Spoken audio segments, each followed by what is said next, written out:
hallo. Oh, hi, servus.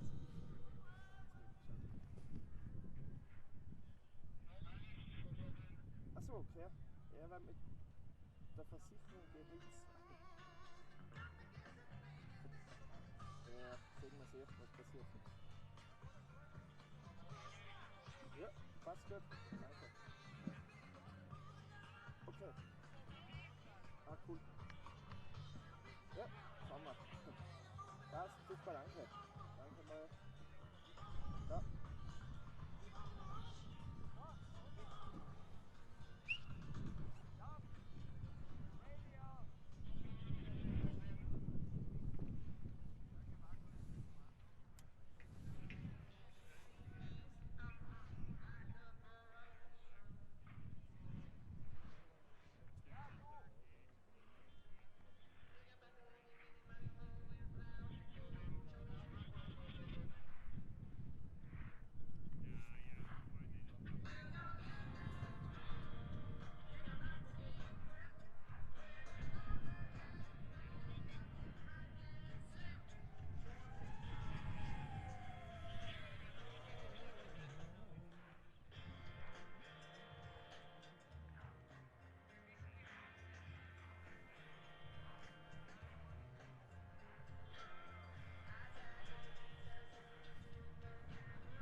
Decke wieder eingebracht. Da liegt es schon.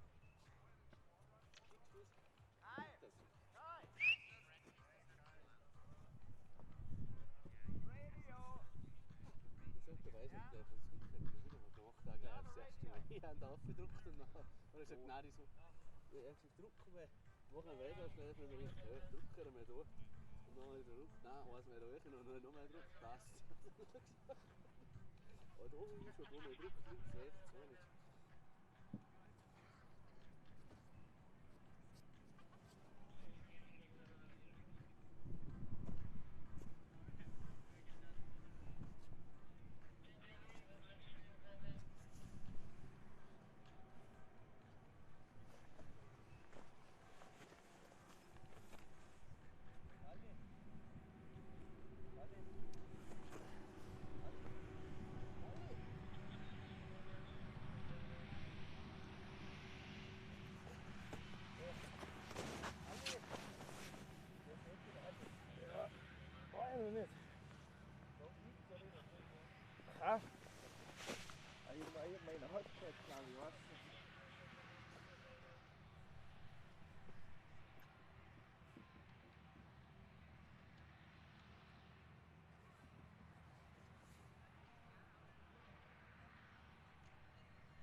Welcome to the Freeride Junior World Championships 2024.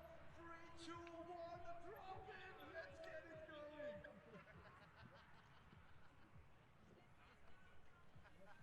The first rider is.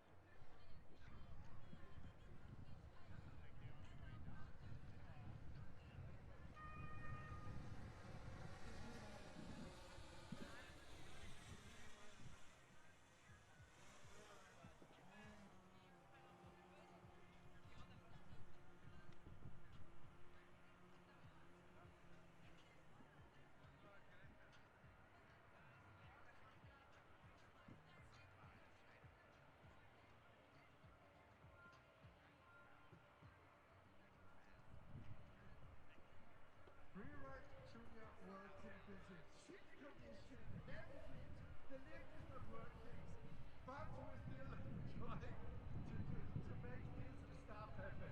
First kid is now on the way down, they're trying, they're checking the conditions now on the face, and then we'll be brought up with the buggy again, and then hopefully we can start in hopefully a few minutes, maybe an hour, but we're still trying to make this happen.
will go on and also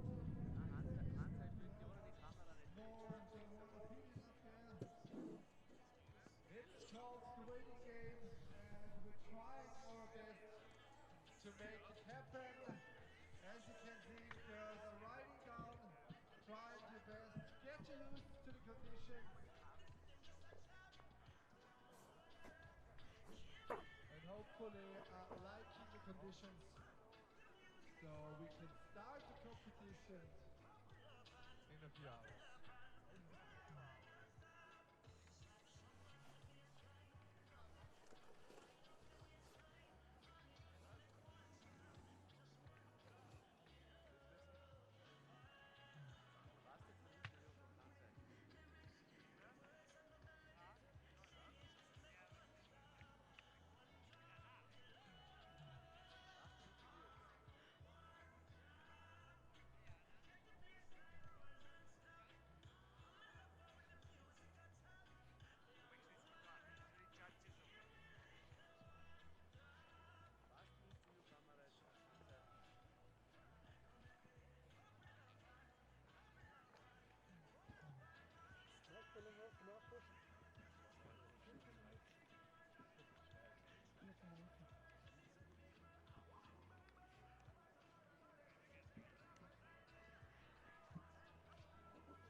Wo ist es jetzt?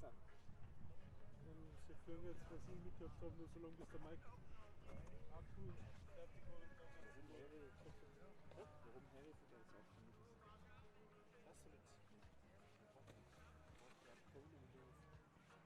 das ist jetzt.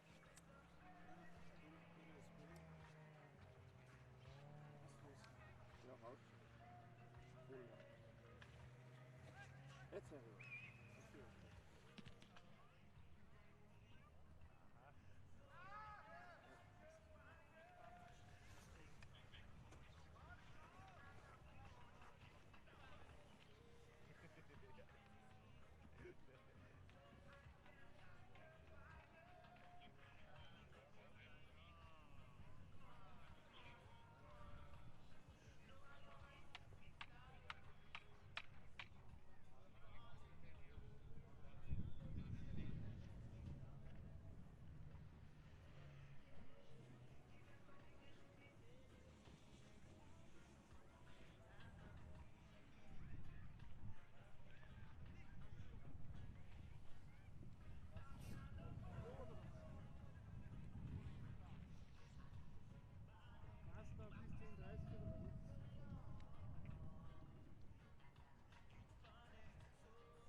Knacken auf und dann, glaube ich, geht 10:30 mag sie durchstoppen.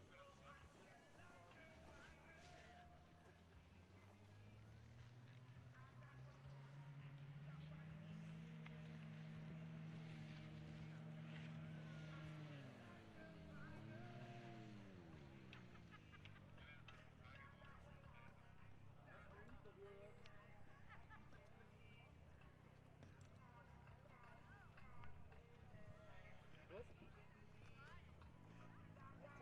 Ja.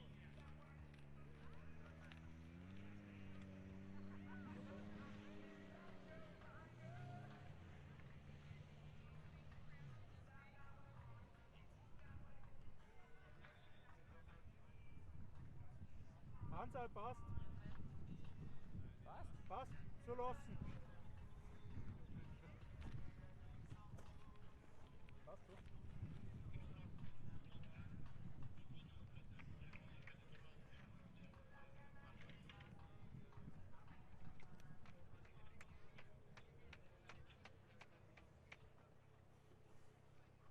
Können Sie sehr auf.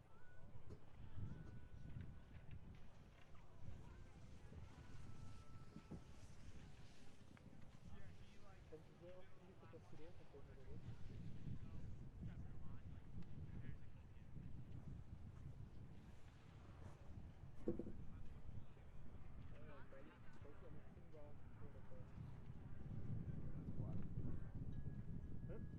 Eins war sicher, ja.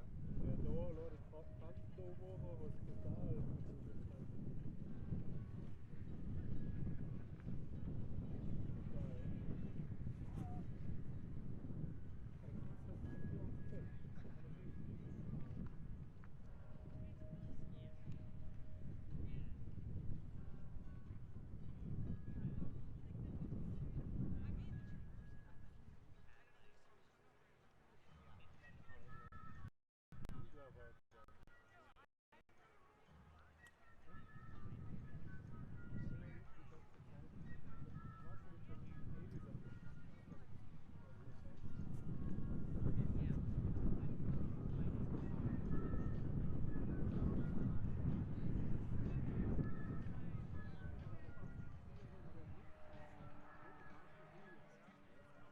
da machen, was total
Where art thou?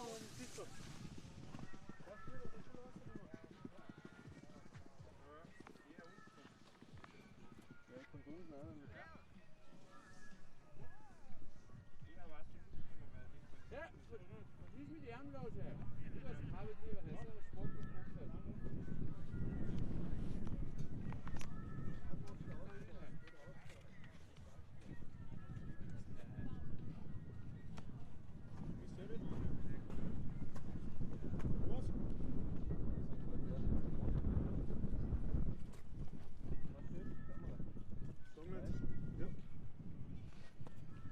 Dankbar waren schon verrückt. Passt doch. Du mit dem Hang drin, oder? Ja, wahrscheinlich. Jetzt ein bisschen umgeschaut. Aber ich bin jetzt mehr von oben her gefahren. Weil ich glaube, so aussieht ist die dankbare Richtung. Ja. Natürlich. Ja, wir gerade so aus, weißt du, ganz oben? Ja. Gerd, also der, was ist denn das? Der Südhang? Das müsste Südhang sein. Der Westhang. Der Westhang, weißt du, und da die Ostseite, geht aber halbwegs zum Fahren. So, ist nicht so schlecht. Muss man schlimmer vorstellen. Ja. Wo kann er gehen? Da unten wird es eine Portalparty nachher. Ich finde Derby so also normal. Kannst du das nächste Mal, oder? Das wird Nein, nimm. Ja. Ich hab mehr als genug dabei. Manchmal mag man eben. Nein, normalerweise gar nicht.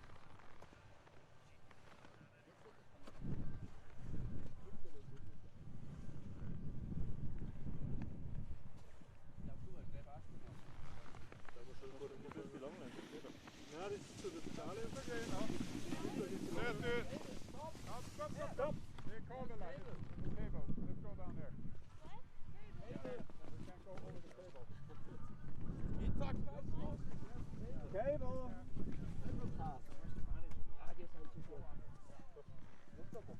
Ja, war sogar. Ja, der Zaun ist halt auch nicht so. Ja, eigentlich schon, wie es ausschaut. Die Zielkamera noch. Ja, der Wohnen für dir. Ah, okay. Vad heter det? Ja, men då har vi koll, eller hur? Och nu får du inte till band. Kör bara. Eller vad vill du göra? Ja, ist super. Ja, das hat gestern freigeschrieben, das ist das Zumgehen. Ja gut, Wenn du was aufgemontierst, ist es halt am Mut zum Scheißen. Dass du da einfach dazu es gehen schon Frauen auf. Ja, Halt das aber du machst ja wieder Motor dazu und alles, glaube ich, oder? Das ist halt ein Mut zum nein, es Scheißen, gibt bis das jetzt alles läuft. 1805er. Doch, Die Sonne, das ist zwar keine geile Optik, aber ah, die habe ich, ja. Die habe ich bei meiner die geht nicht FS5. im Thunderweight. Die hat einen Motorzug, genau. Ah, die geht, Du oder? kannst dann auf Mit dem den Radl. den Triggerbutton drücken Ja. und dann kannst du das Zoom mitnehmen. Und dann geht der Autofokus Ah, die geht, die gleichzeitig. geht, die Optik. Ja. Das muss man mal probieren mit der. Das Gerät an sich, das Bild ist Wahnsinn. Ja. Mit Rahmen da parallel mit Ari. Mit dem Ding, das Bild von das funktioniert bitte. Mit dem Bunker. Aber ein Abdeckerkabel für das hoffentlich. Ja, nein, nein, so mit den externen Antennen zum Monitor.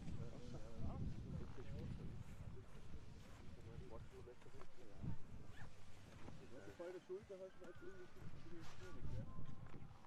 Ja, wir haben mal von der Tiefgarage aus. Das ist schon witzig. Das geht hier durch den Beton durch. Ja, das haben wir auch. Und das ist irre. Irre.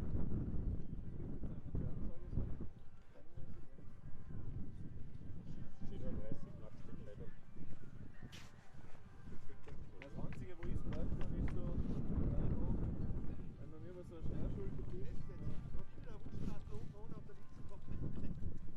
Gas oder Bus oder was ist das? Ja, was ist aber ja so, dann schon arbeiten. Aber das kann auch die Einstellung sein, ja, kann ich. Du hast dann eine Spielzeit und hast du das Laufen in den Control-Mode oder was halt. Hier ist gar nicht laufen, das ist nicht. Kann man nicht. Das ist auf B3. Ich muss nur immer mal, weil muss sie ja einschalten. Ja.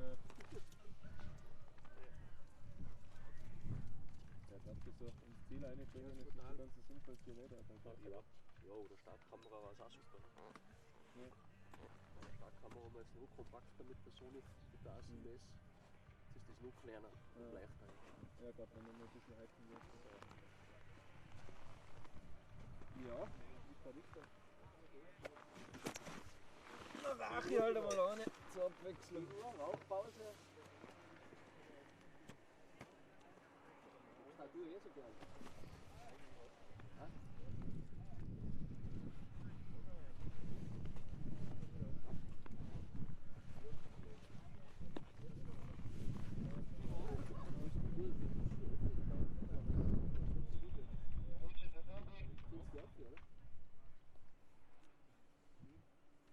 Die Rider ziehen auch, oder? Die Rider ziehen so ja auch wieder drauf.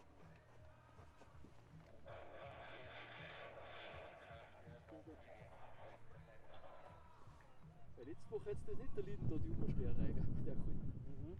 Wobei, da hast du auch keine Zeit gehabt. Ja? Ich war die ganze Zeit irgendwie da umeinander rennen. Ich hab ja auch so gehabt, dass man fertig Ja, das ist alles recht knapp, gell, davor.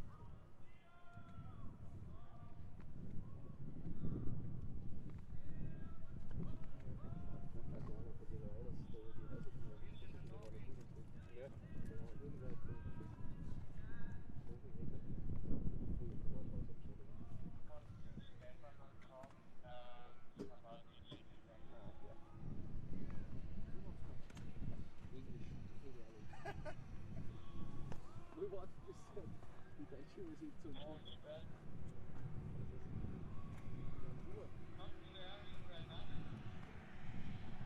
Ja, jetzt ist Simon mit dem anderen wieder umgehauen.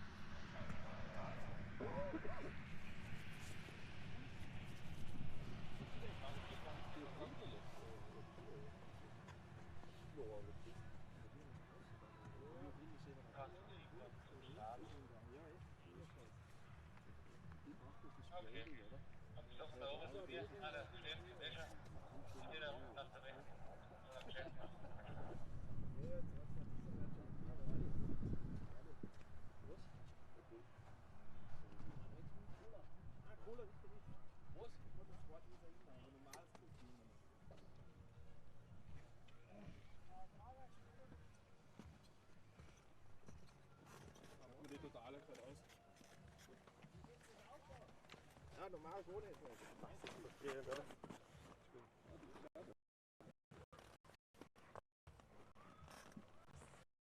Jetzt haben sie schon so eine Mini-Kackbesen, dann kann man nicht mit das fahren. Die Quellspitze. Sagt der Leicht dazu? Ha? Übersiedeln wir schnell auf die Quellspitze, oder? Schnell, ja. So, wie es ist, packen wir es einfach. Hubschrauber, nee. Ich weiß, wir laufen, ja? Wir sind eh live. Zeit schon. Ja, wir haben jetzt 20 Minuten Bilder gezeigt, alles ringsum, Drohne, Kamera. Das ist echt so Voll im Anfang. mies und dann kann man nicht so. Vollrutsch. Aber jetzt haben wir gesagt, jetzt dann, das ist gut, weil das Gewicht. Soll ich mal sagen, was drauf haben? Stellen wir über eine Kamera hin, Kicker. Wenn du mal Oh, gesagt Freestyle Kicker salzen und fangen, dass du gescheit aufgehoben hast, das ist wahrscheinlich. Wir sind da heute live bei der 4-Schanzen-Tournee in Kappl. Ja, Drei Chancen. Oder 3 Kicker da nicht. Das sind nur 3, oder? Ich weiß es gar nicht. Und? Bis jetzt nur 2 geguckt. 2. 3 gibt es Der erste ist richtig fett. Da magst du mit gut Speed rauslassen, dass Ist es du der- da ist es- wirklich in die Landung fliegst.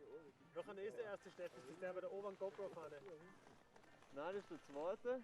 Und der erste, den siehst du so gar nicht, glaube ich. Ich glaube da bei der anderen Fahne, bin mir gar nicht sicher. Aber da magst du echt gescheit anrachen, dass du in die Landung hinkommst. Das geht immer so ganz gemäht und so. Das sind ja World Champions, die wissen das. Ja, ja. Und der letzte schaut irgendwie flach aus in der Landung, guck mal vor. Aber die sind stehen. Ja, von drunter stehen, ja. Ja Gott, im Powder war es nicht so das Ding, aber das schaut nach Sommerhaut aus. Gestern war es noch richtig Powder, geilerweise. Gestern sind wir da Voll föhnig jetzt so. Ne? ja, voll Sachen, weißt du, wo noch geht.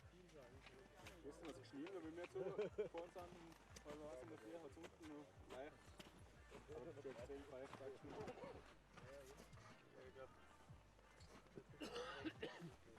Aber gestern am Nachmittag sind wir da noch gefahren, das war richtig gut. Und wie viel kann sich abblasen? Und Schirm? Schirmmäßig. Ja, aber kann sein, dass es einfach warm fahren wird. Aber man bringt es ja auch nicht.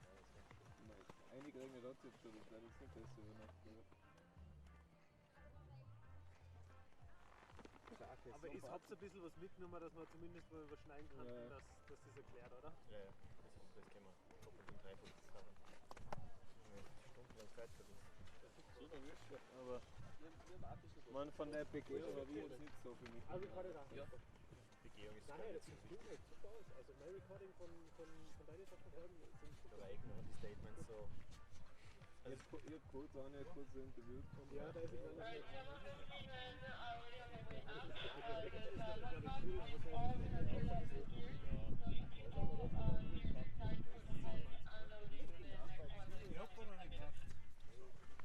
Warst du schon, wo du hingehst? Warst du schon, wo du hingehst, wo du möchtest? Ja, ich bin jetzt die Schulter da angefahren. Die letzte. Also aufwärtig in der Richtung schaut nicht so aus. Also wenn dann glaube ich, mache ich meinen Weg von der rechten Seite vom Kreis irgendwie an und wandel wieder unten entlang. Was übrigens auch eine Idee war, gell? Wenn du reinkommst, kannst du ja doch echt mit der weiten Aber erst bei den Schienen. Gleichzeitig wirklich Vollgas. Weil sie so gleichzeitig drin. Weil wir jetzt nicht auf die Autobahn oder nicht? Aber die 10, 20, 18er konnte ich geben. Weil dann warst du auch vorbereitet, weil das ist schon weit, so weitwinklig ist voll geil, wenn man einen schönen 100 Frames kann man schon passiert. Nein, kurz Farbe ist natürlich. Ich meine, wir ist auch keine Tragödie sehen, oder?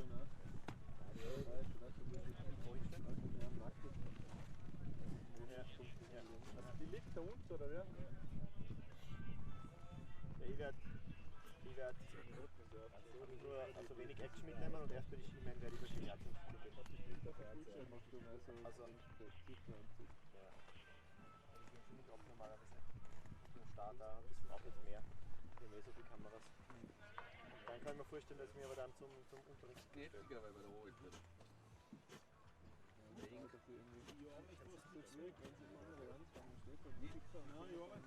Aber die Kicker werden es meistens fahren. Oder, ja. Ja, das ist ein bisschen tricky, ja. Das weiß man nicht.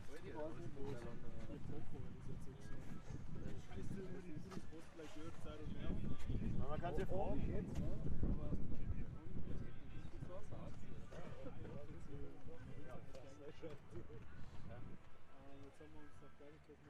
Schau mal da oben, wo die Lawinenzeilen sind, ganz oben. Da wird schon was passiert. Also da, wir waren schon einmal auf dem Feld und da ist recht viel passiert, bei der Weg, wo die jetzt oben stehen. Links? Ja, da eine, wo die jetzt stehen. Da Deswegen ich glaube ich, weil eher so ein Ziel das ist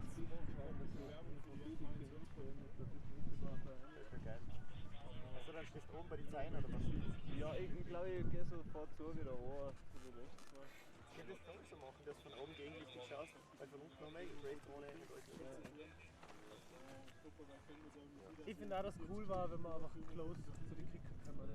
Weil ich glaube, das ist dann so Hit und Miss mit dem Weißwinkel der Schirm, dann fahren sie mal die Hälfte an der vorbei. Aber ich war jetzt bei den letzten Du kannst es oben fragen, man kann es halt oben fragen. Ich kenne es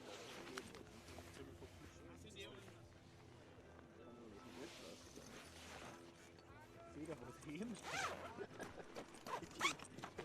Das geht uns super aus. Die Kamera. Ich glaube, das Prinz bei der Pulsar jetzt auf der Maschine gleichzeitig raten. Aber du musst Red Bull trinken, weil sonst darfst du mitarbeiten. Ja, ich habe ein bisschen schlechtes Gewissen, weil ich habe einen Shot vom Block, den mein Showreel jetzt eingeschnitten mit der fetten Monster. Ah, ja, na da geht nichts mehr. Da geht nichts mehr. Das sind ja jetzt ein paar Jahre relativ. Ohne.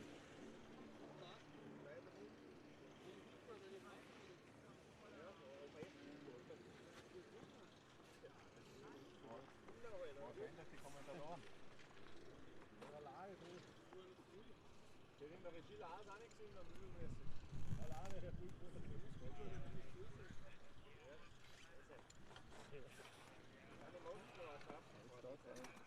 darf die Kommentatorbox, oder was?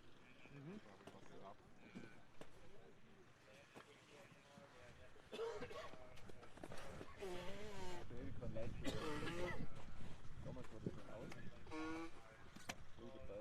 Da hat es ganz glaube ich gerade gegeben. Ja, den hat's noch nicht, das muss er nicht gegeben haben. Der ist erst seit der 22. Saison ist der erst.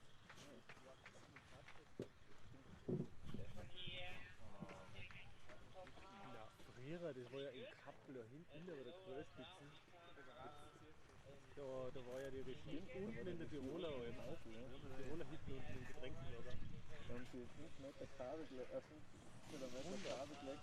500 Meter. 500 Glasfaser, ne? Ja, länger, glaube ich. Weiß ich noch, da nicht, da haben wir es live gemacht. Das Gurgel war natürlich auch komplett gesperrt, das war ja so weit. Aber ich voll die Zeit in der Wiener sein.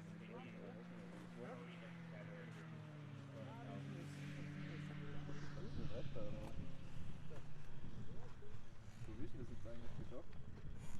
Braucht das jetzt eigentlich bei jedem Sport? Nein, nicht bei jedem. Ungefähr Timeline kriegen. Bei was? Ja, lass mich jetzt bitte noch mit dem Next Fix erklären, ob wir das jetzt auch bei den anderen Stops machen können. aber einfach man davon Oberdauern kann das halt schon cool sein. Da ist immer so ein bisschen unter. Jetzt macht man dann jetzt auch gleichzeitig mit dem Wetterabhängigen ist die Sache mal ein bisschen schwierig. Üblicherweise findet es eben um den Zeitraum statt. Das wird ja meistens nicht wirklich mehr wie eine Wochkurse eigentlich So verschoben werden. unbeständig wie es die Zeit ist es schwierig überhaupt Race zu fixieren. Und dann läuft es meistens auf demselben Tag drauf aus. Also machst du viel Outdoor-Sachen? Nein, aber ich mache mich dann jetzt noch mal eine Werbung, die ziemlich falsch passieren ist. Ja, die Geschichte von Tobi spielt da noch mit rein. Ja. Wobei, das ist jetzt. Lass mich überhaupt schauen, aber vielleicht hat der Peter ja. Das ist ja gut, dass das nicht alles irgendwie nur bei uns hängt, dass der Peter ja auch noch Sachen übernehmen kann. Ja. Aber mal was, wenn das eine Story zum Drehen, das war doch cool, wenn wir das gemeinsam machen. Ja, ich meine, das von Max, die Story, die war relativ dankbar, weil er gerade der typischste ist. Ja. Ich weiß ja nicht genau, wie viel man da jetzt bei der Lisa ausholen kann, weil man ja nicht so offensichtlich was sieht, also außer dass sie schwanger ist. Aber ich weiß nicht, ob man da Homestory-mäßig viel machen kann, so Fotografen zu schneiden. Irgendwas überreden. Vielleicht auch. Ja, und beim Ding, beim Tobi, was sowieso gut, wenn du dabei bist, und dann schon so Regie baut, so wie der Tobi übernommen hat. Wie hat er das gemacht eigentlich? Oder fällt schon, dass der da recht Ganz gut funktioniert.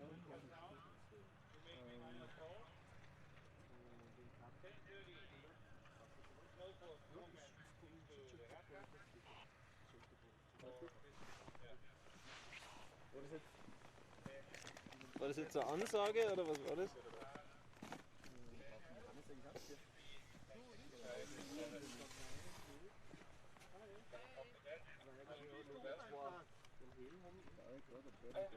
Okay.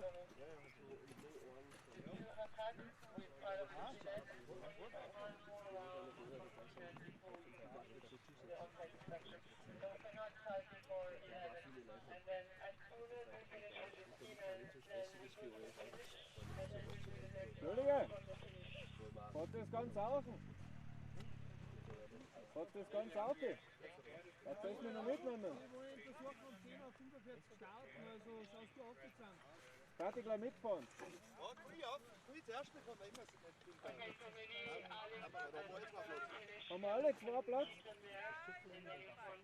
Kann man mich nachziehen? Ja, nicht? Dann soll er mitfahren. Fährt er mit.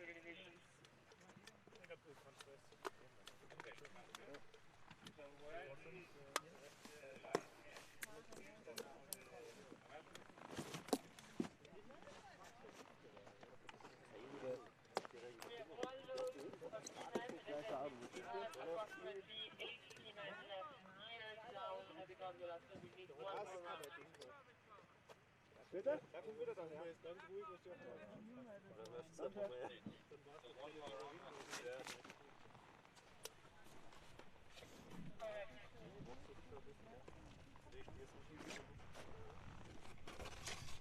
Oder hat sich jetzt den Vogel gelegt, oder? Nein, man sieht, dass das gut verrottet ist. Das heißt, die stabilisiert ist im Leicht. Da steht mit der Meilix gewesen, das läuft da, gell? Ja, das ist ja doch.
Ja?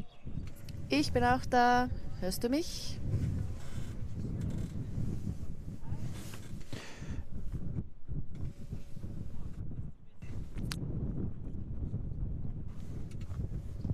Ja?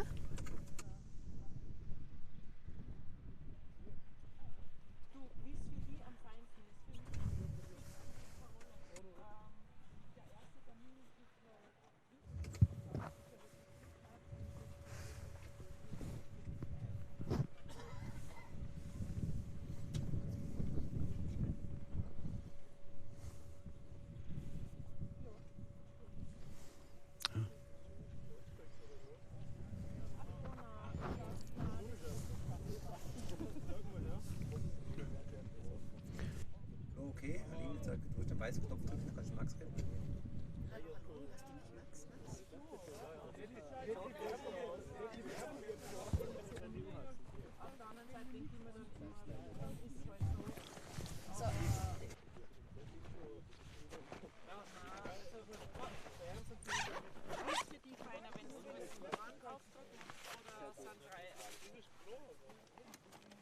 Okay, dann machen wir 3 Aufträge. Also wenn Wenn es für motiviert die bist, ganz Steph, egal ist. das ganze drumherum, Livestream, Ja, ja gut gebraucht. perfekt. Ja. Oh, super, danke. Das heißt, das hat gesagt. Aber schickst du jetzt dann die Proforma-Rechnung aus? Sie müssen die jetzt eingeben, weil ich bin jetzt am Berg und Das ist gut. Nein, ich hab's jetzt nicht am Samstag schon gebracht. Aber jetzt, wo sie nicht alle in Position sein, morgen macht es bin wenig ich Sinn. wieder. Ne?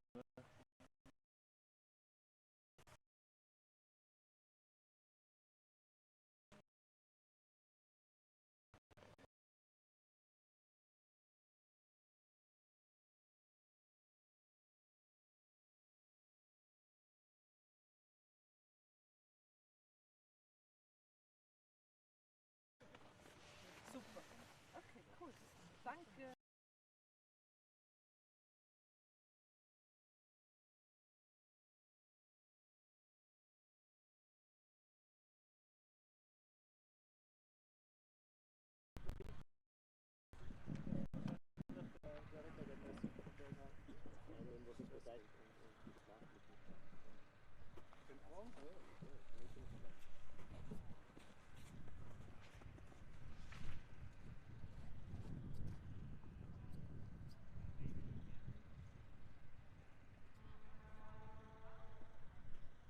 Da war das Kiez abblasen.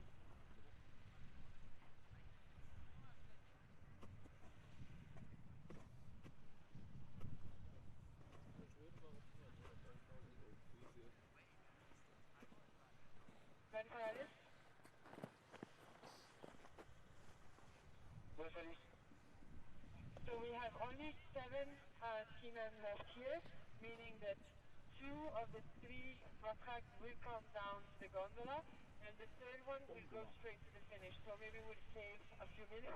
So I'll be at the finish in approximately 5 minutes with the ski-doo to manage the snowboard girls and organize the next one. Okay, so we'll be able to push them up. The snowboard girl at the site in approximately 20 minutes. Thank you.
Den tue ich auch gleich an die Kamera. Posen.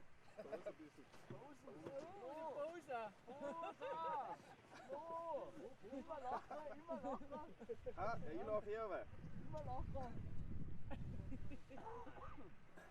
Und schwenken, Ich die Bremse hinten. Ja, ich schwenk halt. Raus. Wer geht dann jetzt? Ha? Schwenk halt. Ich schwing her. Ich muss die Robo zahlen, weil das tut aus ist nicht. Ha? Ja. Boah. Siehst du, wie fein? Ja, schon. Ha? Ja. Flo, Pulsetten, Hand. Pulsetten, Bahn. Ich schwing rein, aber ein Film gar nicht.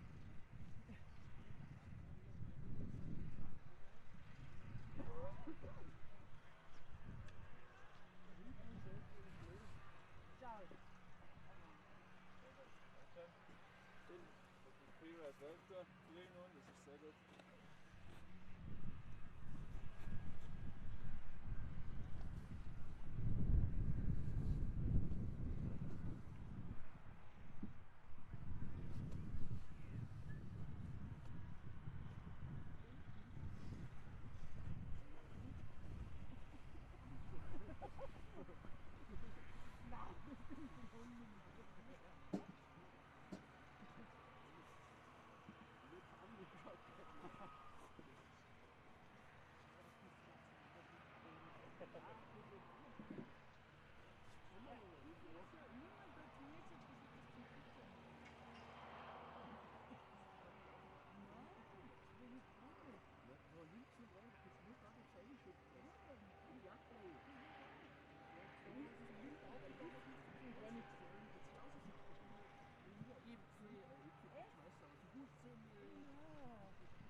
Ja, gleich wie beim Herfahren, oder?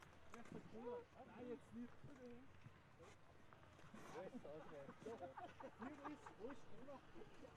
Aber du wärst nicht so die Kabel drüber wie die Deutschen. Nein, ganz in der Fußballstufe. Aber die Auswahl ist schon gut. Das ist ja das Winterste. Au, ja, Manusini haben wir ja da. So,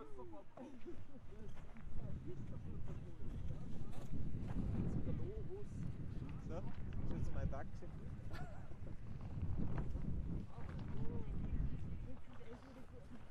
Magst du auch? Musini. Ja.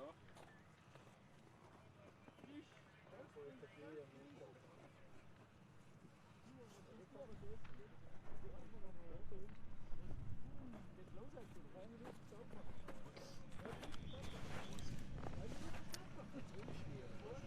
Ja. Aus, geil.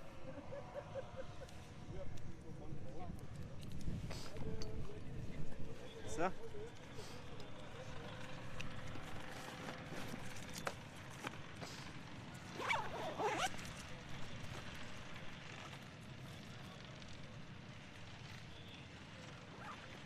So, jetzt ist er wieder drauf.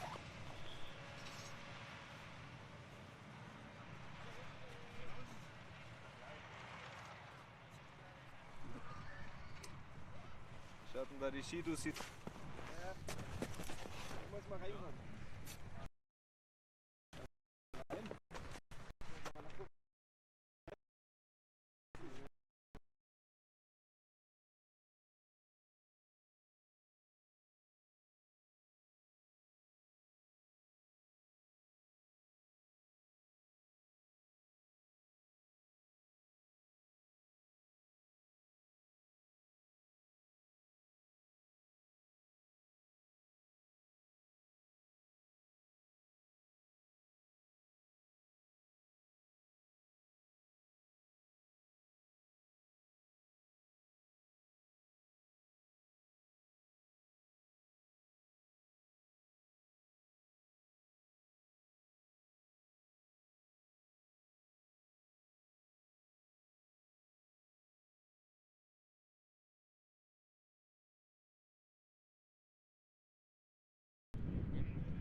All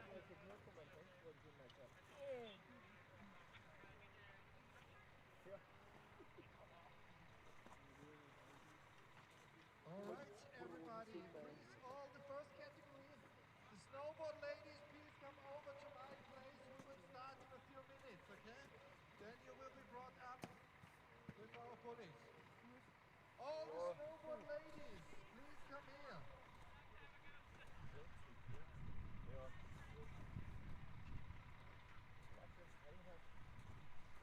And also the first skiing ladies, can get prepared and be ready to run up.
bestätigt. Status bestätigt. Mit so einem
Durch.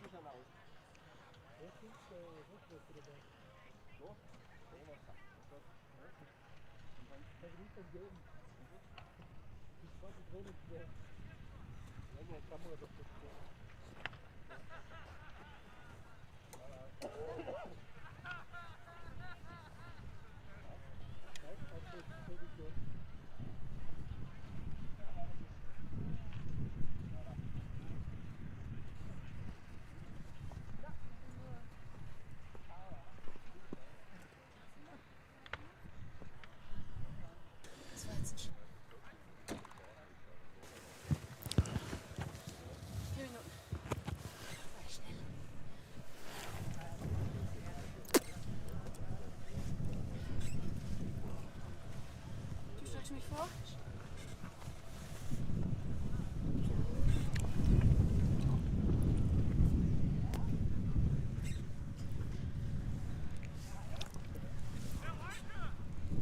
Hast du?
Dann müssen wir den einen da.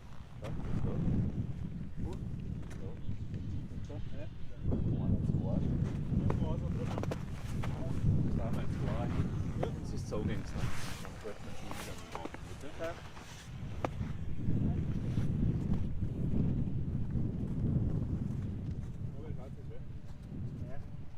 Ja. Das ist nicht so gut, oder?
Birgit!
Let's go!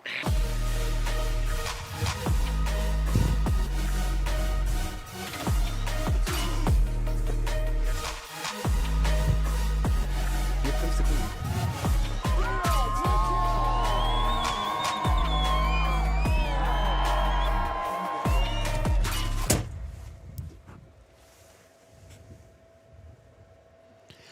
Good morning, ladies and gentlemen around the world. This is it finally, the Freeride 2024 Freeride Junior World Championships in Kappl in Austria is on. We've been waiting it for hours now to go live.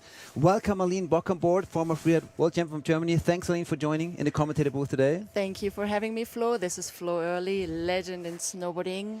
You might know him already, since a lot of times he's been commentating a lot of events. But this show is not about us, it's about all the best juniors in the world who are out there right now. They're getting shuttled up to the start because the winds were so strong this morning, 130 kilometers per hour. All the lifts had a standstill, so they're going up in cats to the start. This is why it's not so busy, as you can see, looking at the start. So very challenging day for the organizers. We excuse ourselves for this late start, but obviously you see no chairs on the chairlift going to the famous Abblitkopf and the Quellspitze. A very challenging day for the organizers, but we're getting it going, right, Aline? We get it going. It was supposed to be snowing already. I think the weather was supposed to be coming in, but lucky us, it is still sunny. The wind is on, but I think we can go. Yeah, very difficult weather patterns for the organizers. We had a beautiful weekend, and then there's a warm front that came in. Last night it was snowing in the valley, and now we have spring conditions. So we'll get into it later, a little bit to the conditions of the face. Aline, what can we expect today? So we have a radio going here. Now it's better, more quiet in the commentator booth. Look at the venue. What's so special? Why are we riding on this venue and not on the famous Quellspitze? Let our spectators know. As you can see, the riders are actually going on with the cat track and not with the lift. The lifts are closed. And as you can see, the start gate over here, is that right? That is the start gate, yeah. Like I said this morning, we have up to 130 kilometers of hour. That's close to 100 miles of hour wind at the top of the mountain. We had to move the event further down to the mountain to a venue that has been used a couple of years ago. So it has successfully proved to be a venue that stands up for the best juniors in the world to ride. And you know what, to be honest, it looks really great. I mean, it's not perfect conditions, but who has perfect conditions anyways? I'd like to ride. You like to ride. I'm sure we will see close to perfect runs because there's no difficult snow conditions. The juniors were actually allowed to do an on-slope inspections. So very untypical for a European freeride event. The IFSA in America, the riders are more used to it. Very unusual for a European event. The riders were allowed to go into the venue and check out the venue, and even jumps were allowed to build. That's amazing. I didn't know that there's some kickers in there that they can hit. So I'm looking forward to the show. Last riders are going up.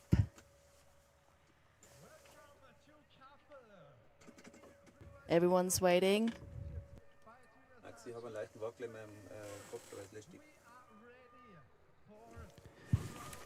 All right, and while we're waiting for everyone to get ready at the start gate, let's look at the winning runs from last year where we're competing at the famous Quellspitze.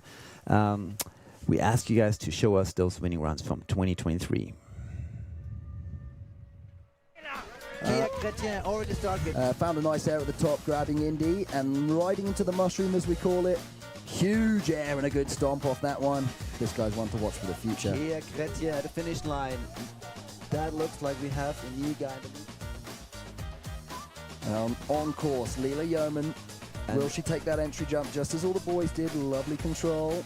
Wow. She does the right thing. She just goes right straight over it. Slough control and now boosting out the bottom of a super gnarly bit of that face. It's a fluid in this super rad technical part of the face. Zoe Delapo from France in the start gate. One of the classic lines in the half pipe. Whoa, a bit of a sniper landing because there is a shark there. When you say sniper landing, I translated landing close to a rock. Wow, and that's massive. Is this first place from Zoe? Zoe Delapo, like one of the big boys. Wow. Marcus Guggen from Canada. 4 podium finishes last year. Yeah, huge clean airs at the top. Another complete sport. Oh, huge call 3. Let's go. Let's go. Going for another fresh air. Oh my god. Wow, yeah, that's not really a control issue. Little hung up. He's Did lost he his just claim goggles. that? That's too much speed. Oh I my believe. god, dude. No, it's not. This has got to be first place, is it? Is this first place? Definitely choosing lines really sensibly.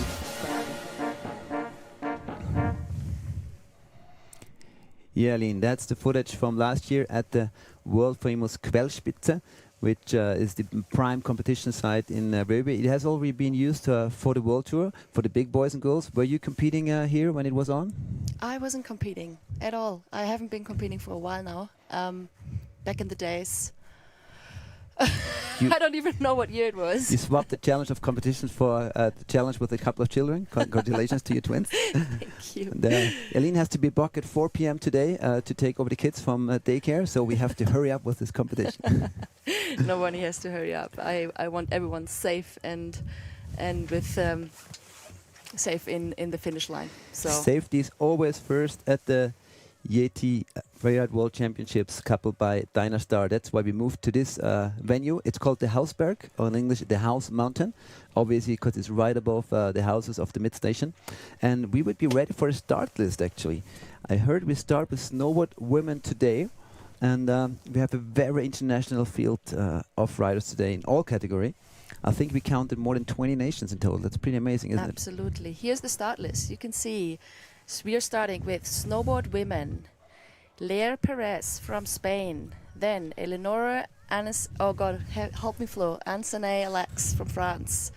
Then Alice Ritchie from France, Tegan Turner, USA, Rebecca Myers, Great Britain, Emma Hoyer, and many more to come. And within this field, we have the first, second, and fourth place of the 2023 championships. So the top riders came back for another podium. ski women's next after snowboard women. First one. Oh God, we are. This is going really fast. We see here Jana Heusel, our Austrian competitor, who won here in Kappl 3 days ago, the Quellspitze, on her birthday on Saturday, the two-star junior event. So I'm sure she's super motivated to show what she can do once more here on the Kappl Freeride Junior World Championships. So the followed by snowboard men. Exactly.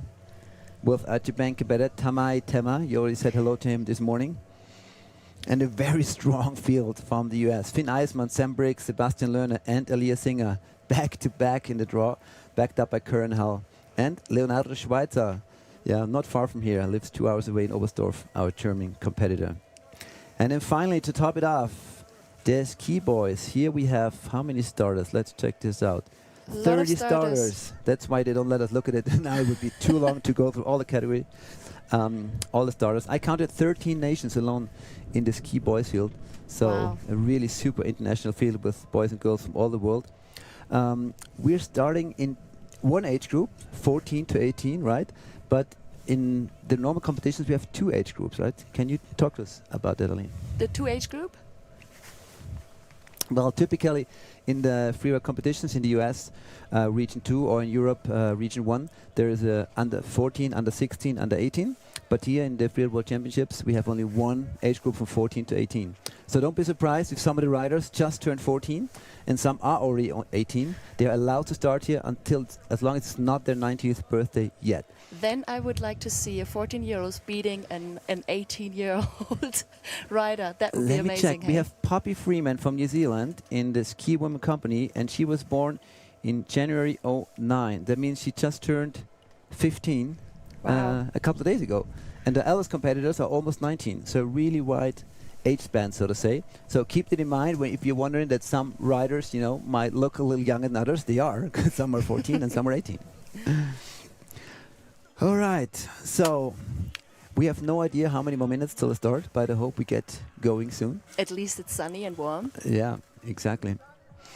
And I think the wind dropped a little bit, don't you think? Or does it just look like from the competition booth? No, we can see some flecks really badly in the wind. But down here, at least, some people are dancing, as you can see. The vibe is high, and I think everyone is in a good mood. And nobody is too distracted from the weather conditions. I love that good move about the juniors competition, right? So this morning, the gondola was supposed to run at 7. It actually ran only like at 8:30.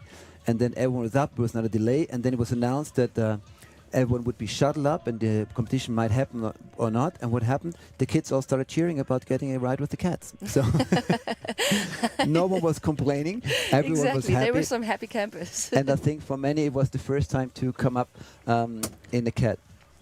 Oh, and we have our first interview partner here. That's awesome.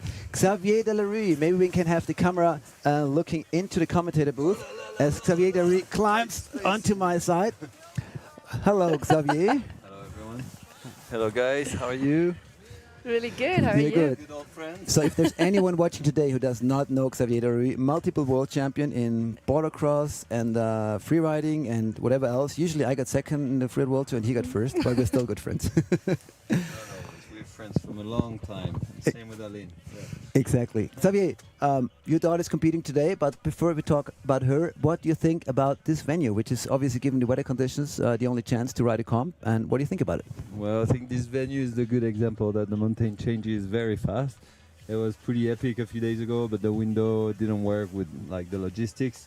And today, yeah, we have to do the best. So we had a lot of wind to be at the top. And we hear it's going to be very challenging because, yeah, it's like tons of wind at the top. It rained quite high. It's pretty warm day.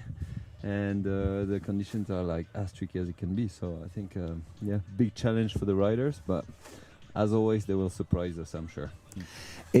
I've seen that your daughter Mila, right, competing in women's ski. We've seen the age. She's 18 years old. Is that her last year on the tour? Yes, I think that's her last competition as a junior, and then after that she will move into the qualifiers, like with the adults, the real world. I have a question, which is a standard one, given that we had an on-slope inspection today. That is standard for US, American, IFSA freeride competitions. In Europe, it's typically not. Like in Europe, riders have to watch with their binoculars or circle around the venue, and then turn the picture they have around their head and ride it. In the US, they can ride down, look at the takeoff. So are those US riders, do they have a certain advantage today since it was an on-slope inspection, or is it still going to be the same for everyone? Well, you know, when they come to Europe, normally it works the European way. So always the World Championships, the US have to adapt and like read the face like in the normal freeride World Tour way. And this time it will favor them. So I think it's kind of fair. It shifts, and yeah, I think it's a different vision, which is like still valid. And at the end of the day, you know, the best skier will win. And especially with these tricky conditions, like people are going to have to be smart, and they're going to have to send it and stay on their legs and on their feet. And yeah, I think that's going to be tricky. Okay, I just heard from backstage the first rider is here in 1 minute. Last word, Xavier, what do you think about the kickers in the face? Is it a good idea? Well, why not? I think, you know, sometimes you need a little help from human mankind to spice things up. So since this venue is not necessarily super easy, I think that would be a good thing. The show will be good. Yeah. Thanks so much. Feel free to come by any other time, maybe after your daughter ride, and we have another quick session. Okay? Sounds good. Cool. Thank you, and see you later. So that means we're about 30 seconds out for our first rider at the 2024 YETI Freeride Junior World Championships in Kappl by Dynastar. And who's that first rider, Aline? First rider, as we said, Snow Woman, is from Spain, Leire Perez, 18 years old. And yeah, I'm really excited that the Snow Women can start first. That was always our goal. Exactly. And she has been in Kappl before. Leire was 6th here in Kappl last year. And she's just coming from a win at the Freeride World Tour Junior in the Arcalis under 18. So already has a win under her belt. Her shout out and greetings go out to Academy Snowboards, CG Habitants, Fixed Bindings, and Flatland. She is actually saying thanks for giving me the coolest gear to ride in. Wow, it's pretty interesting for us to see now with Bitman 1 what the snow conditions are like, right? We heard from the riders that the top half, it's a bit colder and it's easier with more difficult snow conditions coming down, and it's on! Here she goes! Freeride Junior World Championships 2024 in Kappl is on, Leire Perez is on the way. Well, as you can see, the conditions are really tricky, but she's just managing her way to the ridge and to the little wind lip. Let's see if she's going to jump Well, it. I always love to say the snowboarding was invented for powder, which is not what we have a lot of in this venue today. Nevertheless, she's approaching a windlet. Wow, jumping. Oh no, And already. that's exactly what you're worried about. Aline, what do you think? Explain us what happened right there. Well, well, the landings are probably not soft, and she's just leaning forward a little bit too much, and then, rolling down. And it may have to do with what some riders worried about, that the snow is actually quite sticky from the super high temperatures, like a gluey snow. So if you land in a spot that has seen no tracks, She's taking this is what kicker now can happen very easily. with a little air. Nice air turn though. Yeah, it's very hard to keep your focus as a rider after a mistake like that. Obviously, you know that you lost a lot of points, so it's really hard to regain that focus for any of the riders. So as you can see, she did not have that much speed for the second kicker, but she was jumping it anyways from the side. That's another thing the snowboarders were a little bit worried about when they talked about the kickers in the morning, with the snow now being like a lot of riders were allowed to ride the venue, so the landings are quite fast. So if you do a big jump with a kicker, especially a snowboarder, you're in for a long slowdown time. You're getting even faster then. Yeah. Another little hit. We couldn't see it. That's the that summer good. cat track, right? That gives you a chance to do the last hit. And here she comes riding just by our monitor track. First rider down, give it up for Lere Perez from España.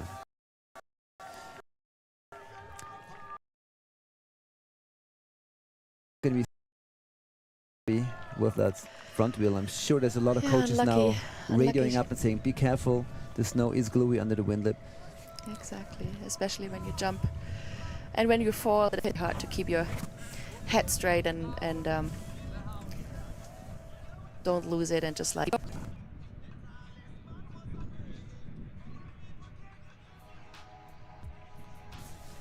So here we see that replay, everything under control till landing. Yeah, and I think you can kind of tell how that board stops glued to the sticky snow, and she goes head over heels. At So least she was getting up back on her feet, and then still jumping the kicker is already. That's actually a reason quite why a the success. on-stop inspection was encouraged and allowed today by head of mountain safety, Markus Kogler, because he said we want the riders to slide down this venue, so they push away that gluey, sticky snow top layer that built this morning. She's waiting for the scores, not looking too happy, but anyways, hands up. It's always hard to be the very first rider of a whole event. Oh, it's hard, yeah. It also has to do with judging, because as the first rider, potentially the judges have to leave room for maybe another 10 riders that could theoretically be better. So if you do one of the best runs of your life, having big number one, you wind up at 90 points. Whereas if you did the very same run, being the last rider on the mountain, you end up at 100. Here we see Benjamin Kappl and the judges crew, some of the world's best judges congregated today for this event. And what I really like, it's a super international team. So we have judges from North America and Europe, half and half, splitting up the job. Wow. They might have quite a difficult job now, like putting out the first score, evaluating the crash. That's always very difficult as a judge to evaluate the crash, but they did sit down together for many hours of the last days and also talked about a lot how to harmonize European and North American judging. I think over the last years they did a great job. And if you think that it takes a bit of time in between riders today, well, we have live judging. So at the moment a rider arrives at the finish line, the judges think about a score, then the head judge makes sure all judges are about in line, and then they take their comments and come up with the final result. Here we go with the first result, 35 points for Lyra. So if you follow the judging at home by yourselves, this probably would have been like a 55 to 60 point run, but then with the mistake, minus 20, she ended up at 35 points. Second starter of the day, Eleonora and Sanae Alex. Oh, it's hard getting back to my French class. She is 16 years old. Flo, is that right? That is correct. From Saint-Gervais. And she has a story. She was second here last year at the 2023 Junior World Championship. So if she has one goal, then it's to climb up the ladder by one step to finish at the very top of the podium today. Here she goes. Eleanor Do we have any greetings for her family back We home while she's do. riding? Greetings go out to, first of all, the Snowboard Asylum and her coach Jay at Freedom Snowboarding, and also to her mascot, her dog Willow. And it was quite smart. She didn't go for the big drop over the wind lip. She kind of rode into it more, keeping contact with the snow, and thus so far having a very clean one.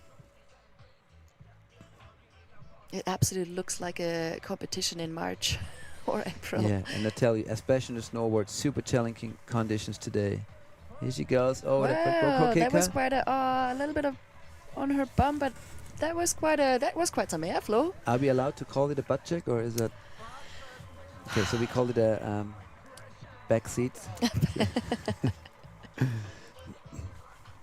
In snowboarder slang, it's called a butt check, which happens a lot of times when you don't manage to keep your board in the fall line after landing, or you try to slow down, put it sideways, and then the back of your middle of your body touches the snow. Which is so harder on a snowboard because you don't jump straight, you just jump sideways. So yeah, now that the sun's out, you can see this lower part where she actually found some fresh snow. How slow she is, how much that gluey snow slows her down. So nice and fluid run, yeah. Nice and The fluid air run, a little bit itself of a was butt clean, check. a little bit of a butt check, yeah. But it will probably put her quite a bit above Leire, judging wise, because her butt check was not as hard as Leire's crash, even though Leire had a much bigger jump. Yeah, and Lara had a little bit of more airtime. I think she was jumping 2 or 3 times more. So let's see what the judges are saying. Eleanor wants a shout out at her sponsors, TSA, the Snowboard Asylum, and especially at her coach Jay at Freedom Snowboarding. And did you mention it before? I did mention it. Her dog Willow. Dog, thank you. Yeah, she told us. You can see. Yep.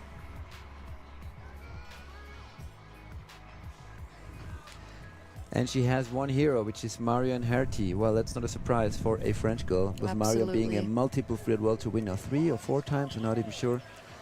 I think 4 times for sure, Marion. Absolutely. 53, the reverse score of Leire was on 35. Yeah. So, seeing like a 6-7 point deduction here from a potential 60-point score. As you're moving on to our next girl from France, Alice Ricky. Do we say Alice or Alice? Alice, I would say Alice Ricky from France. 17 years old. And Isola 2000 being her home mountain. Taking a complete different... Wow! Jumping over the avalanche barriers. Is that even a loud flow?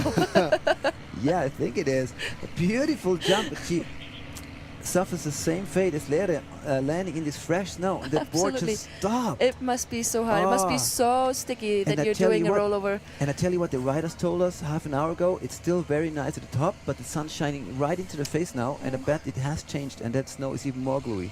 So all coaches, if you're listening, tell your boys and girls that to be careful with that gluey snow. Taking the kickers, a little air time for her. That was nice. She didn't bump check or anything. That's course climbing up the ladder again. She won 2 3-star and 1 2-star event last year. For sure, one of the best kids out there on the snowboard right now. Training with her coach Marcus. Now she's doing a little bit of a bigger traverse here, so I'm excited what she has in mind. Is there another kicker coming? Well, we have 3 kickers. I'm not too sure from this view where they are, but we'll find out as the competition goes on. At the end, she's definitely finding her way through the trees. Oh, staying very creative here, yeah, for sure. She's probably searching for some left powder in the trees, or between the trees. So 3rd rider in the finish. What have we learned so far, Aline, about snow conditions? We have at today's definitely venue? learned that it is very sticky, and probably leaning backwards instead of forward is a good way to stay on your feet, I guess. Maybe put some extra holes in the board and put those bindings all the way to the back on boards and skis. If anyone has some extra wax, I think it's not such a bad idea to She's presenting her board. That's fun. Look at this that. jump, beautiful. That and the would have been board so just nice. Stops, yeah. Oh, what So a bummer. less deductions on Folleri because it was one rollover only. And here she stayed on her feet really nicely. She was kind of in the back seat. Look but at her she face. managed to She's have it happy. going. She's happy about Yeah. her run. I like that. This is a crew of happy campers, right? The energy around all these juniors is amazing. No matter if it's breakfast, lunch, or dinner on the mountain, they're always cheering, laughing, no matter what. Really cool. And you know what has changed over the years? So many people accompanying the juniors, right? They have their parents, their sisters, brothers, coaches, like they're all traveling big teams and having a blast together. Yeah, when I've seen the list and the shout-outs from all the riders, everyone's shouting out to their coaches, to their parents, and everyone's here. And I wish in the time I was competing, I wish I had that support. Exactly. Split screen here on the right, we see in the red jacket, long serving head of the mountain of the open faces freeride contest organizing crew, Mato Kogla, also responsible for the Freeride World Tour Championships in Fjordbund, and Benjamin Kamel, head of competition in the junior world within the Freeride World Tour. So top crew there, making sure that this event is going smoothly. Her score is just coming up, 61 points. Going to first place for the moment. Next rider is already in the start gun from the USA. Tegan Turner, she's trying to change that first place, coming from Crested Butte in Colorado. And I'm sure by now info has gone up to the start that you gotta be careful on those landings in the fresh snow. Also taking a little jump on the ridge and whoa, just a little bit, come on, back on your board. Yes. Struggling hard, a couple of points deduction there probably, but definitely not a crash, and very smart. The way she rotated, you have two hits from the windlip. A first one, then you go right as left, and you have a second one. And I love this drone view. What do you think, Aline? It's amazing. She's pretty fast. It does it. Yeah. And taking another kicker and doing a little bit of a backside air. I couldn't see if she was grabbing her board, but at least she was trying a trick, which I really like here. So if she keeps it up to the bottom, they're on the way to a new leader. 3 features, and she did stay on her feet throughout all of the landings. Playing hide and seek in the trees now a little bit.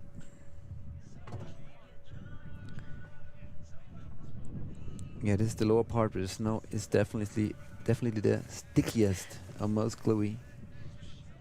But a couple more meters and she'll be at that piece after another backside air. And another little backside air. And yeah, don't give up until the very end, until the finish line. So as she passes us, which is right here, this red sign, this is where the end of the judging line is. So we have a clean rundown with 4 features. I think we're looking at a new leader. What do you think? Yeah, there could definitely be a new leader. Let's see what the judges are saying. Her shout out goes to her teammates Noah Dorman and Nico Array, and to her amazing mom and dad and brother Colin for their relentless support. Exactly. 3 judges per category. So to make sure that if one judge sees something a little different than the others, it's leveled out, right? So we take the middle score. So the 3 judges' scores are combined and then divided by 3 to get the middle score. That was a big air. She did jump quite some meters here. And also that jump, I really like that. I mean, she was just jumping a little bit to the side, but she was staying on her feet. Wow.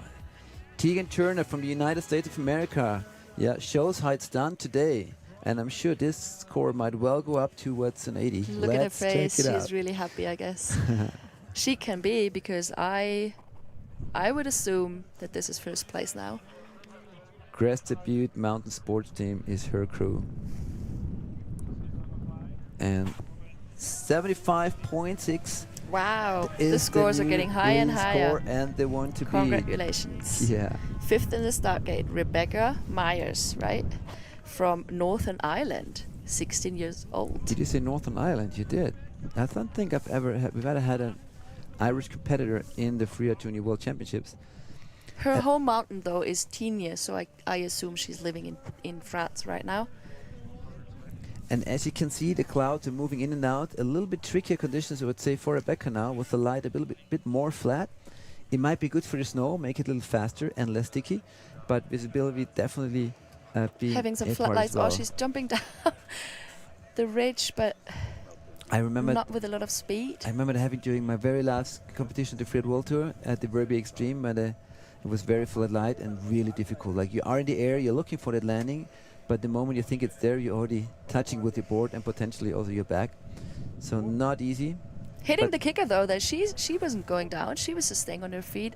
Clean on that kicker for sure. With this view ahead, as you can see, God, it was sunny and blue sky like just 5 minutes ago, and now it's flat light and weather is coming in. And guess what? She moved to Tinia and is attending an online school, so can spend more time on the mountain.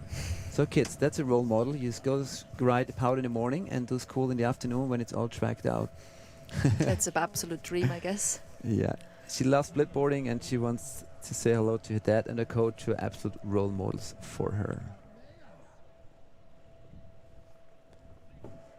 Nice run. I think the conditions are getting just even trickier now with the flat light, as you can see. So she has 2 goals in life, she told us. Either she wants to be a professional rider or at least be a professional snowboard instructor. That's a life goal. That's a life goal. I really like that. Yeah. Congratulations, Rebecca Myers. Stoked to have a competitor from Northern Ireland. Northern Ireland, wow. I wonder where she was learning how to ski or snowboard. If she was learning it straight in France, or if she does have a home mountain. And I think it shows so much passion, right? To move from Ireland to Tinia, to attend the online school just in order to be able to snowboard as much as you can. That's absolutely. Let's see what she did in the beginning.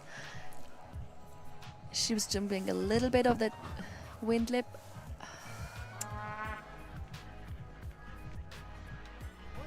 And then this kicker, yeah, it was not a lot of airtime, but she was staying on her feet, which is very important.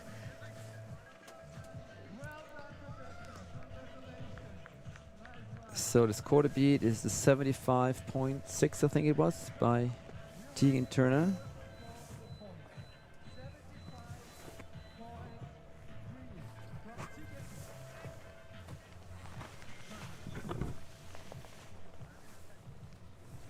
That's the hardest time, when you just stand there waiting for your scores, is. waving into the cameras, but being really nervous about, okay, 44 points, ranked number 4 for Rebecca Myers. Next in the start gate is Emma Hyen from the United States of America.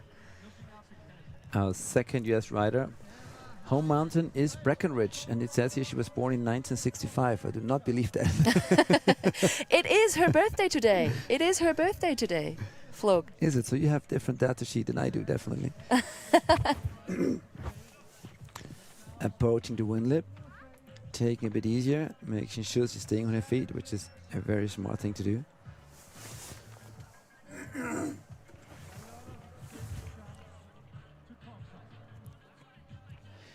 She went to Chile in South America this summer, which is the Chilean winter, and won 2 competitions down there in Valle Nevado and in La Parva. And at the North American Championships last year, she got 4th, so she's right up there with our top junior snowboard female riders. That's interesting. She decided to ride past the kicker. That is probably something which is not going to boost your score. We might talk about judging a little later. But one of the 5 criteria is the line, and the more difficult your line, the more features you choose to take on your way down, the higher your score. If you skip features, you have to get your score might go down for skipping features.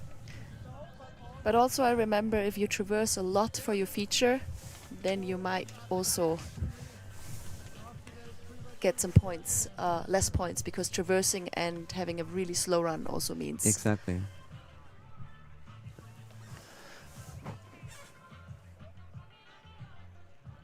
As we're watching Emma Hyen, the weather changed again. 10 minutes ago we had sunshine and had to open all the windows of our commentator truck. Now it's actually snowing. It is raining, Flo. It is raining.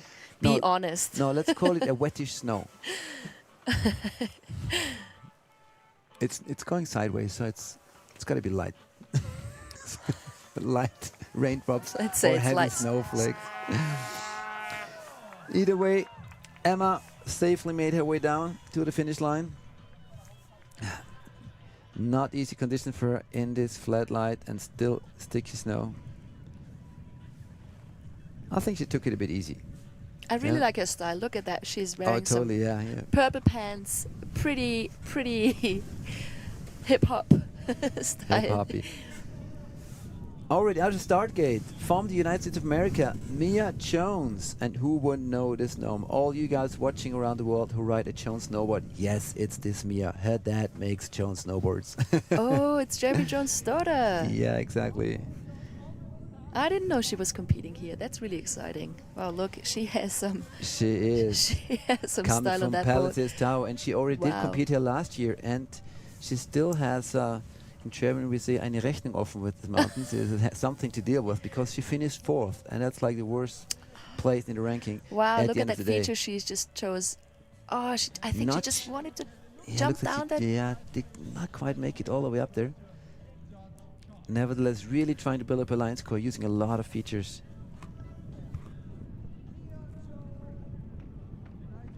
I hope we can see it in the slow motion again, because I really want to know what she was. She said last year she didn't have a good comp run, so she wants to do better. I mean, she finished 4th last year. She's back up on the ridge, Flo. She's up on the ridge again now. No, well, you can tell, her dad, one of the best line seekers in the world up in Alaska. I'm sure some of that experience has been passed on already. I guess. To her daughter. Yeah. I was sneaking in when they talked about what to do today, especially, and the coach said, well, bend your knees in these conditions. That was That's a really good advice. The main advice. Yeah. Well, she's obviously trying to hit a little cliff here and going again. Getting stuck in the wet snow. Exactly what we said before. You have to lean back a lot in those snow conditions. Super creative line choice by Mia. Absolutely. Unfortunately, one feature she didn't quite get up to, and then this little cartwheel at the last entry. I really liked that line though. So creative. Like she had stuff to do. It was completely different. Bottom, right? Yeah. Really amazing. It was completely different from the other girls. She's not happy about that last landing. No, she will not be happy. She's such an ambitious girl, so she there'll be some anger in that mind right now. You can actually see it. The disappointment in her face. But there were a lot of other riders who did not have perfect runs. No, absolutely. So let's see what she was doing here. A little jump from that was nice, keeping it super fluid at the top there. And then she was keeping it high. Yes, I think she really wanted to do it, but she just didn't get up there. Probably she was too slow. Why looked like it. And this is the last one. Everything okay till the landing. And then boom. Oh, we couldn't even see that. Yeah. Mia Jones. But 6-6, that puts her in 2nd place, and we have only 3 more girls up there. So I think she got really rewarded for her line choice. Yeah. Hana Kinoshita from Japan in the start gate. Yeah, you have to probably take 7 to 10 points off for a full cartwheel, 7-ish. So she was in that mid-70 range and definitely battling for 1st place until that little hiccup. Hana Kinoshita. And you know what? I'm really sorry. So it's Hannah's birthday today. I was saying it wrong before, and she is thanking her family and friends in Japan for their support. So Emma, it wasn't your birthday, obviously, and you're not born in 65, but it was Hana Kinoshita's birthday, and we say konnichiwa to Japan. I don't think I know anything else in Japan. Konnichiwa and waini. Maybe I think that's I love you, if I'm correct. Of course, those. I know another phrase, but it is ichi namatamago, which says 1 egg on top, please. I don't know if you can use that. Wow, look at her. I'm sure all it helps Hannah a lot as she's riding down, but maybe we can make her crew at home laugh. She was just jumping the ridge and staying on her feet. I really like it. For some reason, she seems kind of more comfortable with that snow than other riders. Really...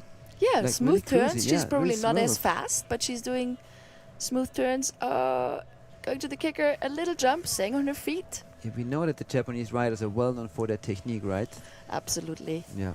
They know how to ride, especially in powder, but obviously for them it might be really hard to get along with those conditions, although I really like her smooth style.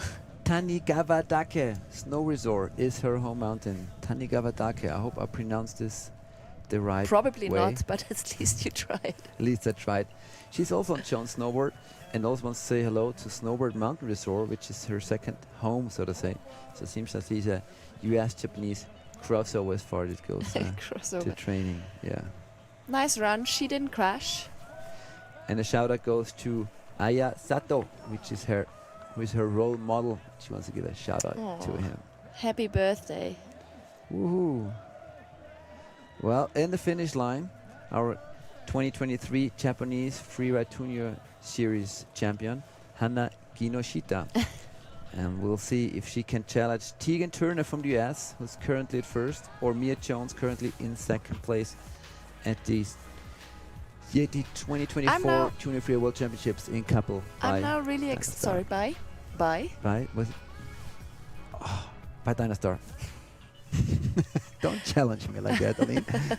I'm really excited if she gets rewarded from the judges that she is just like taking it a little bit easy, but staying on her feet. Or if the judges want to see if someone's, risking a little bit more, but then having... I don't actually like the term what the judges want to see too much, because in the end it's all, if you're showing good snowboarding, if it's fluid, if it's fast, you get a good score, especially if you have no major mistakes. As you can see, third place for her. With that run already in the start gate. Brooke Hansen from New Zealand, 17 years old. And we know that Mia Jones already has the same result as last year, 4th place. So if one of those riders is behind her, she actually did manage to do bend last year, which was all she wanted to do. Brooke Hansen, one of the Kiwi snowboard girls, are as crazy as the skier boys. Because as we know, New Zealand sometimes has harsh conditions, or a lot of times with the changeable weather. So whenever there's powder, the Kiwis typically go twice as big as everyone else. So you would say they are used to changing weather conditions and snow conditions. Talking about changing weather conditions, the rain or snow has gone away and the sunshine is back. Sunny again. It is a true April day. It seems like we're in Iceland, where the weather is changing every 10 minutes. Exactly. Don't like the weather in Kappl? Wait 5 minutes. That's quite creative line choice here, going a little bit, getting a little bit of air prime through the woods. Brooke going faster than our race drone. What do we have about her? Any shout-outs? Any shout-outs? Yes. The biggest thanks go out to her family for supporting her and helping her to get where she is today. Yeah, and she's riding with the Shrek Collective, Cardona Park, and Team Summer Colorado. I'm sure a lot of coaches are here. And she's approaching that Jacob going on a 180. So she way to go. She looked like it was a cab ride. She must have turned around to approach the kicker switch, which is in reverse, and then landed in her good direction, so to say. Super creative. I'm sure the judges saw that as well. And she says one of the things she's the most excited about here in the Kappl is to meet other snowboard girls, because there's not too many snowboard girls where she rides. So bring it on. Also, greetings go out to her family and especially to her dad, who has been her coach since day one and is her biggest supporter and fan. Exactly. That's nice. Oh. Oh. And what she really wants to do is to compete in natural selection. Well, you could tell her freestyle skills, which she put into her freeride run. A couple of years to go and she's ready. Exactly. And I think we can put a shout out to Dion Newport at this place, a long-serving judge on the Freeride World Tour, has built up the freeride structures in New Zealand. I think he's organizing most or all of the freeride comps down there and acting as a coach. Thanks, Dion. This is for you. Thank and that will you, be New Dion. Zealand. I haven't seen Dion for a long time. But unfortunately, there's also some. There was a, let's say, major private incident happening in New Zealand yesterday. So the whole Kiwi team has to deal with that. And our big feelings go with all the families in New Zealand who are suffering a loss since yesterday. And yeah, not an easy day for the Kiwis. You can tell how much it means to them to be here, be together, and be together. Absolutely. We want to send you a lot of strength. Yeah, we're all with you guys. But look at them. Look at how they're happy they are. I really hope maybe this was for them. I think the whole family just congratulated her. Oh, sure. Second place. 70.67, second place for Brooke. So that is a podium guaranteed for New Zealand. They're going to celebrate the hell out of it. But there is one girl up there, and she has a lot to say in this competition, I am pretty sure. Her name is Lila Yeoman. How would you spell her last name? And guess what? Who was Freeride Junior World Championship champion in 2022 and in 2023? That was this girl. double defending champion from the last 2 years. Lila, the unique girl with the huge nose piercing. She's such a cool chick. And her last event this year, so she's going with the grown-ups after this, trying to make it to the World Tour as soon as she can, she said. So let's see what she has planned for today on the Hausberg in Kappl. Her shout out goes to her best friend Kendall and her boyfriend Justin, and she's so grateful for both. Wow, big 180 over the wind lip. Sitting down a little bit on the back of first, but maintaining the speed and approaching the next kick or wind lip where she's heading. She's going pretty fast. Nice transfer under the wind lip. Definitely one of the fastest snowboard girl descents we've seen.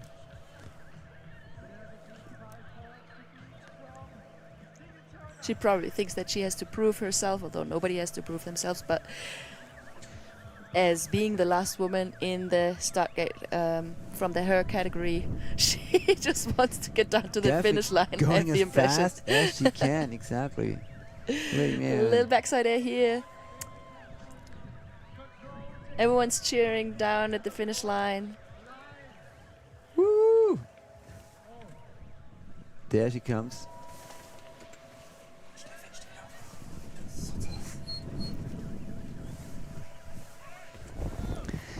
Lila Well Yeoman. done. So let's look at our scores. I hope she's okay. She looks a bit, having a bit of a cough there behind the YETI banner.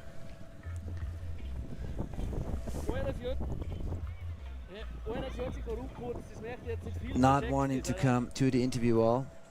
Oh, I didn't get that. She took the No. wrong way. No, the cameraman's desperately looking for her. And the judges are not desperately, but eagerly trying to get that correct score. Tegan Turner in the lead with 75 points, followed by Brooke Hansen, 70, and Hana Kinoshita from Japan. The US ahead of New Zealand and Japan, our current ranking. Let's You see can where you see- can enter. That was a beautiful air, but Bummer she didn't land that. That would be nice.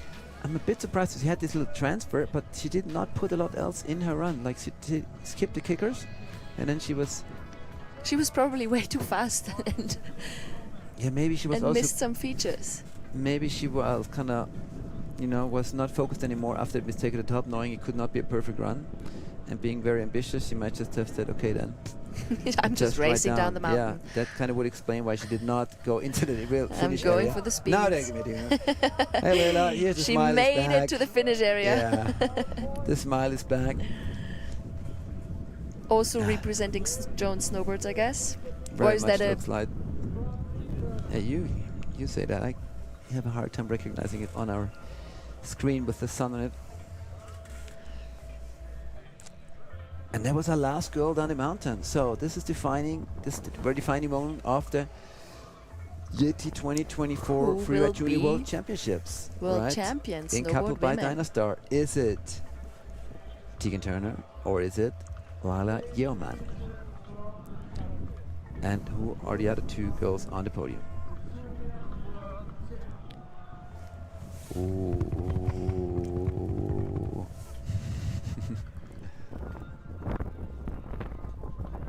What do you think, Flo? Who won and what is her score?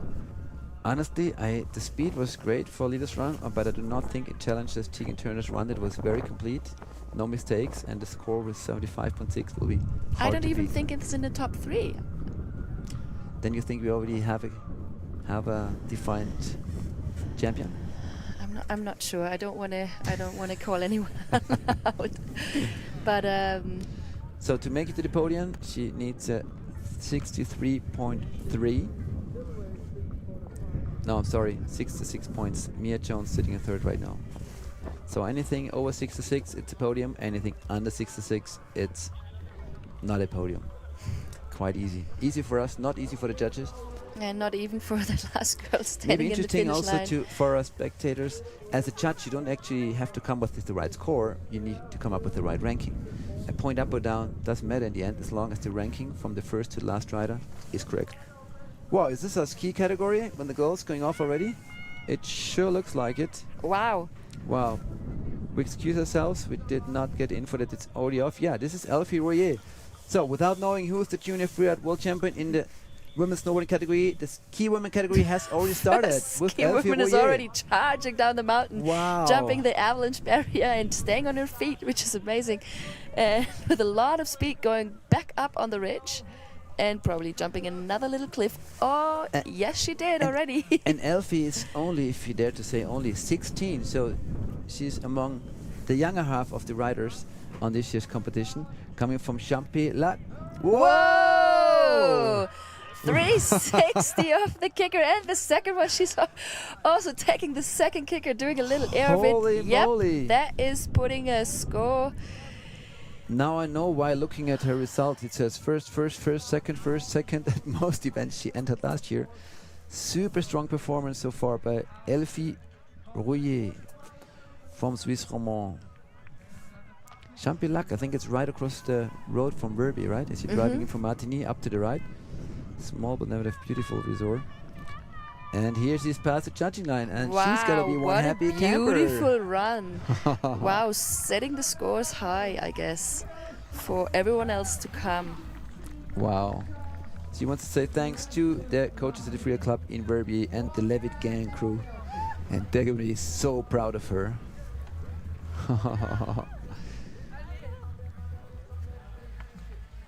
Wow, I'm almost speechless. That was Me that too, was a fast run. We were still waiting for the scores from the snowboard women, but she was just blasting out of the start She gate. just did her fast backflip at the end of the season last year, and now she's performing like one of the big boys. Jump 1, jump 2, both super clean. And I think here's the 3. Wow. Gets in the backseat but manages it without touching the snow and the shifty. So 4 amazing features. Wow. Well, the judge is going to have a hard set time. the tone for the women's skiing competition here at this year's Junior World Championships. Oh, can we open the window, please? It's getting so hot in here. Now all the way.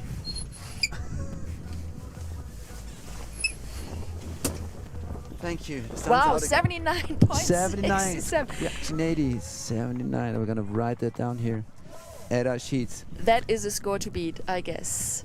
From Canada, from Drea Dimmer. And honestly, I would have gone up another couple of points on that. Yeah, but probably the judges have to, start easy, because we don't know what's coming next, and there's still 12 riders to go. Yeah, but if the riders don't start easy, why should the judges start easy? Another jump over the avalanche barriers with a clean landing. Wow. She's so fast, she's just jumping. Drea, she will be 16 only in April this year, coming from Whistler Mountain in Canada, one of the world's most famous freeride resorts. She has kind of a similar line choice, I guess. Yep. Taking the kicker. Let's see if she's also doing a 360. Kicker. Oh, little air. Still nice and clean jump. Dakayan, Rossignol and Surefoot are her sponsors, and she wants to really thank the parents to make this trip possible. Oh no! What? Oh no! What just happened? She got stuck. Looks like one ski got stuck in a... And she was turning around and she just... Maybe what in a a bummer. marmot hole or something. Oh no, they're all asleep. Oh, what a bummer. She just had such a good start, but something must have happened. Coming down to the finish line, probably being really disappointed about what just happened. We're probably going to see it in the slow motion again. Drea Dimmer from the Whistler Freeride Club in Canada had a really nice run until the moment when a ski got stuck.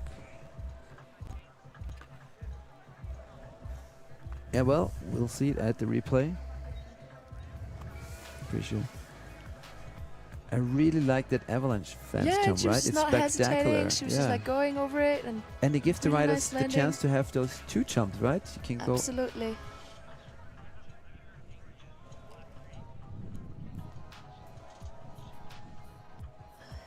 Yeah, 2 little jumps over the kickers, and then we couldn't see what happened down in the just before the finish line. Because there was no major feature or jump, right? She just. She's already gone. She's not even staying at the finish line waiting for a score. 50 points for Drea. And second place, of course, And as she's the second we rider. go back to New Zealand. Poppy Freeman. So I hope I did the math right there. So January 09, January 24. So she just turned 15 2 weeks ago. Yeah. Probably one of the younger riders of the whole event, I guess. Yeah. And also for her, not an easy day, right? With a bit of a mental burden. What about the mental situation anyway at the start, Aline? I mean, free riding is special when you're standing in the start gate, right? It is very special, and to be honest, Flo, I never really enjoyed it. I got really stomach sick being up in the start gate. But once you go, it's all gone. Well, I always told you that. You always came to me and asked where to go, and I told you where to go, and then we said, oh, it was all fine after the first turn. That's how you got world champion. Yeah, I think like your heart is beating for sure. I think nobody up there is just relaxed and just like super easy going. But I think it's also good for the concentration, right? Adrenaline rush in your blood also makes you, being concentrated and I hope Poppy Freeman is concentrated. Well, the thing is, you don't know exactly what's coming up, right? It's not a ski downhill where you slide down every inch, every centimeter of your line. Even with an on-slope inspection like this, the snow always changes, angles change, kickers change, landings change, so you never know exactly what to expect, and that makes it so hard in the start gate of any freeride competition. Beautiful wind lip air by Poppy. Wow. One of the biggest airs. Oh no! Getting caught on her inside ski. Losing all the speed, that's a bummer. That's one thing I know about ski instructing. The lower ski is always the boss. Not sure how to pronounce it properly in English, but I'm sure you guys out there understand me. Approaching the kicker. Nice little shifty. Landing right between the trees. Next kicker for Poppy. Hesitating a little bit, taking out some speed. Probably not in her head right now after what just happened with the ski getting caught. Yeah, that's so hard to digest during a run when there is a mistake to like refocus. But she did so well this last 12 months. She won the under 14 in Chamonix, in St. Anton, in the Remarkables, in Mount Olympus. 4 victories in the last 12 months, another couple more podiums. Also, her shout out goes out to her mom and dad and her 3 older brothers for helping her to get there or where she is now. Also, shout out to Dion Newport again for setting up the New Zealand team for free riding. And she looks up to Jess Hotta, Craig Murray, and Andrew Pollard, A-Pole. Well, no wonder some of the big names on the Freeride World Tour who are definitely inspiring the young and upcoming riders. She wants us to mention her sponsors: Black Rose, Giro, Roxa Boots, and the whole New Zealand community. Let's check out the top air. I really like that. So nice and clean. Yeah, no hesitation. hesitation. No arm slapping, nothing. Absolutely. No. Also the second one a little slower. Perfect landing.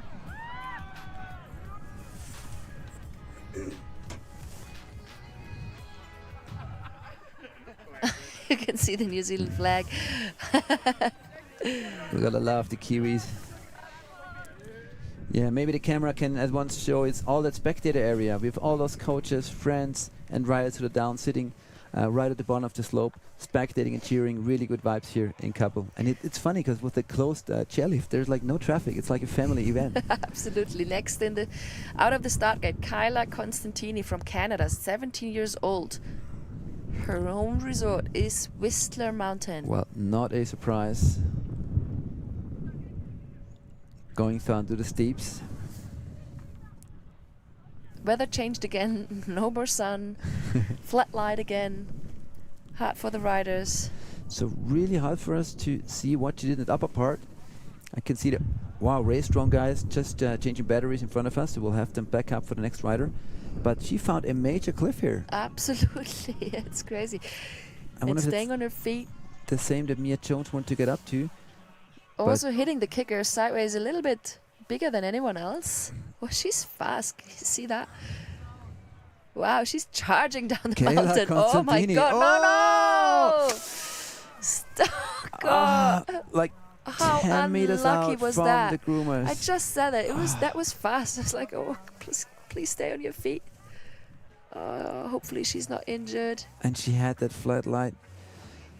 Did she lose something? I don't know. It is hard to see from Do here. you see the track? How one of her skis did like a little sad almost. Poor girl. I hope that knee was strong enough to, because she still has both of her skis on.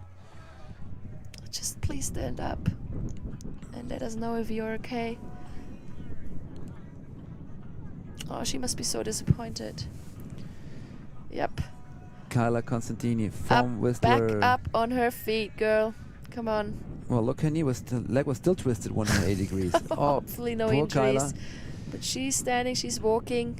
Thanking her sponsors Helly Hansen, Rossignol, Teton Gravity Research, McCool's Whistler, and Surefoot, and especially her mom for making this trip possible. And her mom is with her right now in her thoughts.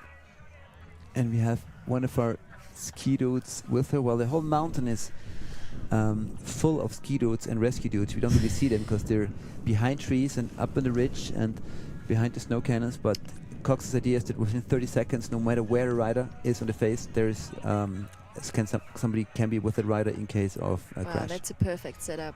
Yeah.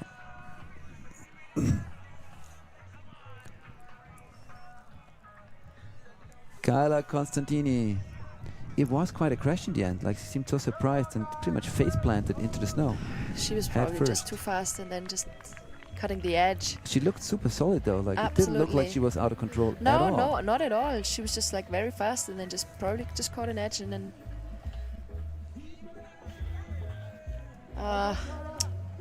Bummer. Not only skier but also a soccer player, Kyla. And as we're waiting for a score, we move on to Mila Delarue. Bib number 5, Mila Delarue. We just heard her dad here in our commentator's booth, talking a little bit about conditions and... Exactly, her dad from Pyrenees. I think she was born in France. It's where Xavier lived when she was born. Now they moved to Switzerland, Verbier, a long time ago, and are pretty happy there. And she was second last year at this event.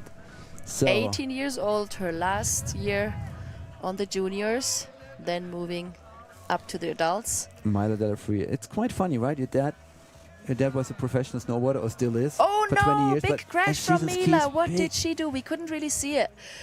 The drone footage did not show what just happened. Oh, what a bummer. She waved her arms. That's the sign for the rider so being looking okay. forward to see her run now, but she crashed. Yeah, the race drone was kind of behind the ridge there as she took off, and let's just see. Hopefully we're gonna get some insight from the slow motion. yeah, maybe Backstage does have another angle on this from the Barbie cam, so we can look at that jump again to see what happened. Here we go. We can't really see it now, but then she just... Oh, yeah. Oh, that would have been a massive clip. Oh, no. It seemed like she looked back to something and then her ski got stuck. Definitely her right ski getting hung up in something. Yeah, one ski, right? It was only one ski. No, she seemed in perfect control and was riding. That would have been a nice towards clip. the next feature. Yeah. Well, a victim to the tricky snow conditions today for sure, Mila Delarue. But well, she's proved that she can do it. We saw it last year, and next year she'll be up in the grown-ups category, and I'm sure she'll Look do at well her. She's just like still going fast. Yeah. Probably just finishing her run, although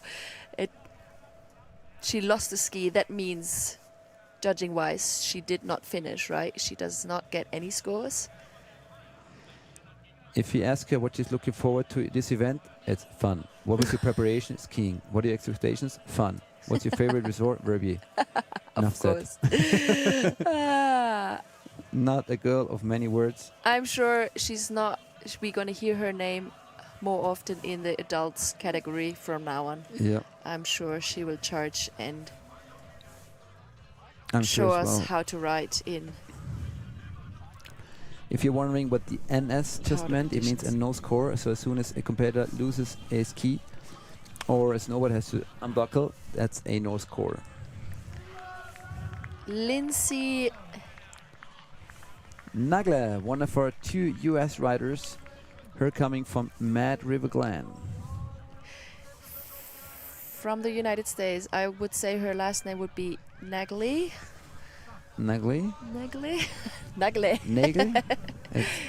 Anyways, coming down with speed, probably also hitting the Staying on the wind window for a lip long time. and- Doubling. Whoa! No. Oh, yeah. That was a Oh, very, girl. very Please ambitious move. stand up. That was... She's knocking her head. I don't think it means I'm injured. It means like she's not happy what she did. I think she. That was Seems very like ambitious. this was not the entry she was planning to take. What do you think? It looked like that. I cannot even say that she probably misscored her line a little bit or misjudged the speed, or it was a very ambitious entry, like doubling in onto the cliff. See it, 1, 2, and then she probably didn't expect that she would jump or get some air at the first hit little. But air the time. moment her tumbling stopped, she was knocking on her head like 10, 20 times. So like being Saying, angry with "What was herself that?" for saying like, yeah, you missed your entry. I'm not sure she entered from over the wind lip exactly where she wanted to. What a bummer. She was. She looked really And then with the speed she had, it motivated. was just I too would flat say I would to call ride it. it. Yeah, very motivated. So no score for either. For Lindsay, But we can still because give she out lost the the shout outs ski. for her crew, right? absolutely. What are her shout outs? Well, she rides for the Mad River Glen Freeski team and the Green Mountain Academy. She is really looking forward to exciting terrain and meeting new people from all over the world, experiencing Austria and high-level competition. Exactly. And we move on to Cornelia Hoset. No, Cornelia Hoset Jaere. That is another difficult name. Whew. 18 years from, and where's she from, Flo? That's what I'm trying to find out. It says Oppdal here. That sounds like In the middle of Norway. Here we go. Yes. It's Norway. Well, 2 days of preparation for this live stream, and of course there's some mistakes in our sheets. Please excuse us for that. No mistakes allowed for Cornelia as you stand right above one of the biggest features of the venue. Wow, but Sending taking a her slash time, down looks just- spectacular. But she looks really confident here, and probably not jumping the whole thing, but she just hesitated, but riding it down with confidence, you know. I really like that. Totally. She stopped for a second or two, so you get a bit of a deduction for fluidity. But overall, I really like that line going right to the steepest part. And now she's coming back up to the ledge. We saw 1 or 2 riders oriented before. And the ridge, jumping down the ridge. Without any hesitation.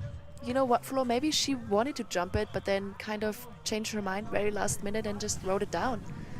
Which is a good solution, you know, if you're not confident enough to jump it. But there's options. I mean, ideally, you plan your ride and then you ride the plan. But of course, if you don't feel the confidence, it's always better to pull back than to close your eyes and go for it anyways without the confidence, because then you have a good Absolutely. chance of not making it. And you sometimes have to be flexible that, you know, if it doesn't really feel good, Yeah. then exactly. you have to change your mind and ride plan B or C. Totally. Cornelia, being 18 years old, she won the Norwegian Under 18 Cup in 22 and placed 9th overall in the rankings. She would like to thank Forefront for sending her skis and Actrix for sending her clothes. Also her older brother, Stinius, for supporting her, and people from home in Norway. Nice. That was a really nice run, I think. Although she probably didn't jump the feature at the beginning, but she was riding it. Well, and you got to Down remember really that well. she's a 7th girl, and we have had 3 crashes, so there's Yeah. a lot of room Sometimes to you have to position make yourself well. smart decisions, I Yeah, guess. and we are halfway through the field now, and half the riders so far, which is a quarter overall, has crashed. So maybe good to not go 120% in these conditions, better go at 90 something. As I said, and bring it down. skipping the first big cliff, but then riding it down was a 54 good choice. puts Cornelia in third place right now, right behind Poppy Freeman from New Zealand, as we go back to the S for Tia Schenk. From the United States of America, 70 Did you years hear the- old. We hear her Can you parents hear the probably crew? screaming. Maybe her coach or friends. And also, wow. That was nice. Look at that. It wasn't a lot of airtime, but it was really steep. Right. Riding down. Tia Schenk, 17-year-old from confidence. Telluride in Colorado, and she finished third here last year. So she knows what it's like to end up on a podium at the Freeride Junior World Championships, but obviously everyone wants to be at that top spot. And now she's riding on the ridge. Different line than many others. So hard to know where you have to enter. So you gotta check your landmarks. Ah, there's this tree, and then maybe another tree, and then make sure you're entering at the right tree, or not a tree at all. Here she is. She's Wow. taking down some speed and then back into the Beautiful, and she face. No, stay on your feet. Oh. Oh. Yes. Not a crash, just a little bit of a wobbly moment there. And just keep it together and just ride down to the finish line so you have a nice run. Well done. She is especially thanking her coach, Connor Helton. She's saying he is the best ever. Connor Pelton. He came all the way to coach and support her, and is really grateful for his fun, laid-back and positive attitude.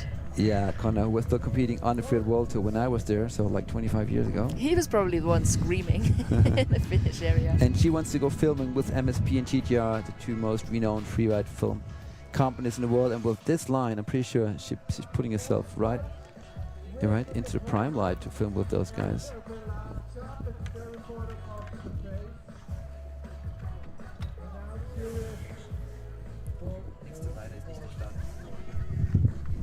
Yeah, okay.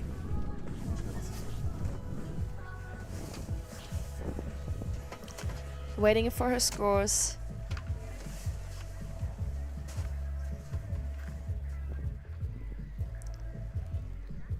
You can't really judge if she's happy with her run or if she is disappointed.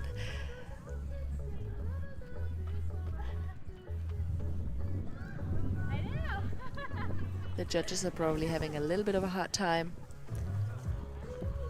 Great line choice though. Very different from the other girls.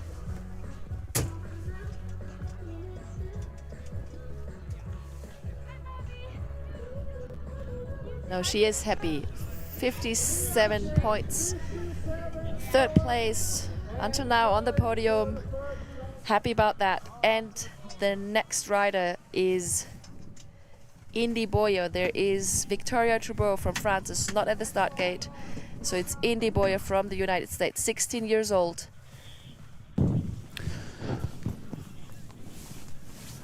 Already on the ridge, dropping in really fast. Start from her. Wow, really nice line choice. I really like that drop. Super fluid right through the most difficult part of the face.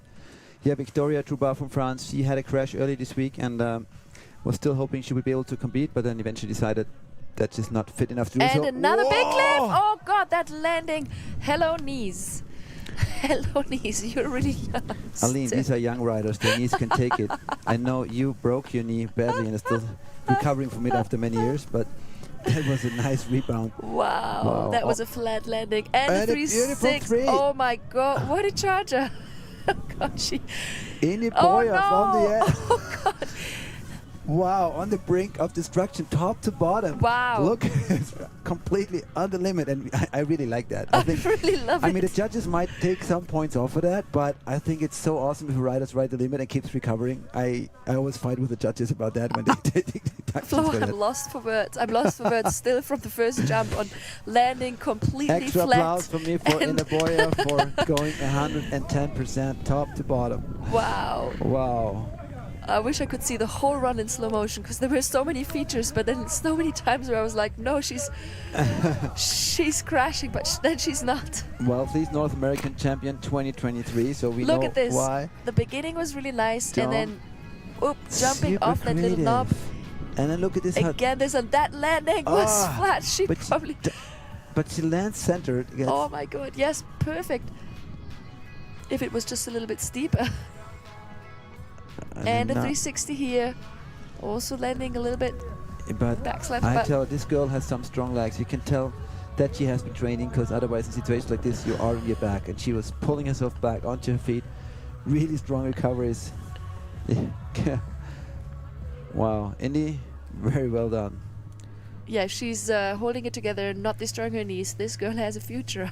I am She was here quite sure. 3 years ago to watch her brother Sage compete in the Freeride Junior World Championship, and her preparation were 5 weeks of grueling mental and physical training with Daddy. Hello, here we go. But now we know Daddy why she Boyer, has it such paid off strong because knees. exactly strong knees and mentally a very strong girl. I wonder what the judges are saying about all those recoveries. If they give her as many points for recoveries as they give for getting off balance, I really hope they do so. I would personally They give her should be right. 100% for the recovery. I love to get the result before we move on, but 45.67. Oh, bummer. So She did definitely not get rewarded for that. I would have.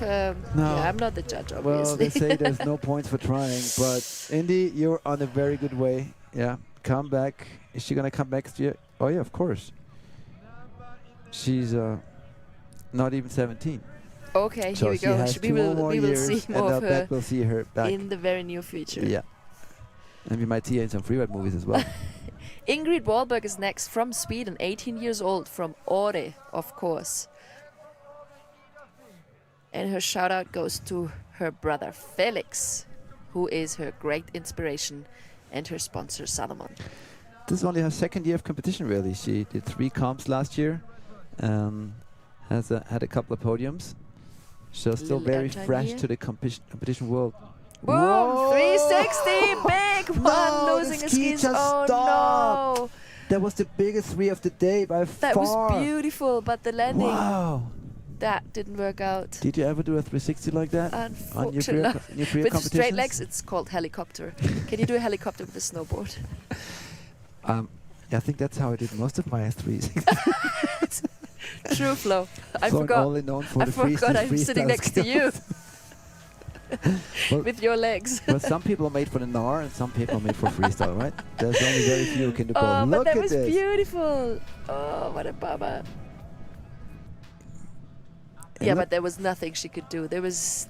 that ski just stopped, right? I mean, maybe she over-rotated a tiny bit, and that's why she had a bit of side It pressure. seemed like and she was just like taking off again after the landing. I think it's because she over-rotated a little bit, and she had a bit of sideways momentum, and then the moment the pressure got onto the binding, it just released. Yeah. It's a bit too fast in rotation, but it was a long jump, like really.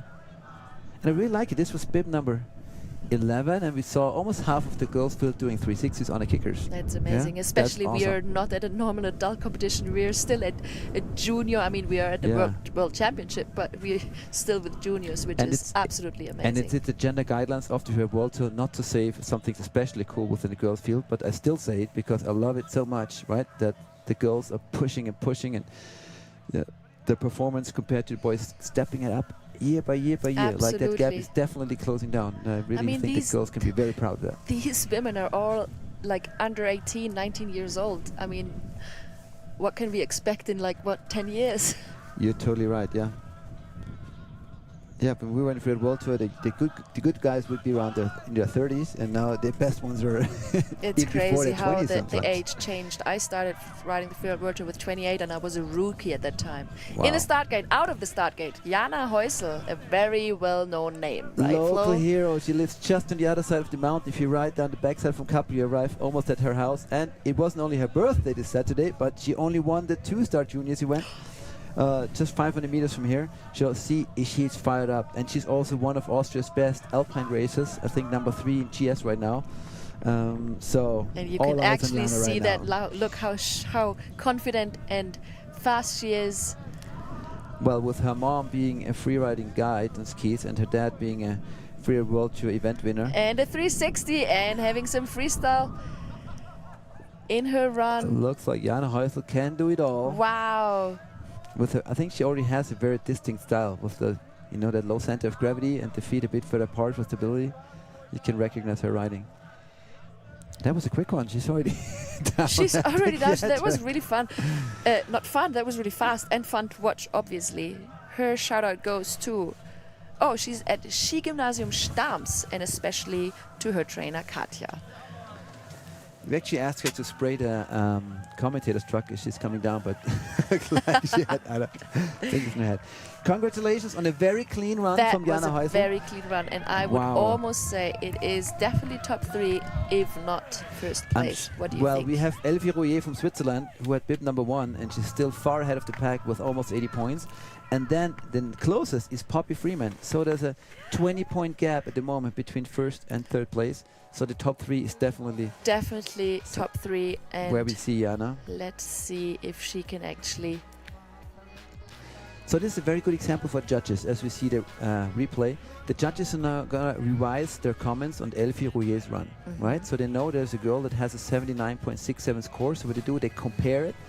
They don't. It doesn't really matter if Jana now has a 85 or 75. As I said. 85. They did compare it. Wow, they did. And it's an 85 score. As I said it, I should be judge. Aline, you go judge next time. I look for a different commentator. No, it's a really hard job. Wow, 85 by Jana Heusel. Putting another clean one down. And there's only one more girl to go, so congratulations. Definitely top 3, or let's say definitely first or second place. Now we're gonna have a look at Ida Fien from Norway, if she can beat that run from Jana. Starting really well. Probably not as fast as Jana and not so much airtime, but she's still up. Jana Heusel sitting in the hot seat right now, and only one competitor can steal the title from her, and that is Ida Finkenhaus-Fehn on the run right now. Second little feature. Clean run so far, not as fast as Jana. Hitting the kicker now, let's see what she's gonna do. Ida was 6th here last year, but if she wants to kick Jana off that round, she'll probably has to put some freestyle in there, right? And is she gonna do? No, she's not gonna do a 360, so another air. At least she's staying on her feet, which is really, really good.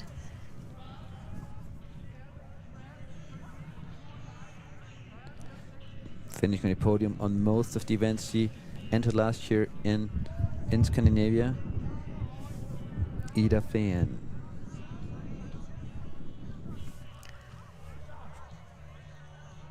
Clean run, I would say. Clean run. There were no mistakes.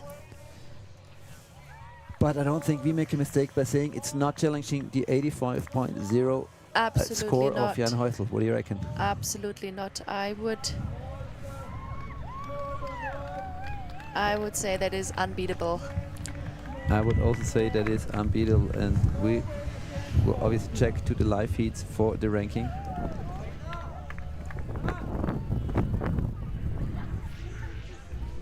She's happy though. Out of breath, obviously. It's really hard in those conditions to do a really good run from top to bottom.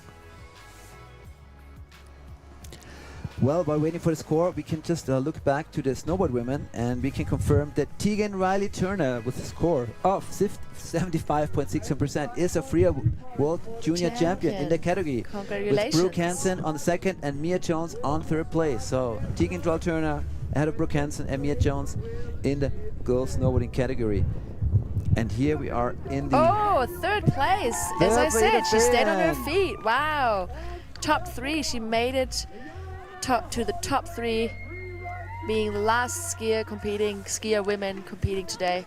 That means Jana Heusel from Austria is a Freeride Junior World Championships 2024 hero. What a legend. Followed by Elfie Rouillet from Switzerland and Ida Finkenhaus-Fehn from Norway. Congratulations to these girls. No time to celebrate for us because the next category is already on. I think everyone is back to scared that the weather is moving in, so we are probably going to keep on moving with starting with the snowboard man. I'd actually like to have a break and a beer and hug the girls and get the latest stories. It's not happening, huh? Yeah, you have to be back home for your kids at 4 p.m. when your daycare lady is That is probably not happening. In the Stargate already from Niseko, Japan, Tema Tamai. And I think you know Tema's dad, correct? I know Tema's dad, which is a legend in snowboarding, Taro Tomai, the founder of Gantom Stick snowboards that I ride personally. Well, it's not hidden advertisement. These boards are legendary as well in the snowboard community, not only in Japan, starting to be all over the world. And obviously, the son does have the passion of the father. Oh, and really nice indie grab. Oh, look at him, Tema. Finally Go. a transition on this jump. Yes. Took him about a football field of time to get rid of the speed. But he And stays on landing in his those feet. conditions is really hard, especially with the snowboard, I have to say. This is the best advertising for the Gantom Stick boards. They Going for the make it kicker. work. And another one. Yep. Staying on his Slowing feet. down again. Absolutely in control. I'm wondering what board he's riding. The conditions in Japan right now are way better than we have here. And but it's a competition. his preparation for this comp was aiming for the championship. I really like that. And he does. Yeah. And you know that he's also a good surfer? He's also a good surfer, He's also a good as surfer. his A lot dad. of the Japanese snowboarders I've are, been right? surfing in Japan with his dad, and that was amazing in freezing conditions. But back to Tema, I really like his line, and his especially his first jump, a little Finding a airtime. nice little feature at the bottom. Woohoo! Yeah, you can tell the board as he's riding past the commentator truck that it's a Gantom Stick with this distinct long nose. Probably a really good board for these conditions today, right? Absolutely, yeah. Well, the landing and how he rode out the landing off that first That jump was was amazing. very I think we're impressive. gonna see the slow motion again. Yeah. Ladies and gentlemen, if you're tuning in now, this is the 2024 YETI Freeride Junior World Championships in Kappl by Dynastar. 2 categories down, 2 world champs crowned in the female categories.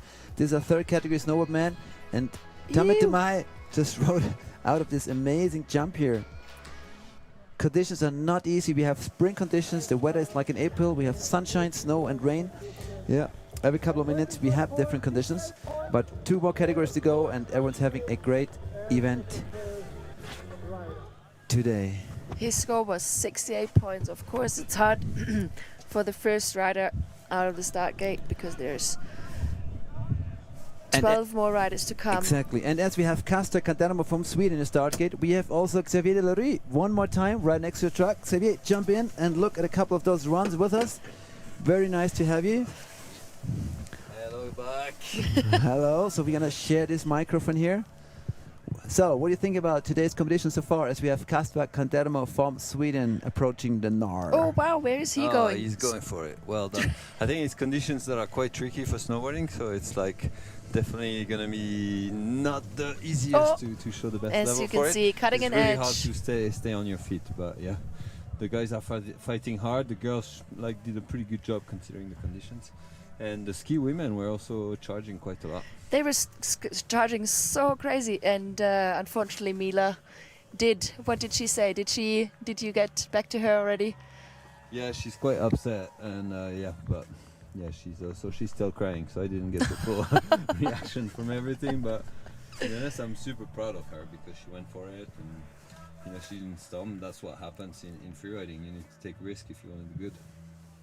Yeah, she's a very ambitious girl, obviously.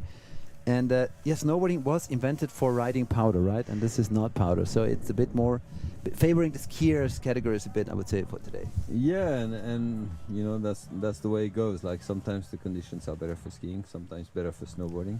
More often for skiing, I must say. But yeah, we've seen it in the past. Like when there is good powder, snowboarders shine. And yeah, if it's not today, it will be another day. Well, there's only some snowboarders in the world like you who can make it shine, even if it's hard pack, and make it look like powder. What do you have on Casper for us?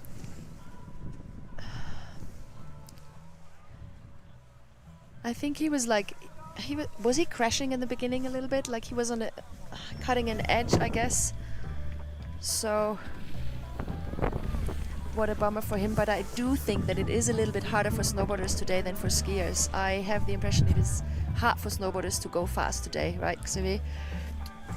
Yeah, and it's also especially hard for snowboarders to stick to their run all the way down. So it really encourages to kind of not push too hard, not take too many risks. Yeah, I think on conditions like this, it would be nice to see like a more tolerant judging. I think it would be nice if the judges could really allow Absolutely. mistakes, because otherwise you're kind of stuck with your snowboard. Yeah, we talked about it quite a bit when we saw Indy Boyer from the S having a run on the brink of crashing with a lot of recoveries, and then, but the judges every did not keep the score up. They had to take deductions for all those little mistakes. And we go to New Zealand again, Aline. Next one is Kiani Wilson from New Zealand. Cardrona is his home resort. Taking... The Kiwis are well known for riding grass. It's called Sussex riding, and like That's why everyone's going. They're going for this straight away. And also now, like 5 minutes ago, it was sunny again, and then now you see it is hard to ride in tricky conditions and flat light, where Normally you cannot the really Kiwis see. don't care, yeah. And looking at Keanu teams, he doesn't mind the flat light. You know, having 2 victories on his belt already from the summer, the New Zealand winter. Oh, going switch. Oh, no, I think he wanted to go up again on the ridge, but didn't really make it. Yep, it And was. then crashed. Xavier, what did you see there? What was he trying to do? Was just going to go switch for a bit, or was he going to go up the? Did he change edges to get up the ridge more easily? I'm not sure, but yeah, he kind of caught an edge, which happens so easily in this kind of snow on snowboarding. But yeah, that's kind of game over. Like once you roll like this, your score is done. And you can see his mental game is really hard for him to concentrate again. And after that, he crashed a couple of times more. Yeah, you could really tell it was a super smooth run until that first rollover, and then within a few seconds, a couple of more. It's just like that when you lose your motivation. Yeah. Kiani is looking up to Travis Rice, and so is Savaratsky Synod. Do you know him? Guys, if you don't know Zoe, you have no idea what's going on in the snowboard category right now.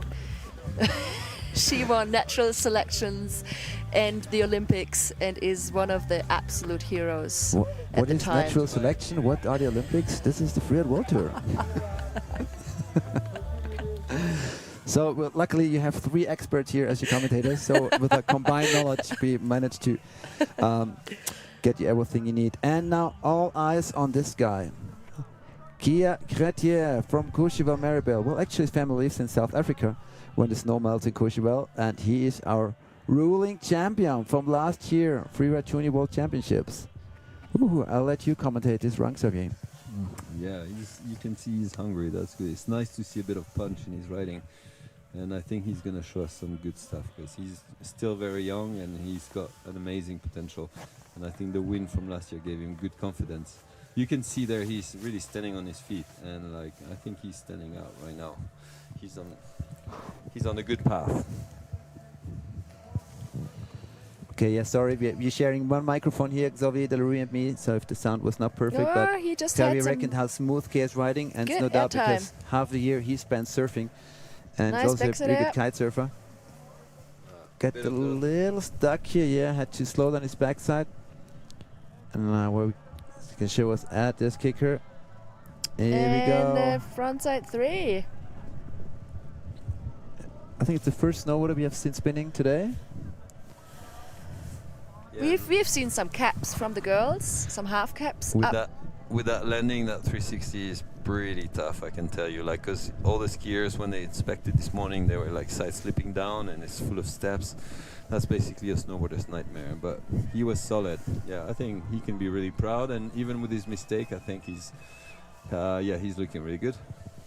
From the Bosel Free Ski Academy in Courchevel-Mériby, and he's actually looking up to your brother, Victor Delarue, as one of his heroes. I don't see your name there, but I guess you can put all the family in the hero line. I'm in the grandpa category, so yeah, it's normal. That's the way it works. You know, you need to let things evolve. Letting things evolve. Well, Kia still has a lot of time to evolve in his lives. Winner here last year, this year with a very good run. This is a beautiful drop. That was, yeah. But with one major really mistake, nice. so Look, we'll see. Little indie grab here. This is the staying on day his where feet. hardly anyone will make it down without a mistake. So Little shifty. this is where he put his back down for a second. And a 3. This could be a really nice score, I guess. As we see, first place, Still a 77.3 77.3 for Kia Chrétien, taking the lead. But another 9 riders to go in this category. And what I really like is that we have 2 Australian riders here. Who would think? Henry Edmondson and later on Neil Hardwick from Australia. We never had any Australians on the Freeride World Tour. Can you remember, Xav? No, not at all. No, it's quite nice to see that. It's nice to see the spectrum of freeriding getting broader. It's great. Let's see what he's got. He trained with the Freeride World Tour Academy at the Remarkables in 2022. So let's see where he's going with his run. He started snowboarding in 2020 and then started doing competition 2 years later. So this is his 3rd year of competition. It definitely needs some dedication because the resorts in Australia, as far as I know, are not your typical freeriding paradise, right? Is there any freeriding in Australia? Yeah, there's a bit. But snow-wise, this is conditions like this should most of the suit time probably the like Aussies. this. Yeah. Very sunny, probably soft after a big snowfall straight away. Nevertheless, I really respect the determination, right? To make it from Absolutely. Australia all the way to the Freeride Junior World Championships in Kappl by He's Dynastar. That is pretty awesome. So do you think the light is affected today? Some riders really had sunshine during their run, some even had snowfall. Now at the moment it's quite grey. Does that affect the riders' ability to see what's coming up, especially as they go faster, bumps and landings? Yeah, it's major difference. If you're lucky enough to have the sunshine and then all of a sudden you're in the whiteout, you're not gonna see anything like any dimension on the shapes in front of you. So you're riding blank, so it changes everything. And especially when it's tricky like this, you can't see all the traps coming your way. So yeah, it's not gonna help, that's for sure. But like so, when it's like this, what's good to do is to try to stay close to any rocks or any trees, because they're gonna bring a little bit of contrast. So that's gonna help. But as soon as you're in a bit of a white area, you're not gonna see anything. So that's gonna be really tricky. Yeah, each of you guys out there knows it. When the light is flat, obviously it's hard to see those bumps and whatever is in your way coming up, and you're slowing down, and then it's obviously not the same. Okay. Thank you, Henry, and thank you, Xavier, for joining us here. Yeah. Thank you, guys. Keep it up. Thanks, Keep it Kazu. up. See you later.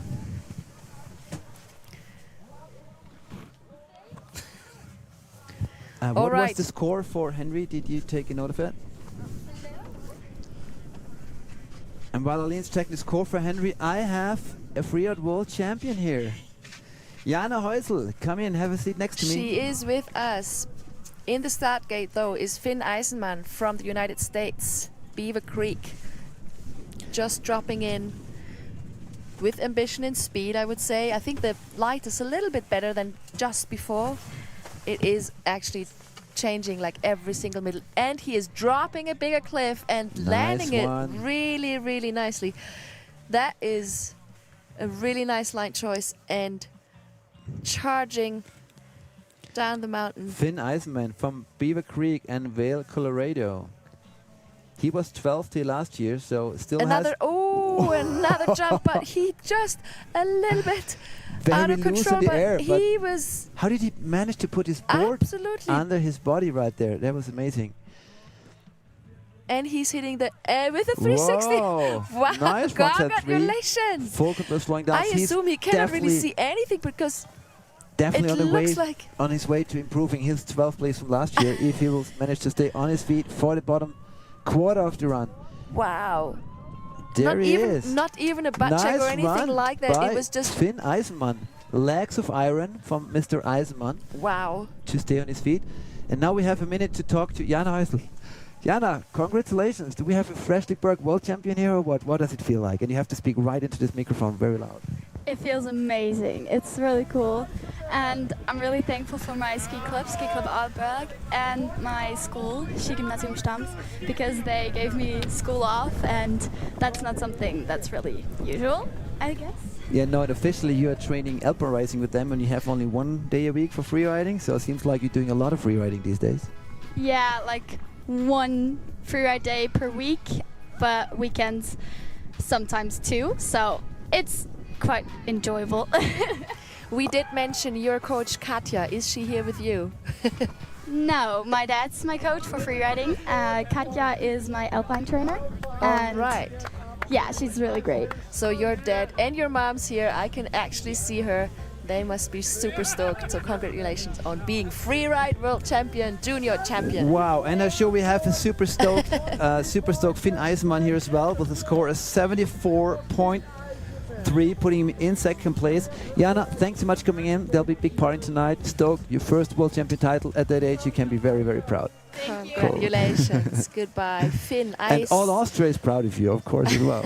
I would say that was a really nice run of Finn, because obviously we thought that it would be getting less points with a little bit of a hesitation or struggling with one jump, but then now getting second place. Now already in the course, Sam Briggs from the United States of America, Alpine Meadows is his home resort. And he was here last year and finished 10th, just a bit ahead of Finn Eisman, and I'm sure they planned the lines together. Wow, that was a nice, what is it? Was it a cab 180 off the wind lip? Kind of looked like it.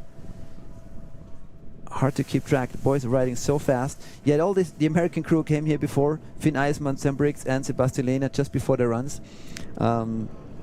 They're really a really cool crew, and I was right together. I really promised in Kappl. Finn Eisman to give a shout out to his good friend Kellen Collin, who passed away in March, sadly, and it is really important to him to mention that. But back to our rider from America, Sam, who is actually also putting down a really solid run here. Very solid. Kind of seems to me that their contest experience of riding, kind of tracked out venues after on-slope inspections is not a disadvantage today. Sam Briggs. So we have. Wow! Look at it! Look at it strapping off the bindings with jumping. I've never done that before, have you? He's probably excited, but that was a really solid run. He was really fast, Flo, and he's very hungry, as you can see. Definitely. And let's see. Yep, cap 180.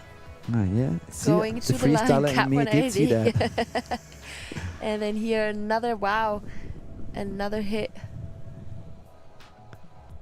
And off the kicker, really nice. And a backside 3 as well. A little bit of a bump check, but let's see the score. Would you put him in the top 5, Flo? What do you say? Whew. That's a tough one. I would say top 5, yes, but not top 3. But I'm not really sure. Well, the top 2, which is Kia Chrétien and Finn Eisman, were a bit of in a league of their own so far. With Tema Temai sitting in 3rd place, 68. 71.6. Top That's 3. It. And the top 3. Aline, you are amazing today. I stopped talking about any points from this point on. I and leave it did, to back you. in the days, I did do a judging course, so I kind of have a feeling for the scores, but obviously I can be very wrong.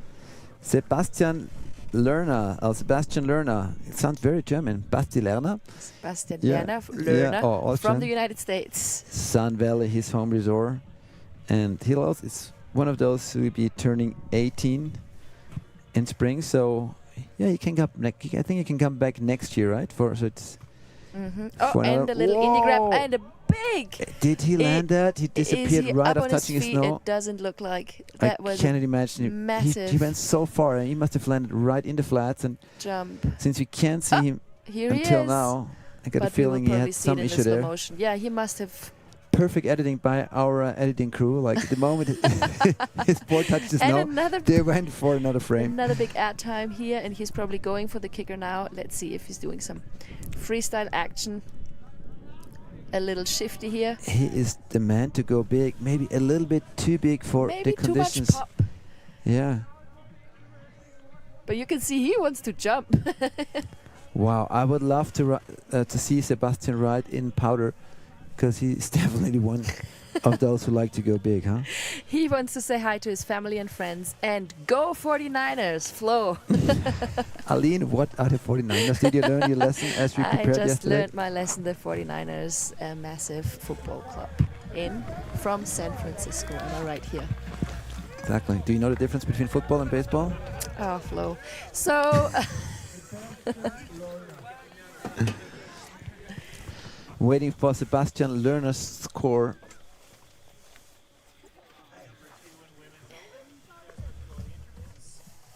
In a second. Let's see, in the slow motion, do we see if he's crashing or not? We cannot see anything. He might have gone down or not. Let's see in the judges' scores.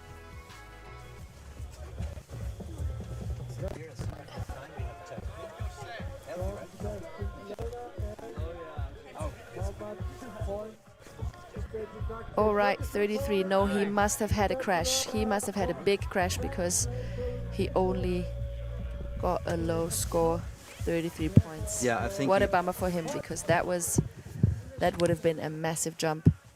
Elias Singer in the start gate with bib number 9, also from the United States, 16 years old, and his home mountain is Big Sky Resort. And as he's riding, I have Brooke Hansen here next to me. Hey, Brooke. Second place for you in the snowboarding girls division. We saw all the Kiwis going crazy. How does it feel to be here in Austria and go home with a good result? It's amazing to be here. I'm super duper stoked. Super duper stoked to see all the Kiwis at the finish line for me. Wasn't even sure we had that many people here. Yeah, the Kiwi crew is always one of the crews that sticks together the most and gives the big shout outs. Before we keep talking, we see a beautiful backside air method. I always love if the kids are doing some methods.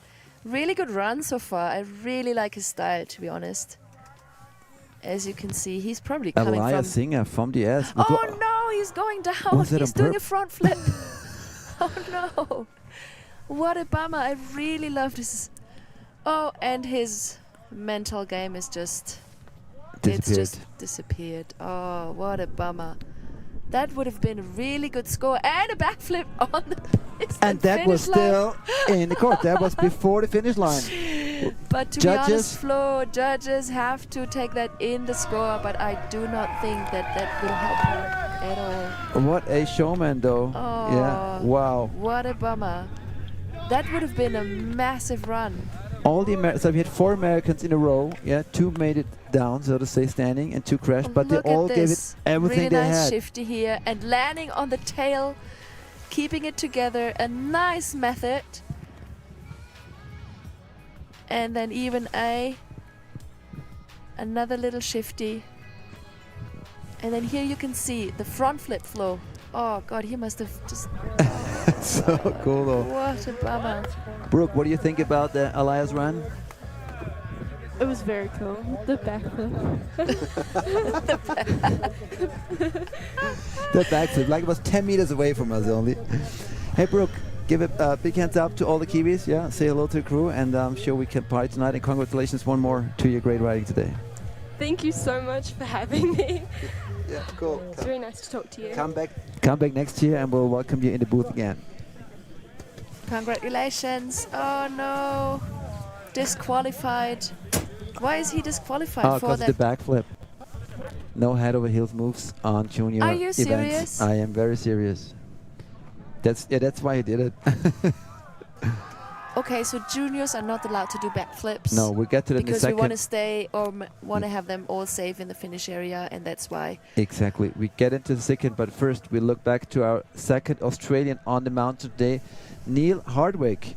And look at his results. Freeride Junior World Championships 2022, 8th place. 2023, 21, 8th place. 22, 3rd. 23, 2nd. Wow. So if you roll that forward... He has to be the new champion. Let's see what he's got from Perisher Mountain. Sorry before calling, saying that Australia doesn't have any freeride resorts or wow, or any powder or freeriding. It is not true, obviously. Huge entry here by Von Hardwick. Not sure he landed. Actually, I'm sure he did not land where he had planned to land because there was no transition at this very spot.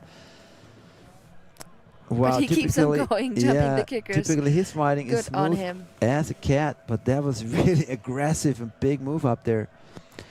Traveling through Europe, which is Another that for the backside three. third or even fourth landing consecutive year. on Wow. his feet, keeping it together, but I think it doesn't really help a lot having such a big crash and then No, his mom, Gabe, was a professional surfer, and his brother is a professional motorbike rider. He's on the brink of being a professional freeride snowboarder. Really cool sporting family. But that top air was pretty nasty. amazing. Yeah. Whew. Well, the landing was nasty. Let's have a look in the slow motion because that must have hurt again. Yeah. Oh, and look who his heroes are. I love the vibe. I love the teams. I love everyone's cheering on him. Look at him. Wow. Look at that one. Wow. That was far. Looked like he was just not fast enough to reach the transition he was aiming for, right? Exactly, like a but he meter just short. let it on the last On the little ledge. bump, right? Oh. But what I really like about Vaughn that he says his heroes are Xavier Leroux and Flo Orley. Does he say that? Thank you, Vaughn. Yeah, no, I didn't make it up. It's true. Wow. That must make you really happy, Flo. Yeah, here goes the greetings to Mom. I think actually his dad wrote something on a WhatsApp this morning. Oh yeah, Belle's birthday. So probably today his mom's birthday. I think that's why he says hello to his mom. And clapping hands. Oh, look at him. He's so happy, although he probably knows that Still 58. his score despite will that not be crash, that high 40 because of effort. the crash. Exactly. Wow. Thank you, Neil, for an amazing show. Wish you had gone a little faster on that first dare to hit your Absolutely. transition. If he would have landed that, wow. Woo. Yeah, we'd have been right up there. And we are down to 3 riders in the men's snowboarding field after 2024 Freeride Junior World Championships Bib number 11 presented by YETI, Kappl and Dynastar. from Norway, Hovland. Adrian Hofland, a new name, rides in Voss Resort in Eikedalen and Myrkdalen, all on the west coast of Norway. Already a little bit of he's sliding down on his bum. I Was think that on purpose or did he? No, he must have caught an edge or something, or just Yeah, not easy for us, Celine, to see the action live. Sometimes the riders are hidden, right? And on the screen with the sun in the window, it's not always easy to see nice jump though what's from happening. the ridge into the face, and also the kicker here. I mean, not really grabbing his board or any freestyle moves, but yes! Oh, he wanted to go for the 540. Landing switches even harder in those conditions. Or he just over-rotated. But yeah, just saying that he's not doing any freestyle action and then he's pulling out a 540 is fun to watch. One of the few riders who does not say that he wants to be a pro rider. His plan is to work as a chef on offshore boats. Oh, So wow. this boy has a distinct plan of what he wants to do in life. Adrian Hovland from Norway. Let's see what happened at the very beginning. Hopefully the slow motion will show it again. Yeah. Because we couldn't really see here from the commentator's booth what was happening. And as we said before, if you put a clean run down, that pretty much means you're up there. We have only 4 riders that did not have any major mistakes so far, and that's our top 4. And we already have 11 riders in the finish. Absolutely. Here we go. Oh, he must have Seems like he lost the grip as he entered lost this grip, grassy and field, then he right? couldn't put back an edge in the snow, so he was just sliding on his bum down the first couple of meters.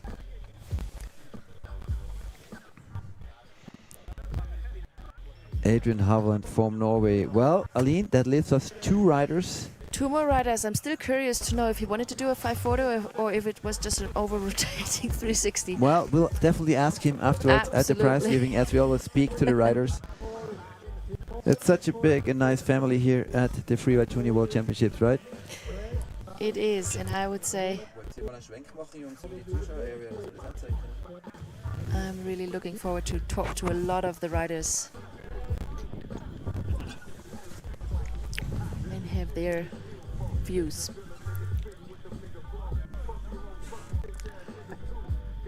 waiting for his score. Nicht verfolgen die letzten 15 Vorsekunden, sondern gleich zuschauen, wenn er wieder abgeht.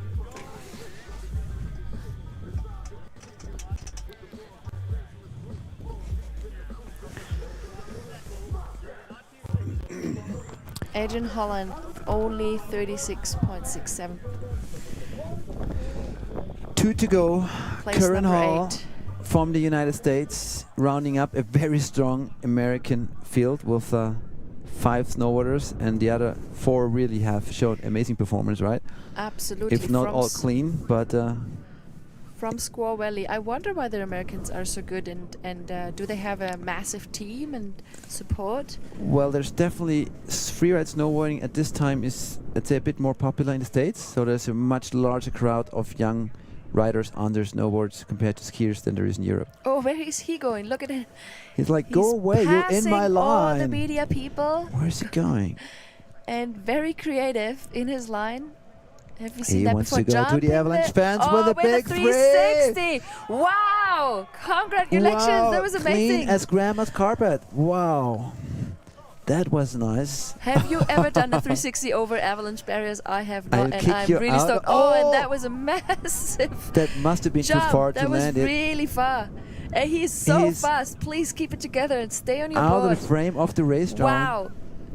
Especially in those conditions. So one of the most amazing lines of the day, 2 jumps only, one with the big 3 over the avalanche fans, and then a huge straight air over the kicker, where we did not see the landing. I think the landing was fine, actually. I mean, it definitely kept the speed up. I'm not sure if you had to put the board sideways to slow down, because you get very fast racing past. He must be stoked. We can see his reaction to Team this. America I think is he definitely is proud of stoked him. on his run. He did not crash. He just had legs of steel. Maybe Curran Xavier Hall. should coach him a little bit more, and then step in his feet. Squaw Valley, his home resort. We had a Freeride World Tour there a few Look years ago. at this. And That's the a landing was super. and And now he let's wasn't check that out this. fast at Let's look at it. Look at that. Yep. No, he wrote kept it out. together, yes. Amazing. Wow. So let's check the ranking. Kia Chrétien, 77.3, but he did have mistakes in his run. And then Finn Eisenman with the legs of iron, and Sam Briggs, also from the S. That's our podium right now. But you know what? It might be top 3, but he only had 2 jumps in his. Yeah, but in what his kind of run. jumps, you know? I mean, I go for momentum. So let's see. So top 3 for sure. Top 3. Top 3 for but sure. not for. I wouldn't say it's first place. So the challenge is up. Aline, should we bet? Are you challenging me? Are you challenging? Are you saying he's first? Okay. No, I just wanna, you know. I really hope I'm gonna be right. Wanna get you going.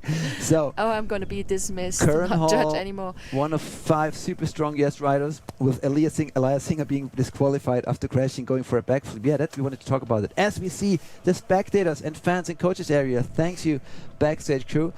Look how cool, they all built their own like teepees and backrests, and there's music going. And you have to know, everyone was just probably walking up here because, as you see, there's no lifts running because of the wind. We're in Ghost Town. This resort, in a ghost resort called Kappl.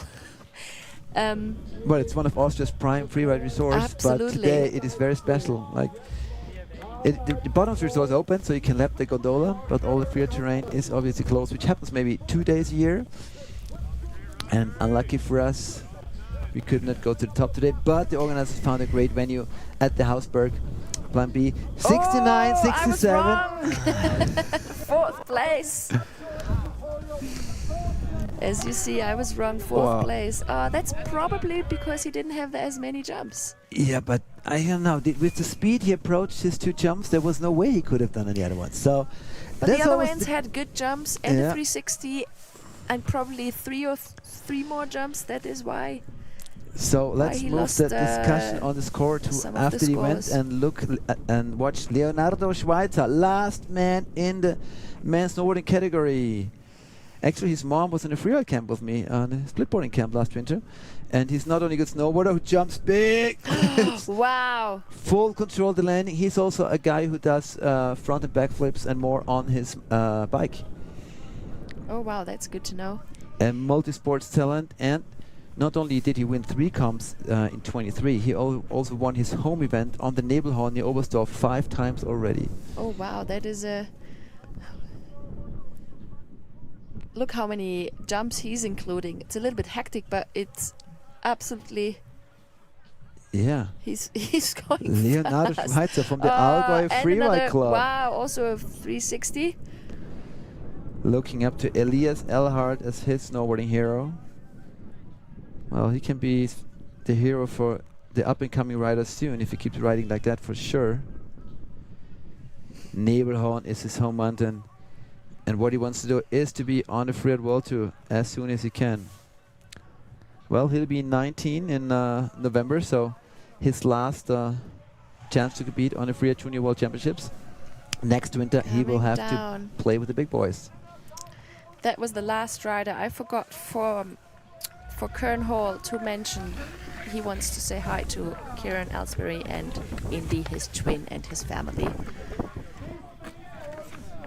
But now we're done with the category Snowboard Man, and we will have a winner very, very soon. We will have a winner. Is it Kea Chrétien, who's repeating his success at the Junior Freeride World Championships and becomes a double world champ ahead of Finn Eisenman and Sam Briggs, or is it Leonardo Schweitzer? Aline, please. You briefly asked me. I was really wrong before. So he had a good run, but to be honest, I doubt that he will be first or second. I doubt it, and I don't know why. It's just a feeling. Okay. Well, we will know in a second. Oh, This I is love exciting. it. I'm almost nervous. When we had our first World Tour, there was no live judging, right? There So was we nothing. It was horrible. You had to wait for hours, and you were like not knowing if you were like first or fourth, because you actually didn't even see any of the other riders run. When I was won the Riders Award in Verbier in 2000, which is 24 years ago, they found me the après-ski because I missed the prize giving. There were other things that were more attractive than being at a prize giving, obviously. And then they would call like, okay, now snowboard women or ski women, and then the 7th place, and you'd be like standing there almost shivering. Please, not 7th, not 6th, not. Oh god, it was to be honest, it was horrible. Yeah. Well, it was a long road, long development for Freeride to be at the professional level now. 73, he's squeezing onto the podium. Leonardo Schweitzer. Super tight decision, 3 borders within 3 points on ranks 2, 3, and 4, kicking Sam Briggs off the podium. Unfortunate for Sam, but creating a very happy Leonardo. But Flo, do you remember what I said? Not first and not second. Aline, I'm very amazed. I'll keep asking you. I'm super happy to have you for the speaker job and for your guessing on the ranking as well. Look how happy everyone wow. is. Kea Chrétien, Freeride Junior World Champion. Wow, this is going fast. Again, double world champ from France. Second, Finn Eisenman from the United States, and in 3rd place, Leonardo Schweitzer from Germany. Super international field, but no time to lean back. We move on with the next German, but in a different category. Oh, I wish we get like a 5-minute break to celebrate and hug the winners. Whew. But So I guess they just do it on purpose because we don't know when the weather is actually coming in. Forecast was really bad from midday on, so and it's already 1 o'clock. So my recommendation for everyone watching, stay with us, and if you see a skier lose a ski, that's when you go to the toilet, or you grab more chips or your sandwich or something to drink. Because but don't do it now, because Patrick Lehnert from Germany has opened up a field of 30 skier boys between 14 and 18 who are battling it out for the title of Freeride Junior World Champion 2024 here in Kappl, Austria.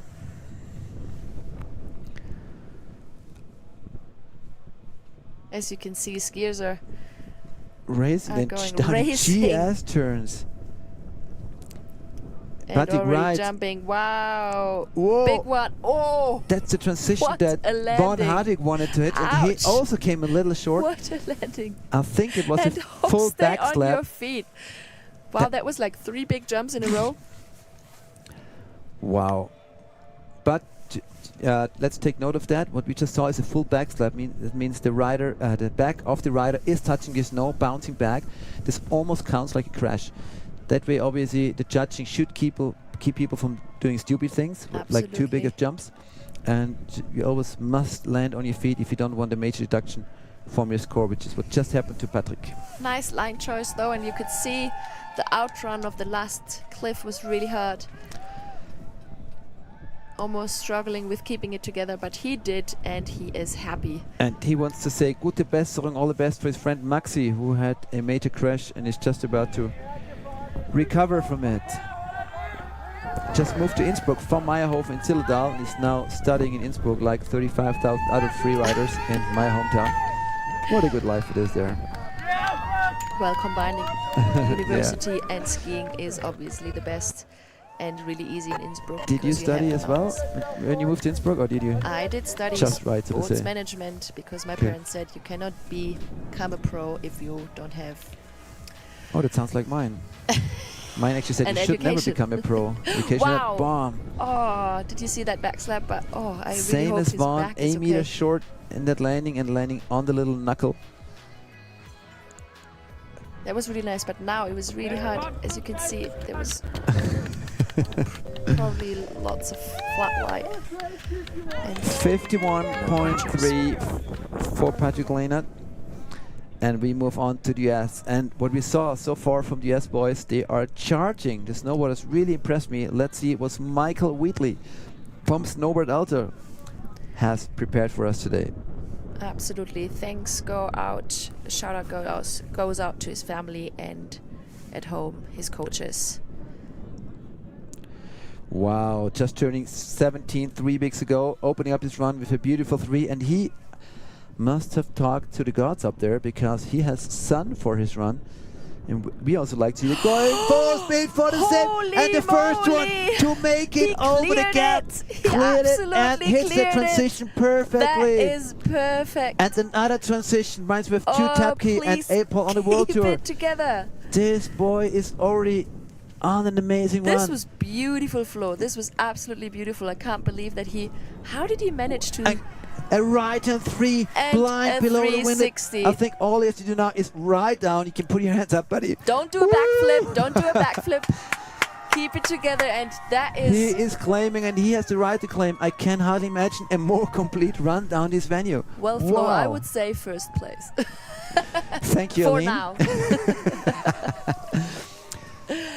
That was impressive. Wow, that only was bit number 2 of the man, but he made use of every single part of the feature, and look, the sun's moving away again. Oh, that is really... yeah. I would say the sun god was with him, obviously. Everything here came together for Michael Wheatley, and that sets the tone for the rest of the field here. We have another 28 riders to go. Wow. And this is a hard one for the judges now. Exactly, because that score has to be really high. This has to be, to me, this has to be something with a 9 in the front. But then you have another 28 riders. But then you riders. don't only have 10 points left, and then there's no space for... Wow, whoa. Look at that gap. How did he scope that? That you could actually clear it? Well, the others tried that, 2 riders, but they came short, and he cleared it perfectly, and we see it works. And this one is also an amazing jump. So blind, so difficult with an uphill angle. 88. Wow, 88 points. That is amazing. I will tell you, this will be a hard one to beat today. Absolutely. Many features, freestyling, big jumps, and clean top to bottom. So I will have to shout out again to his coaches, especially Griffin and Kappl, his team Alterbird, CCS for letting him skip school, his boys back home, Gliss, and to all his new ski buddies from all over the world. Thank you to his sponsors, Dynastar, Leclanche, Smith, oh god, it's a long, and North Face.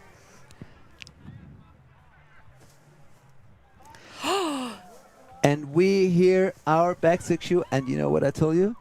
The judges have made a correction just before the next race starts. This is how much time they have for it. 90 is the score. So they also believe it was a very good run, and then they believe there'll be not another 28 riders who are better. If so, they will be in big trouble, because then have for the first time in history use 110 as the framework for judging in a freeride competition. Good on you, Flo. You said it. It has to be in the 90s, and then they changed the score from 88 to 90 points. Wow. What a score from the second rider. And the next one, Alex Williams from Switzerland, is almost 2 years older. Well, we saw Michael Wheatley in all the 17. Look at this. Are you kidding me? Guys, what are you doing? It is... I'm starting to get really nervous. Yeah, so am I. So now we see what it means to put the best under 18 in the world or under 19 on a small venue with on-top inspection. They go nuts. Did you see this air of Alex Williams from Switzerland? I'm lost for words because, like as you just mentioned, they're under 19. Well, he was 4th here in last year's Freeride Junior World Championship, so he's definitely going for the gold medal this year. Still going. Was probably the biggest jump we've seen so far. Unfortunately, he landed it, but as he went on riding, had a little bubble and then pretty much decided to finish his run, just playing a little bit. Oh wow! Doing threes and riding switch. 180s riding switch. Wow! From Verbi, probably the biggest breeding ground in Europe for world-class free riders. And you know what he's looking forward to the most here in Kappl? What is it? The after party. Of course. Everyone likes the après-ski. Yeah. Especially in Austria, I guess. Yeah, I don't know what he means by saying he's obsessed with his gorillas. If it's his dogs or demons or whatever. Wow, can't wait to see that jump again. Amazing entry, Alex. Big props. That was, look at it. Wow, look that's at that three. And, oh, It's he's a spread opening eagle. his skis. And oh, he's crashing. Oh, that crash costed him a lot of points, I guess. Although he was having a really nice run afterwards. Even then he still kept it went together. for the Look three, at that. but you could tell the body language that, you know, he Yeah. didn't. He knew that it was not going to be No. the winning run anymore. Even here, it's like more like, hey, Yeah. look at me, I ride switch. But that top air was bummer really for him. impressive. And I'm really happy for the judges that he didn't complete What a his bummer! run. Exactly, that they didn't have to compare to the last run. Aline, I don't know how to deal with another 27 riders with all this excitement. It's crazy. I just really By the way, hope you the have weather 2 is hours staying. and 42 minutes till you have to pick up your babies at Stop it, daycare. Flo. Kane Gascoigne from Canada riding in and for with the Blackcomb. Also for him, the last Freeride Junior World Championships, when he Wow, was he's 19. Can you please fast. slow down before Exactly.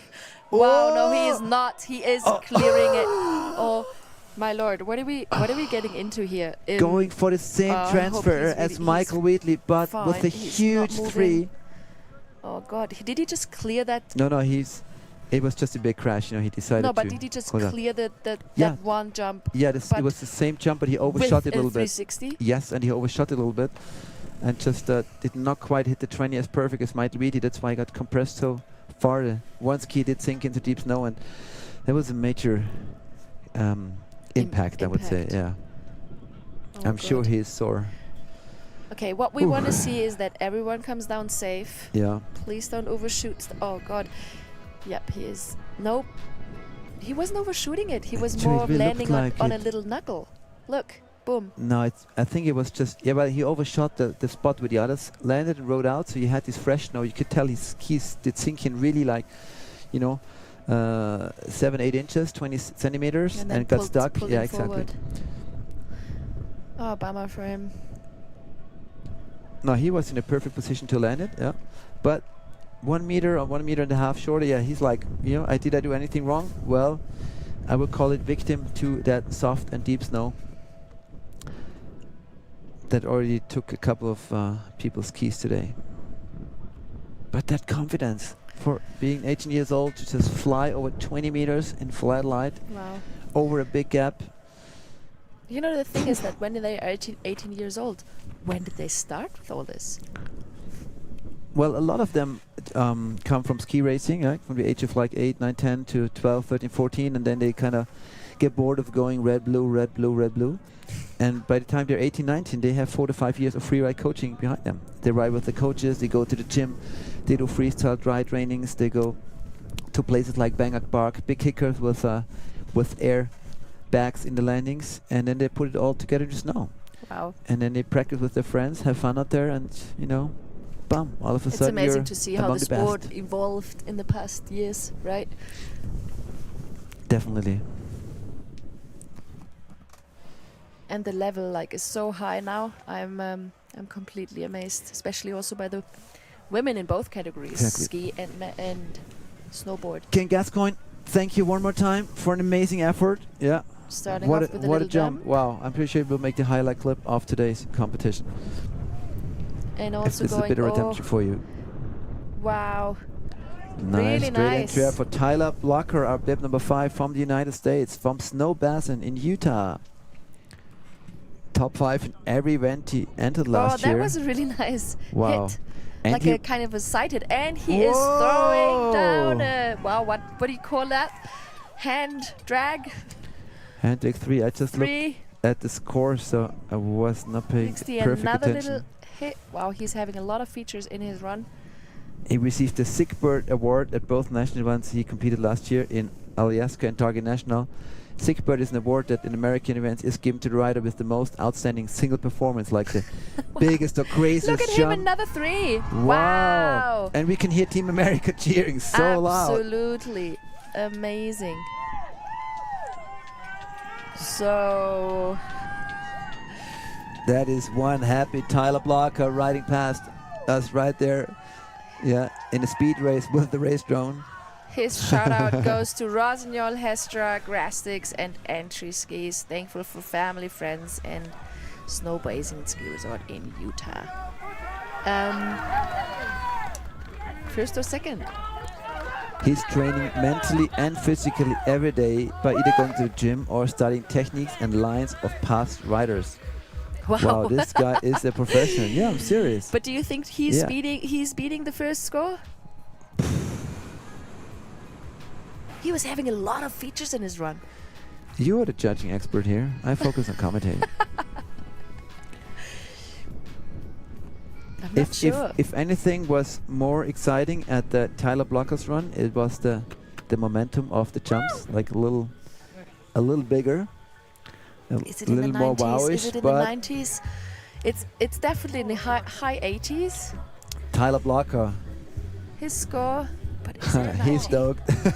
Yeah, look at him. Happy face. Happy face. I cannot poor tell. judges, poor judges. I cannot tell. Come on, Flo. Oh. Come on, Flo. Make a suggestion. 89. 89, but not 90. I would also say second. But also he had so many jumps. What do you think back home? Well, we should have like a WhatsApp chat where people back home can send us their comments and their guesses for results. Proudly presenting his Rossignol skis.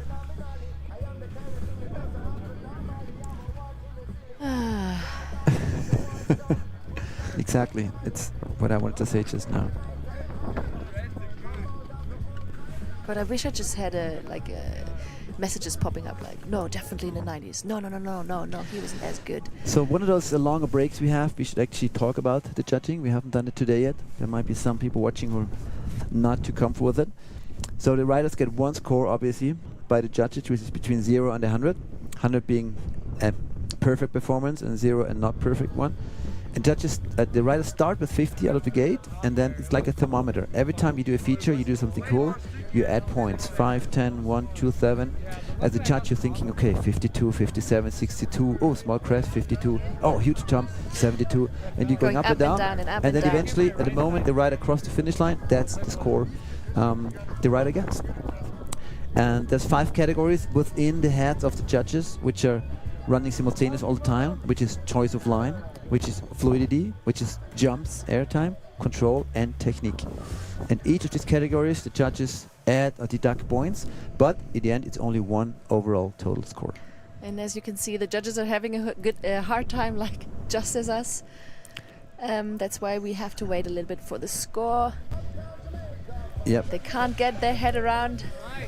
So typically, judges have 10 seconds to set their prime score, and then 50 seconds to take their notes, so they can remember for comparison with the next riders.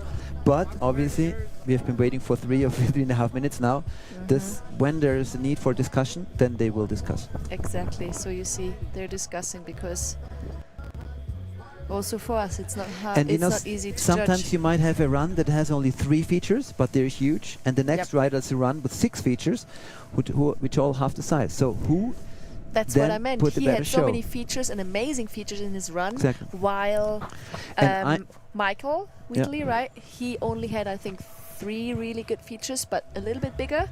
But what do you do with someone who's doing 5 or 6 features A little bit smaller size, but You know, super smooth too. there's you kind of don't want people to add 12 feet small features and being able to beat someone who did just 2 or 3 features That are with a lot of crazy, momentum, yeah. right? So to me, the momentum or the size of the features should count a little more, because doing 2 jumps, 15-meter jumps, for example, should count a little bit more than to doing 4 smaller ones, right? And I'm sure that's the discussion they're having right now. But obviously, they were not a lot smaller, the jumps by Tyler Blocker, so it's a very tough one. What do you think, guys? What do you think? Comments in the in the WhatsApp chat we don't have yet. We'll have it next time, hopefully. Aline, by the way, thank you very much for joining today.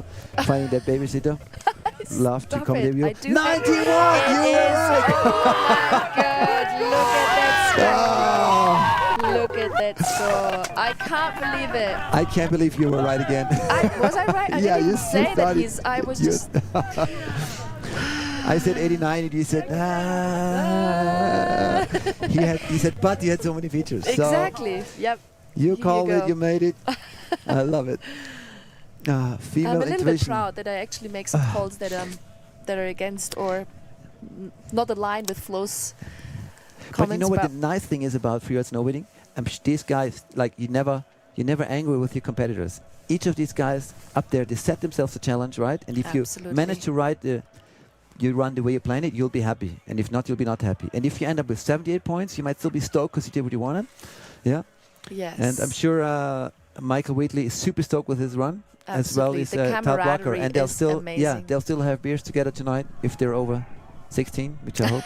Especially if they're only over 16. Wow. So much excitement. And we still have another 25 to go.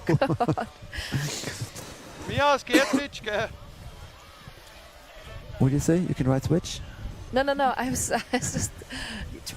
How many riders to go? Wow. 25. How can you, yeah. And there's only 9 points. Left. Exact towards the 100. Well, Arthur Roland from La Clusaz en France. Bonjour tout le monde qui est avec nous aujourd'hui en France, qui regarde les live streams. Big up à tous les mecs de Arthur à La Clusaz.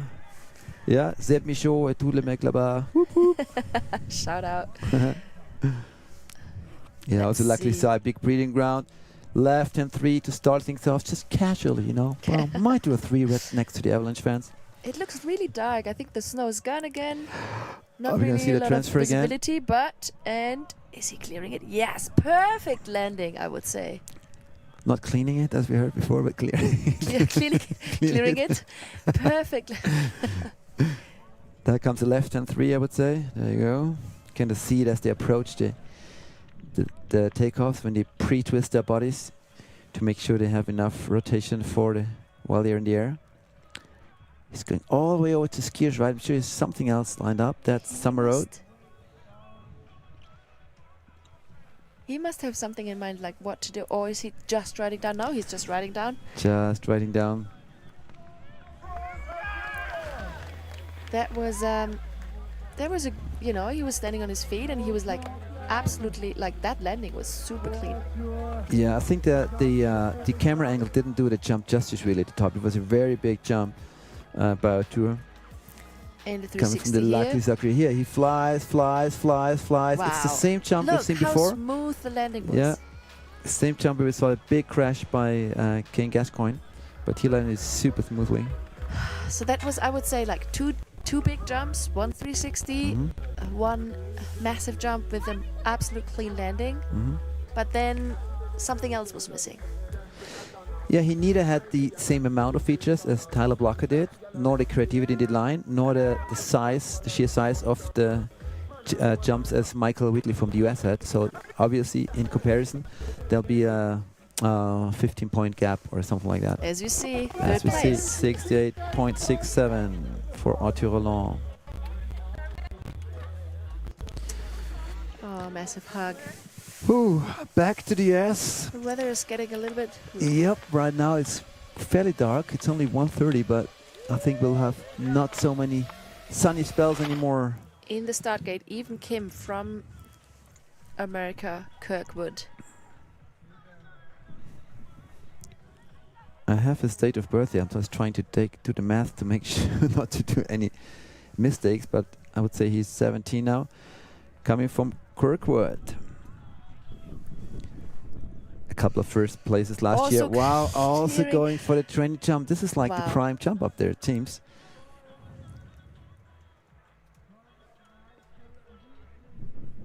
For example, this would have not been possible for a snowboarder, except he's called, you know, Victor. Or No, and it might not Lederud. have been possible without the on-slope inspection either. So yeah, coming over the wind lip. Whoa! In the flat end. Wow. He kept it together, but a little bit of a... I would call it a lucky bounce almost. A little bit of a back slap. Wow. A little. Woo. Yeah. If you go over that ledge with a bit too much speed, you go right for the flats, I would say. Yeah? Those flat landings, my knees are hurting just watching. Yeah. Nevertheless, really good action. And once again, hard for the judges. You know, it happens at the split of a second. And that's why they have a video judge for this event. So the video judge is now rewinding the video to the spot of the landing. And then we'll recommend the judges to call it a stage 1, 2, 3, or 4 landing, depending on how hard the impact of his back was. Or maybe a lucky bounce. We might be able to see that here. That was nice. And now check the landing. Wow. Boom. So that was a massive jump, but yeah, the landing wasn't that clean. Did the back of his body touch the snow? Not the shoulders. He kept it quite straight up, but some deductions there. For Kim Even from Kirkwood. Whew.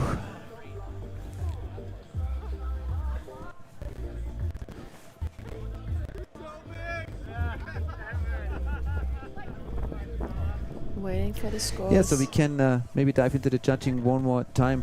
So within those 5 categories we had, one is air and style. So obviously your jumps should be big. Ideally you should put tricks in. For the juniors here, no tricks where your skis are the bindings are higher than the head. So no backflips, no double backflips, no inverted cork spins. Within the line category, you want to collect a lot of features, obviously, and show a lot of variation and not put a lot of traversing in. For fluidity, it's quite obvious. Go as fast as you can. But, and then we're already with category number 4, control. You want to be in control all times. There's deductions for every time you get out of control, and the bigger the crash, the more. And if you can see just a little slight control fail, then I guess already a lot of points. Exactly, 71.3 for Even Kim.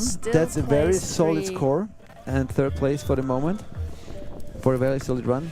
And the 5th category the judges look at is technique. So if they see a rider who struggles to ride in difficult snow conditions, there'll be some deductions in the technique category as well.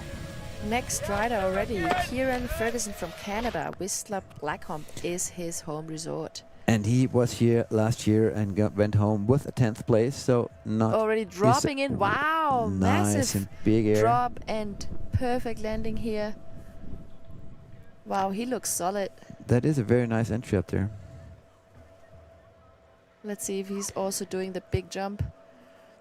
Well, no, he can't anymore. When you're down there, it's either or. Either you're this one, or you stay on the ridge and then come down for the transfer. Going back out back up again, on the ridge and then coming down. And back in again. Playing with the That was terrain. a bit surprising. I would think when you're up there, you stay up there, but you can make it up there a little lower. I'm sure we see a similar entry than we did for Kim Evans just before. Don't take too much speed, otherwise you're going for the flats. But it looks like Smart. he knew exactly where he was, finding the right entrance. Well, it's the Junior Freeride World Championships, right? So it's the best of the juniors, and there's a lot of young skiers out there who ride well, but when it comes to plan a line and then really know what it looks like from the top to find your features and your entries, that's something that you need a lot of practice for. Absolutely. That was a solid run. I really liked it. I really liked the style or the confidence in his How would skiing. you compare Kieran to Kim, which we saw just before?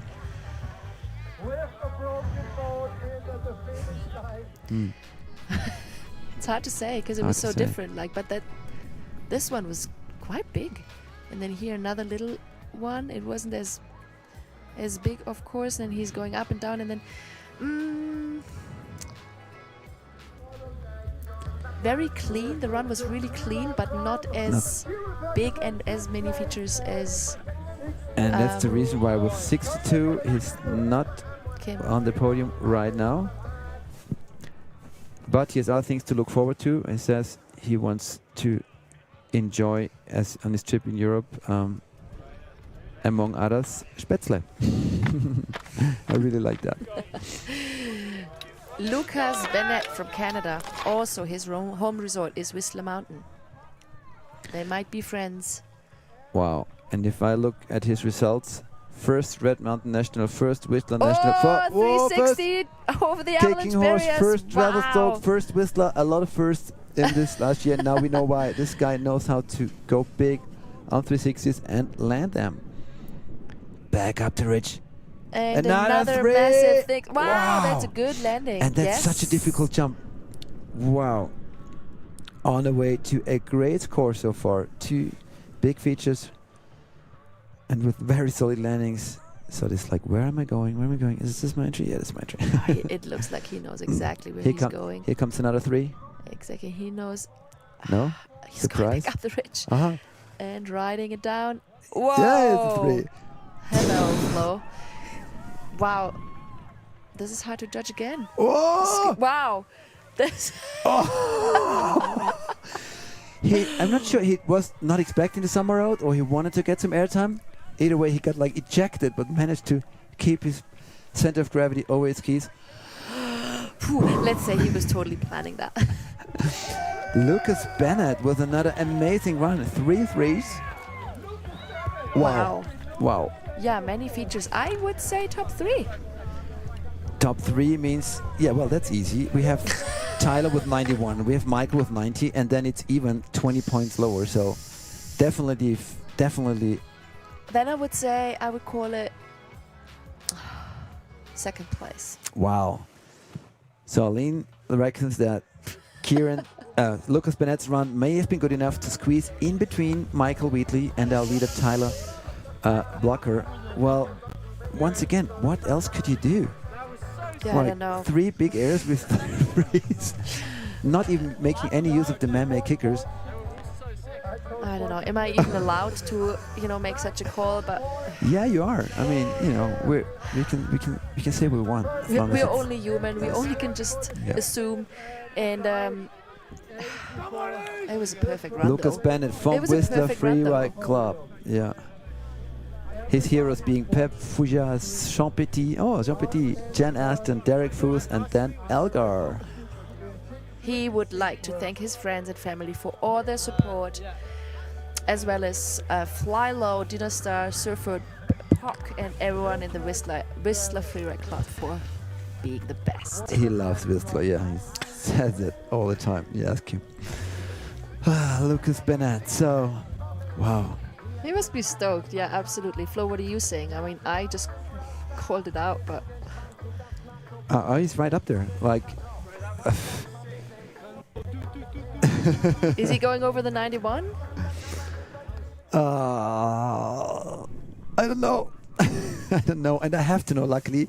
These guys up there sitting in the cold with sleeping bags over their legs and heat pads in their gloves and in the boots are doing the math. That's all they do. And you know what? I've seen it a lot of times that people at the end of a competition, they are walking up to judges and they're angry, but the judges are always right because everyone else, including us, is so to say just watching. We focus on accommodating. The other riders focusing on their friends, but the judges are the ones who really just focus on the scores and results. So they have an explanation for everything. That's why once again you realize it. They're taking a long time now, so they are discussing it.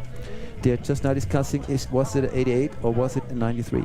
So they're going through their sheets again. They're comparing the jumps. They might even go for a replay with a video jump to compare something because it's so tight. Yeah. Absolutely, it is tight. It is a bit of the problem of a smaller venue as we have today, right? We have about 150 vertical meters. On the Quellspitze we have 650 vertical meters. So typically the field of riders then spread out much more between 0 and 100 points. Here with only, let's say, 2 or 3 lines where you can reach a score of 90 or more, obviously the smart riders and coaches, they go for this line. So you have the same run being hit by 3, 4, 5, 6, 7 riders, and then it really comes down to the nuances, right?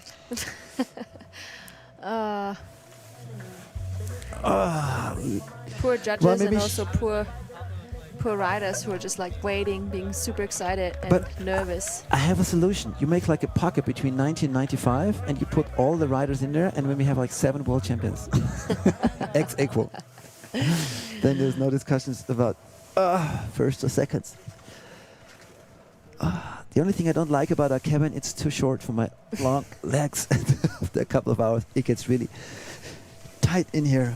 I hope, ladies and gentlemen, you have it comfortable at home with a sandwich or a lunch, or you're sneaking in your phone at the school or on the table at university or in the office and watching this live Depending stream. where you are living, I guess. Also, it might be in the middle of the night for some people from the States or New Zealand or Australia.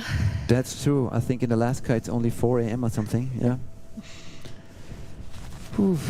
Waiting for the score. Yeah, you can tell that not everyone's at the start. People are trying to get there just before the start, so they don't have to wait in the wind. Judges, let's go. Give us that score. Wow. 93! Holy, I was wrong. I was wrong. Wow. What did I say? Second, but he's actually making first place. Wow, 93 points. Oh, this is so close. And you know what? I'm pretty much sure after not even having a third of the field down, that we'll have a couple more close calls. Yeah. Probably it was about because he did so many 360s, so many freestyle. This run my emotion after this run was, what could you do any better? 3 big jumps and the 3 and everything, and the bottom bubble, right? So it was the most complete run overall. So I think he deserves the absolutely deserves. Oh no! What just happened here? I don't know. Same that happened a couple times before. A ski getting caught in the snow. Oh, what a bummer. Ethan McLean from the Kiwi team, skiing at home, and Rapeo on the North Island on the volcano, and Trelbacone. Wow. Oh, and he with crashed a big now. 3, sending him into a sidewards tumble. Well, that's what it happens when when your run starts with a crash. It's so hard. Oh yeah, you can tell the body language that that. To finish it, to finish strong. It's so hard to keep it together, and then your motivation is gone probably. And it was hidden behind a avalanche fence right up there, as it seems like his ski got caught by something.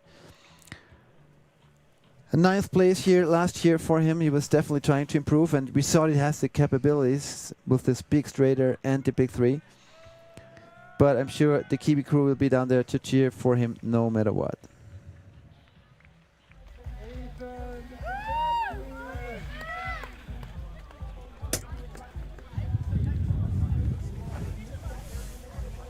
Oh, look, everyone is just standing up and then hugging him because something happened here. Whatever happened was just before that. No, just before that, right? Yeah.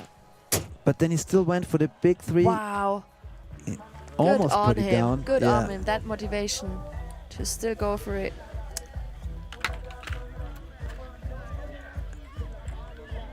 But yeah, the first, it put him off probably only 10 points. What's interesting for Ethan, 10.33, that he switched region. He was riding in region 2 before, which is the Americas, and now he's riding in region 1, which is Europe and the rest of the world, which is quite important for your ranking. We don't see that too often, really. And we move on to bib number 11. Arnaud Raymond from France, La Clusaz.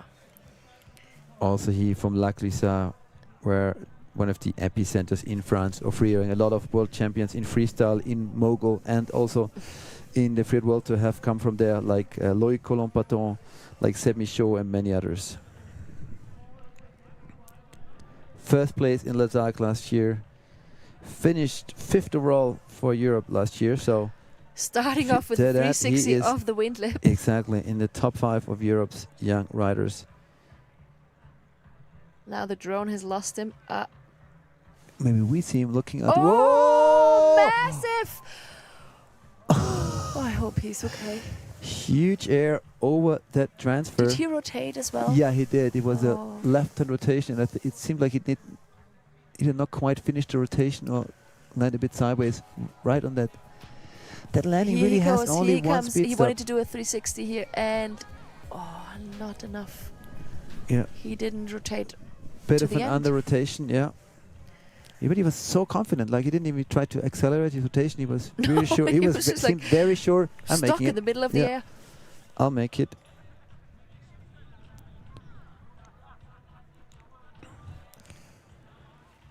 Wow.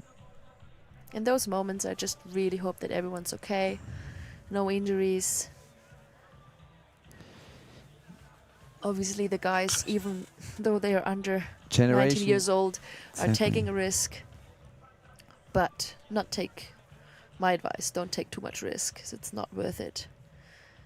And me saying that coming back from massive injuries. Well, it's one of the things you put into the heads of all our kids at Innsbruck Freeride Academy as well. You don't jump down where you don't know what's below, and you don't do anything where you not have an exit strategy.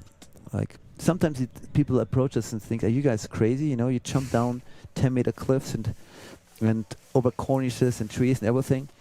But hey, everyone who does that in a movie or competition has a plan. Absolutely. He probably knew exactly where he was going, but sometimes it's just not going your way. And then, of course, there are crashes involved, and that's fine. But yeah, as long as you're staying. Another one.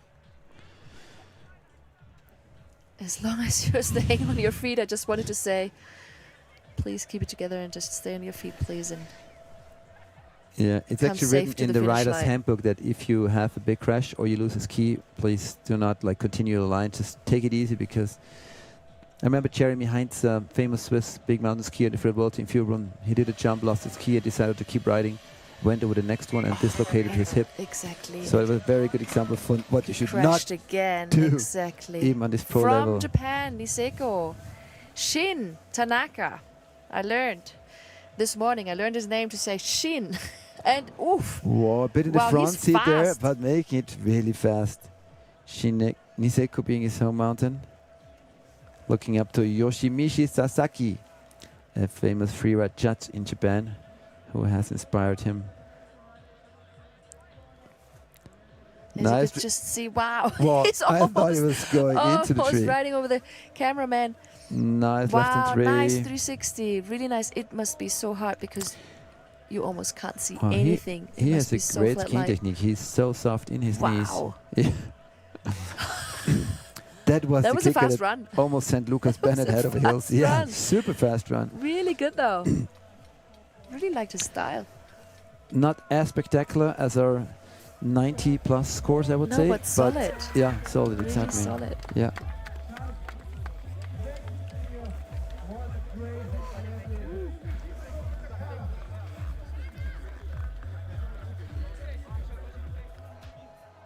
Look how fast he is, and then boom! Just that little airtime. And look, the cameraman has got scared. And the 360, yeah. I'm stoked Well that we done. have Sixth all those place, Japanese riders here. 65 points. 65 for Shin. And ladies and gentlemen, let's switch to German for a second, because our next rider is Austrian, Nico Draxl.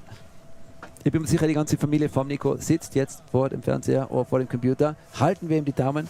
Jana Häusl hat schon vorgemacht, wie es läuft, und der ist wirklich ein super, super Skifahrer. A great skier from Austria. I'm sure the whole family is watching. Also from the other side of the valley, from Alberg, St. Anton area. Is he also coached by Stefan Häusl, or is he? He rides for Ski Club Alberg, and this is where Stefan Häusl is the coach. Stefan has some private riders, so to say, in his group, and then he is also coach for the Ski Club in St. Anton. Oof! Woo! Nice camera. Nice follow cam here, but The oldest ski club in the world, they say, in St. Anton. Approaching the cliff, we're gonna see a nice of zero course, shifty. nice one. Nice landing, and then straight away Yeah, super. into a turn. Yeah, you can tell Wow. he's super focused. Immediately aiming for the next feature. Here The goes the 360. Here goes the three. Not that next far, kicker. but then he's probably another three. wow. Well done. Come on, stay on your feet. Yes. And Nice, another little finding another air. air. Yeah, remember we saw it in that year. We had the Freeride Junior World Championships on this venue many years ago. And one last little air over the road. Yeah, Nico. Well done, Nico. Comparing it to the last rider, to Shin, Yeah. I'd say it could be the same score. What did we have 65 points? Do you remember, Flo? Shin was on 65, yeah. I would also say like 60, between 60 and 65. You're the score master.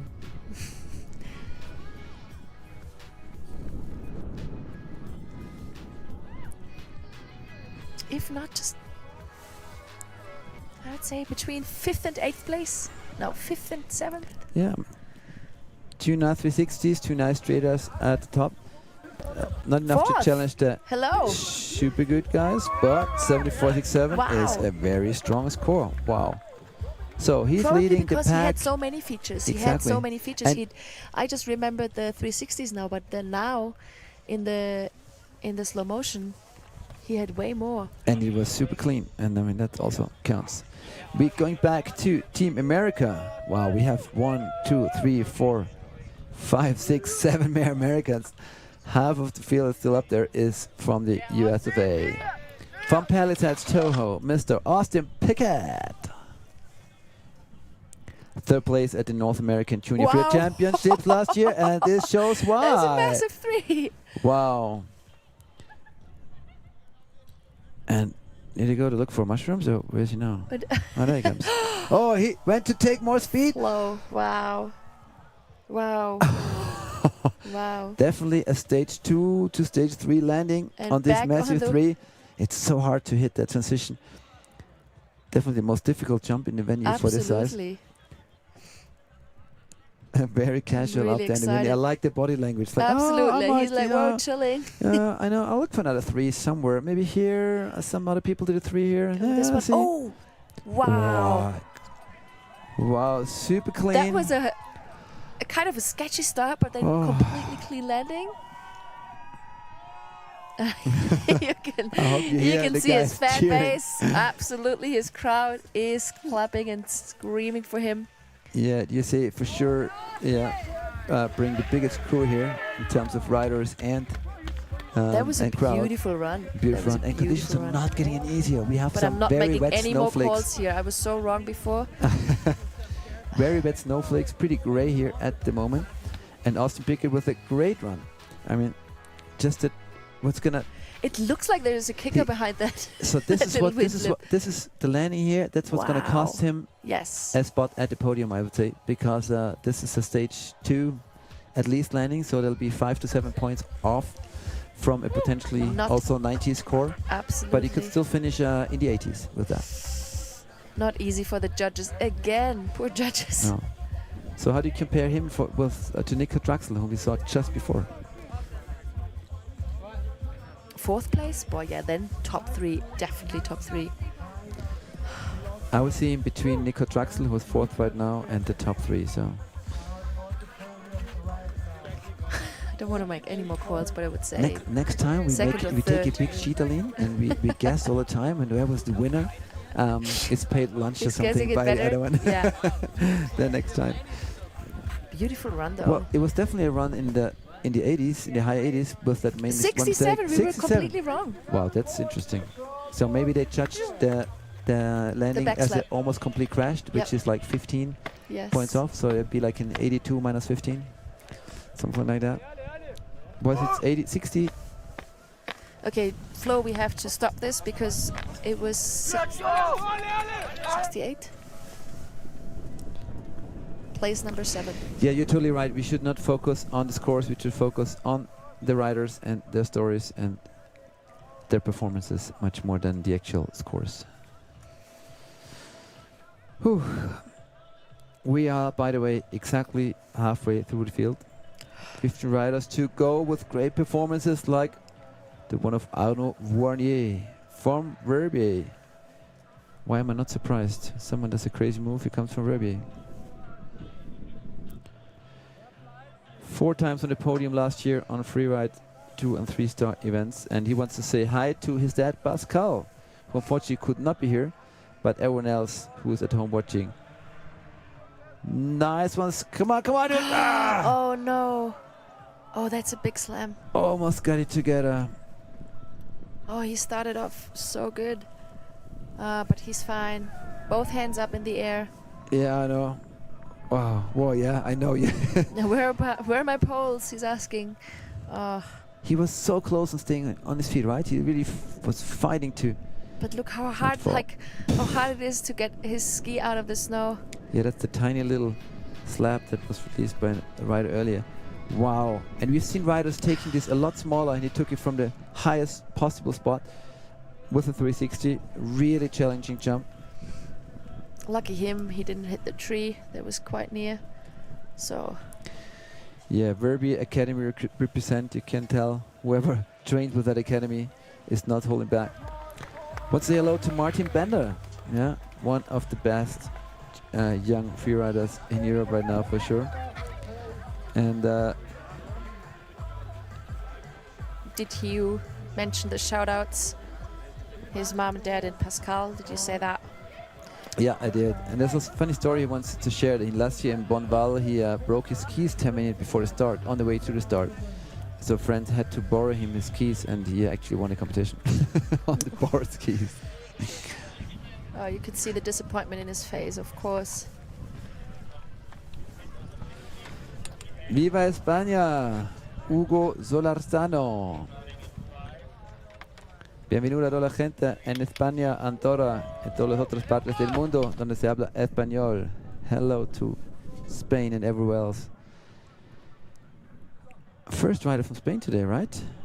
No, we had riders from Spain in the women's category. What? Wow! That was an incredibly difficult entry. And he even styled it. Did he like straighten his legs mid-air? And now this one. Wow, stay. Oh no. No, and the ski comes off. Is done. Oh, what a bummer. Oh, look yeah, at his reaction. And oh his reaction. God. A big exactly. A big shout out to his brother, his big brother Felix, who is a great inspiration, and to his sponsor Salomon. So he goes for a big jump, and then he puts a bit of weight on his right foot, and his left foot starts wobbling and just it's off.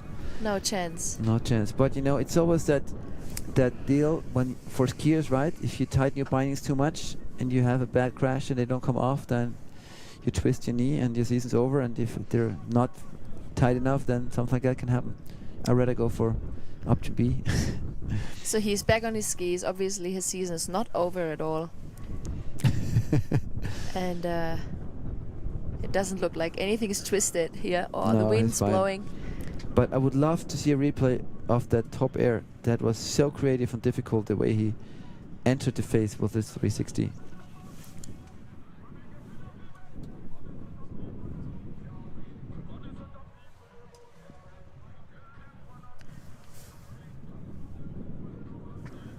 Oh, he must be devastated, because the beginning was absolutely...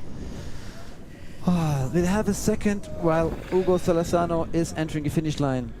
We have a pack of three near at the top. Lucas Bennett leading with a total of 93.33 points.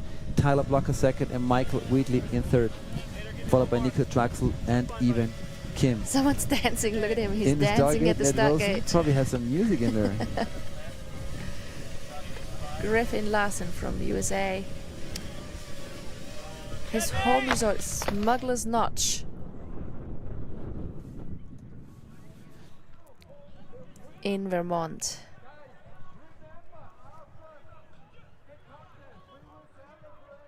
And he is...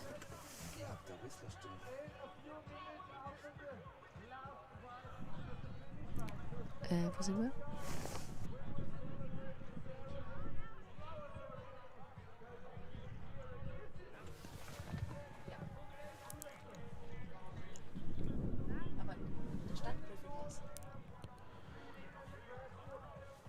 So we're just a bit confused because we had Griffin Larson's name on the display, but in our list, bib number 17 is Nate Wilson from Canada. So let's wait till we can tell by looking at his bib or seeing the finish line before we come up with any wrong information.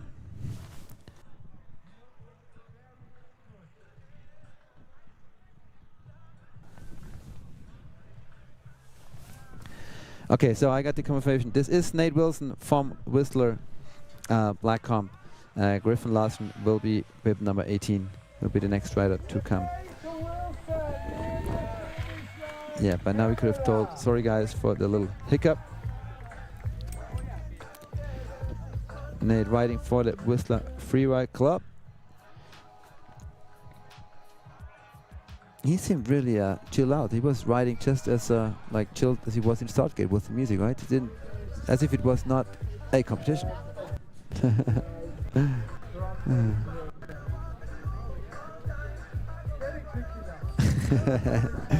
Nice. I wish all the riders would take off their.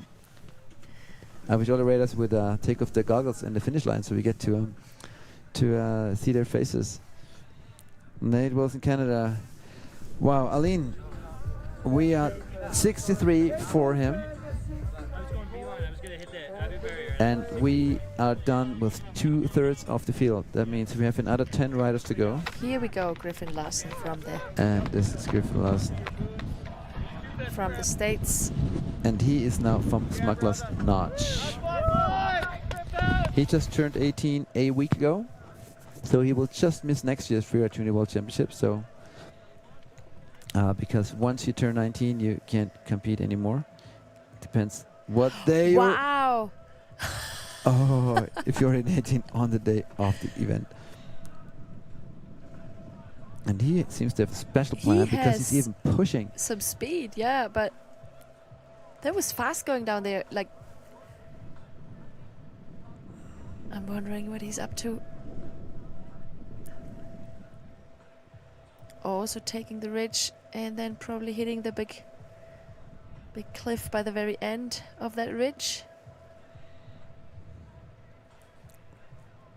I'm really amazed how all the riders scoped this particular spot wow. here. It's quite wow, that was a big one and down there. Impossible for him to land it. That was impossible for him to land. Whoa. Funny little air at the end, but that was... Thanks for the show, Griffin. There was an amazing jump there. But I'm still surprised because there were 1 or 2 riders using that when they were ready. And they had trouble landing it at this speed because it's just not really steep enough, right? But I think he was a little bit faster. He was jumping it a little bit higher or further down. Let's go! Woo! Holy!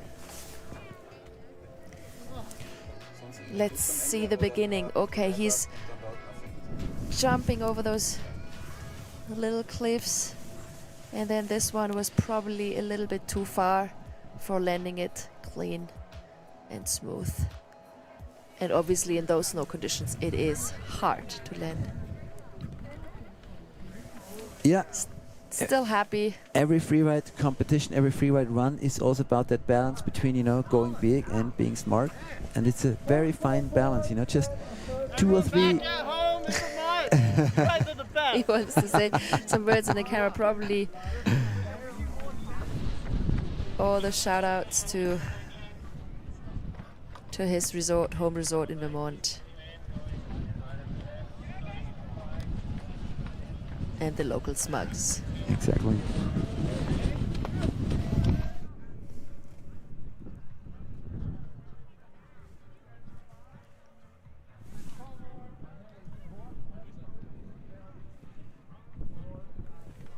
So,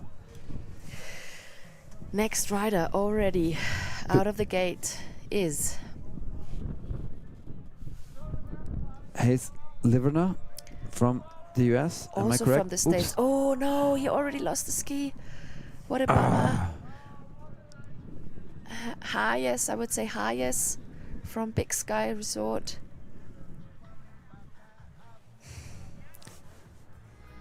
That Let's was see almost what a happened fast there to end. Hayes Livernois He or did the Livernois. traverse, he wanted to go up and then... Beautiful left and 3. And then he just couldn't hold it together.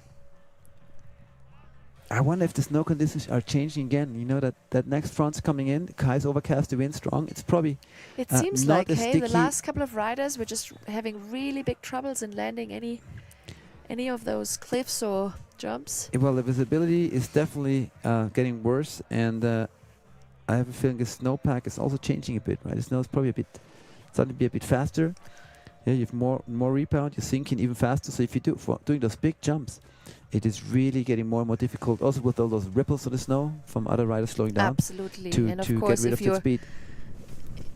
if you're starting after already like what 50 riders went down, it is not the easiest. Well, this morning at the riders meeting, it was announced that the 2/3 rule could apply today in a category. The 2/3 rule means if you have a field like we have today of 30 riders and you have 20 riders down, then the event organizers could stop the event. It will still be a valid result, even if the last third does not get to go. Which happened by now. I think we absolutely have a complete competition. Well, Hayes was number 19. Dietrich Kalland Opsar from Norway, our next rider, is our bib number 20.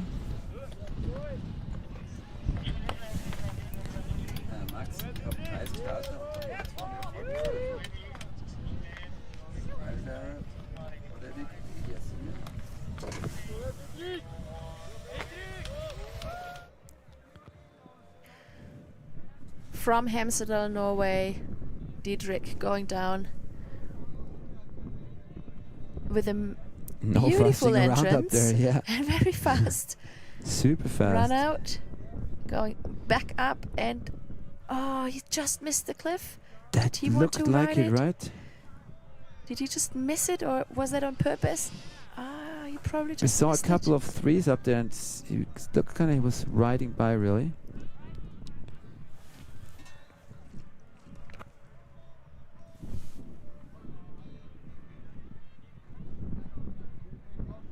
And a 360 over-rotated it.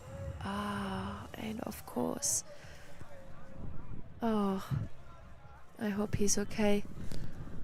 He over-rotated, almost did a 540, but landing switch in those conditions is probably not really possible or very, very challenging. Max, kannst du confirmen, dass Nummer 30 Alexander Auling von Norwegen der Letzte ist? Definitely over-rotated there by 90 degrees. I'm really happy that the landing's soft, otherwise that would have hurt a lot. Straight away, someone helping him to get his skis to make sure the competition can go on smoothly. And we can see the winds picking up. The lights getting flatter and flatter. I really hope for the last 10 riders that it's not getting worse Yes, and worse. as we arrived here midday, it was more like t-shirts in April, and now everyone's wrapping up again, putting on all the clothes he has and trying to find protection from the wind. As we are waiting for the last 10 riders of today's competition of the 2024 Freeride Junior World Championships in Kappl, presented by YETI and Dynastar. Aline, what do you think? Whew. Tough conditions for the last 10 riders, I think. Tough conditions. But that's how it is, hey? Yeah. You have to take what you get, and sometimes you're the lucky one and the sun's shining, and then 3 minutes later it's flat light. And I've had some competitions like this. I remember I've been standing on the start gate in Canada, and the conditions were perfect, and then when I was ready to go, it was like the fog was coming in, and then they could just only see the half of my run. Yeah, and maybe that also was the case for Dietrich Kalland Opsar from Norway right now. He went for a huge 360, but over-rotated. Maybe it's hard to see the ground. You don't really know when to really open up your arms and feet to stop that rotation. Especially this blind takes us. Oh, here is Sam Riddle from New Zealand showing us a heart. Well, we told it before this morning. Oh, you can see how the wind's blowing at the start. Look at them. Poor riders have to stand there for the whole time. They must get a little bit cold, so and poor Kiwi guys have to deal with a loss among their friends that happened yesterday in New Zealand. So they're all riding for someone else, so to say, today. And we could tell how they hug each other. Wow, as they arrive at the finish line. Such an amazing group vibe with the Kiwis and an amazing 360 by Sam Riddle entering into the face at the top. Starting off with a nice jump and perfect landing and going for the next one. And no, and that's probably the case. They cannot really see. Well, in this case, he was just a bit short. He was very short. Yeah, but then probably judging the speed and the in-run is harder. It's such a difficult landing. It's so short. You have a bit of a transition after this gap, but then it flattens out right away. I'm a bit surprised why the riders are not aiming more to skier's right, where the transition is a bit longer. Let's check it out here in the replay. So it's fully blind. You need to get the direction. But you know what? It was hardly to see. It is, yeah. Actually, where to jump. And then, of course, there have been like, what now? 10, 15 riders jumping it already, so the landing must be destroyed by now. If you look for Sam Riddle on Instagram, it's Hippie Killer 2000. I really like his Instagram account. Happy Killer? Hippie Killer. Hippie Killer 2000. That's amazing. And he loves to surf a lot, like most Kiwis. Obviously, he looks up to Blake Marshall. Yeah, of course, one of the Kiwi all-time heroes, and loves to shred Cadrona. And you know what his main goal for the season is? What is it? To grow a mustache. A mustache. Good luck for that. Well, then he has to wait either a couple more years or until to November, right? Well, 18 years old, I think, chance for a mustache are bigger, but look at that. Oh. So anyone somewhere close to Kappl, yeah, all these kids and friends and coaches and trainers and moms and dads are gonna party tonight in the famous Kappl après-ski and evening. So if you want to meet a couple of good people with amazing vibes, join us here in Kappl. You will love it, I can promise. Dion Newport, legendary coach and judge from the Kiwis. Yeah. Oh. I wish I had a community like this from, in former times, that I could have like teammates or from my country. I was the only German in that whole circus at the time with Sebastian. I still liked you. We still had a good time. Noé Vouillamont. J'espère que la prononciation est correcte. Vouillamont. J'ai pas parlé français depuis 10 mois. I only speak French in winter normally. So yes, 3-0. Wow. Look at that, he was very close to that tree. I wonder if that was part of his game plan, or if it just said, okay, act as if there is no tree. Comes from the La Vallée. The valley is the French-speaking part in the mountains, which can actually be compared a little bit to the Innsbruck Valley, with Sion being in the middle, Martigny, and then you go right to Chamonix or left to Verbier. Whoa! No! Such a clean run, and he jumps onto the wind lip and up to the ridge and crashes? Was that a crash? Was he down? From the Team Nonda Freeride team, for sure hang out with former mountain guide and freeride legend José Caron and Alex Nonda. No hesitation though for the last one, but now he is crashing now. He cannot keep it together. What a bummer. Yeah, see his body language is like, oh, what just happened? Riding down with no poles. Oh. The kids must be devastated. I really like that he states that his role model is his brother, Theo. Yeah. Hey Theo, stoked that you're a good role model for your brother. And wow, such a nice top part, and that jump was also big. Like you really want to hit that with like zero was he speed, leaning right? a little bit too much forward? It's hard to say. Especially when you're not a skier yourself. Exactly. Noé Vouillamont from Swiss has a beautiful top part, but then a little mistake and gets him off balance in his concentration, and then I would say he overshoots the landing of this big drop, landing pretty much in the flats and ejecting. And losing his poles, not ejecting. His ski stayed on, so he will get a score. Did you ever get a no score in the competition because you had to put your snowboard off and climb up somewhere? No, I never really got lost.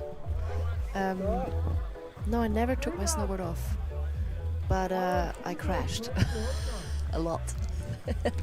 Well, you also made it to the podiums a lot since you were a world champion, so I made it to a lot of podiums, but then I wanted more. I wanted to ride the guys' lines, and then I crashed and learned a lesson, I guess. But it was fun, and it had to happen. Had to at the happen. time. I learned a lot out of it, and now I'm happy. I'm still on my snowboard. Yeah, you are. Yeah. All right, guys. Oh, you can see the frustration in his face, in a way. Waiting for his score, but it will not be that good. No, obviously. Place number 15, only 12 points, but yeah, of course, with a crash like that, or 2 crashes like that, Yeah, impossible that to was score. not a surprise. No. From Spain again, Axel Dedieu. Actually, from Baquera Perret, where there was supposed to be a Freeride World Tour stop just this week, which had to be cancelled because of snow conditions. They have very low tide here. I really hope it snows there a lot in the next weeks, so the season gets to go.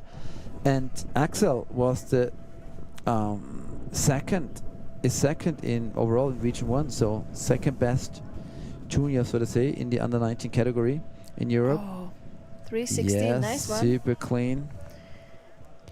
Yeah, Baquera Barrett and Ordino Callis have both turned into breeding grounds, like following the footsteps of the Freeride World Tour, doing multiple stops there over the last years. Whoa, whoa, and we see our whoa! first 720. What?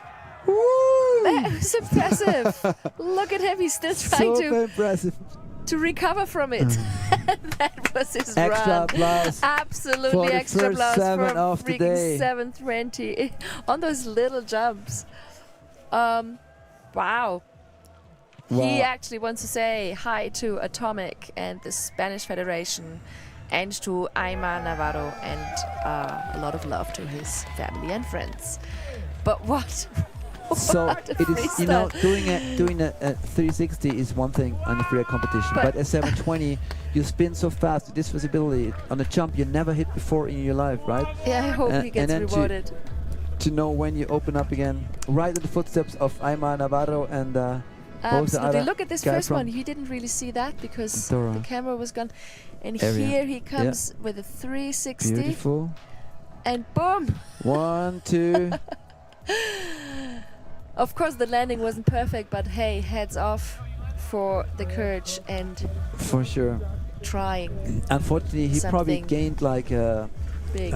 15 points with that 7, but it probably gets like almost 20 taken away.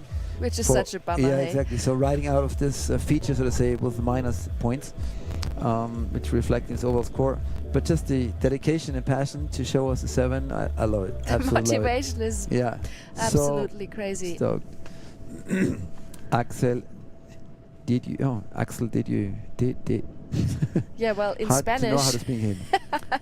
If he was Axel? French, I would say Axel did you, but in Spanish. Well, we definitely need a way in the future to communicate with all our freeride friends around the world watching, so they can give us some input. So it would be nice if you can send us a WhatsApp or a text. So we'll work on that for the next Junior Freeride World Championship, so we actually can communicate with all those friends and families back home and have a live chat, and they can tell us how to pronounce the names and whatever But else don't that's be important. too hard on us if we are, you know, like judging it wrong and making some mistakes too. So it can happen, and obviously we are sometimes also full of adrenaline just watching the kids making Of course, such it's full a of show. adrenaline.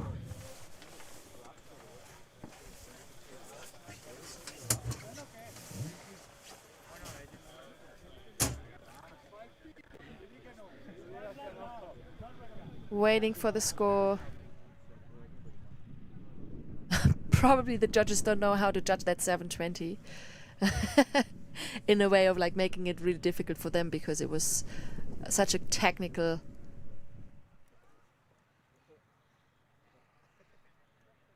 maneuver, and then but not landing it right. So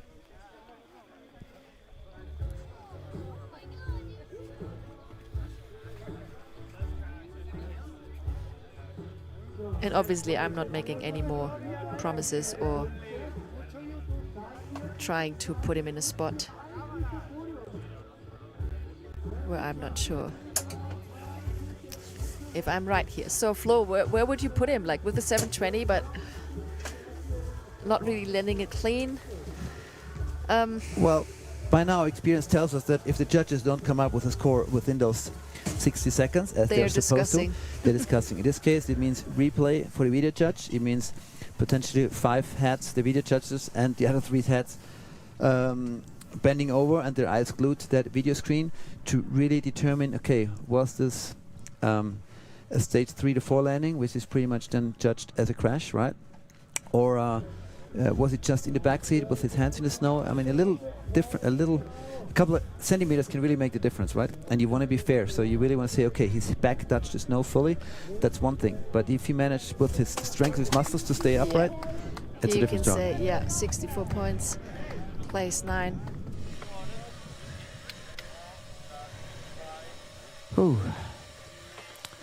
Norway represent Anders. Oh no, Andreas. Anders is a friend of mine, Norway.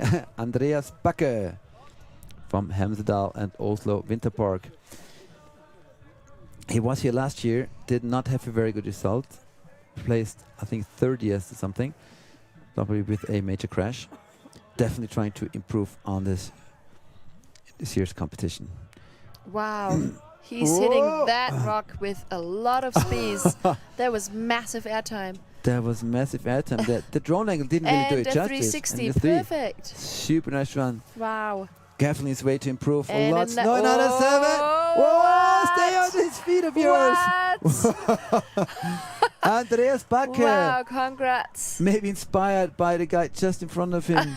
Axel You Vidier think so? coming He with just got inspired yeah, and decided just to on do short another. notice. Exactly. Riding for the Hemming Adrenaline team. And after this, he decides, I'm taking this all the way home to town. Wow. That was a really nice run. And I just had it peek out there for a minute, and the light is really bad. The Like, light is I horrible. really, you must give a lot of props to those riders coming in now and doing big jumps and 7s like this in these light conditions. So entry air straight, then comes a big transfer. Massive transfer. Look at the air time. Wow. And then The 3. 3 and a 7. And a 7. Wow. Even corked up in a little bit. Wow, Andreas Bakke, very, very nice. What else do we have on Andreas? Yeah. Oh, it's actually his 4th time here. I only have 2 results from here. So a lot of experience from him coming to the Freeride Junior World Championships already. Looking up to Ben Richards and Cole Richardson, loving their style. He is And- working out a lot, he says. And guess what? He rides a lot in Le Gat Travalé, the 4 valleys, that is Nonda, Verbier and surroundings. Yeah, which also includes some of the world's best terrain and some of the world's best free riders. Andreas Bakke. So let's look at the scores we have. We have the podium. 93, 91, 90. Lucas Bennett, Tyler Blocker and Michael Wheatley. And then there's a lot of room. Yeah. Nico Draxel, I think, currently sitting in 4th. And just Fourth ahead of place. Nico, 4th place. Wow. Woo! Good 97. on him. Yeah, It 97, did sorry. pay off that 7. 79.3. Yeah.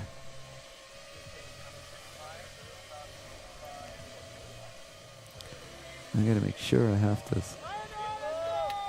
Top runs marked here. Who's the next rider, Aline? Next rider, that was Andreas Bakke. Noah Pesera from France, from Val d'Isère. Val d'Isère, Courchevel, Méribel, all connected. One of the craziest airports in the world with a runway that actually has a... Hitting it. Oh my God, wow. hitting it, wow. That goes up and downhill, and massive up and style down and for him as well. 360 and going Down with up, 3, back up again, hand drag, left 3. Very creative. Beautiful. Beautiful light choice. Another 3 and coming then up. Another 3. Super fluid. Absolutely. You know That was a what? I really wish they nice would run. have He's had already some more down. kickers on that bottom part. Yeah.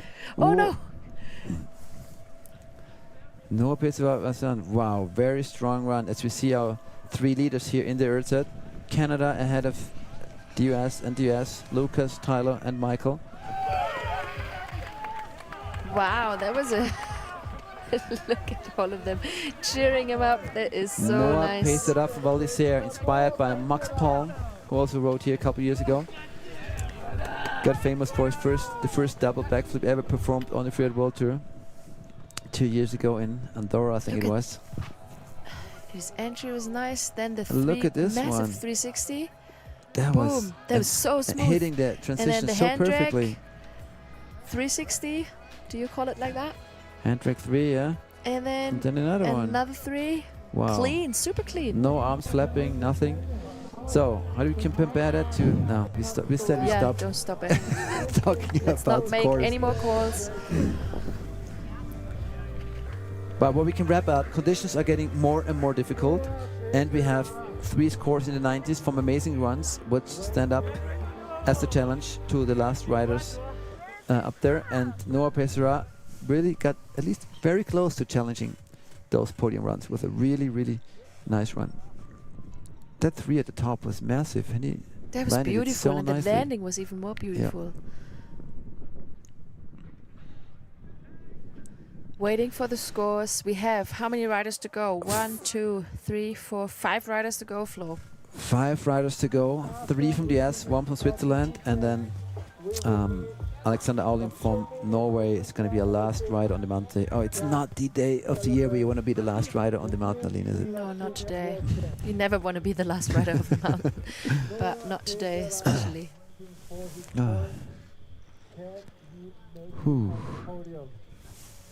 Wow, 4th place. 4th place. Yes. 8, 6, 6, 7. That's so close to the podium.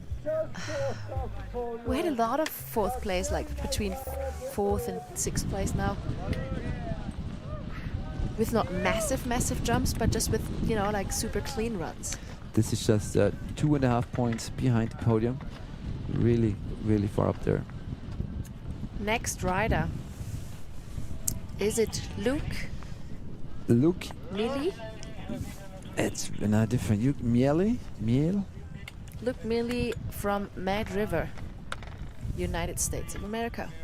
Wow, we have so many Americans here. He is placed 3rd in the overalls in the ranking in America right now with a lot of good results last year. And he wants to shout out at his parents, Eric Space, the Mad River Clans, Hans, Wow. and then He's motivated. Look at this.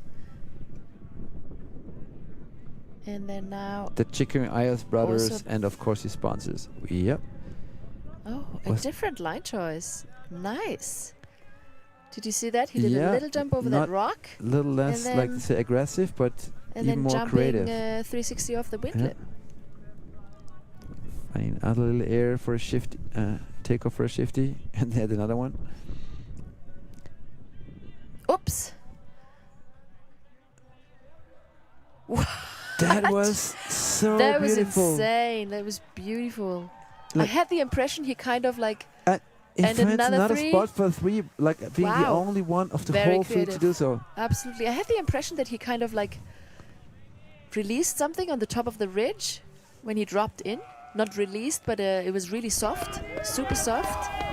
So he kind of, it seemed like he kind of got lost a little bit, but then pulling off a massive We had 3. we had a rider sending off a like tiny little wind slip down there, a wet wind slip with an early bib, and I think that's might have happened to him again, but he recovered within a second and went for this Absolutely. beautiful 360 With a which beautiful he landing. put on his feet very nicely. Here, this one, I really like that.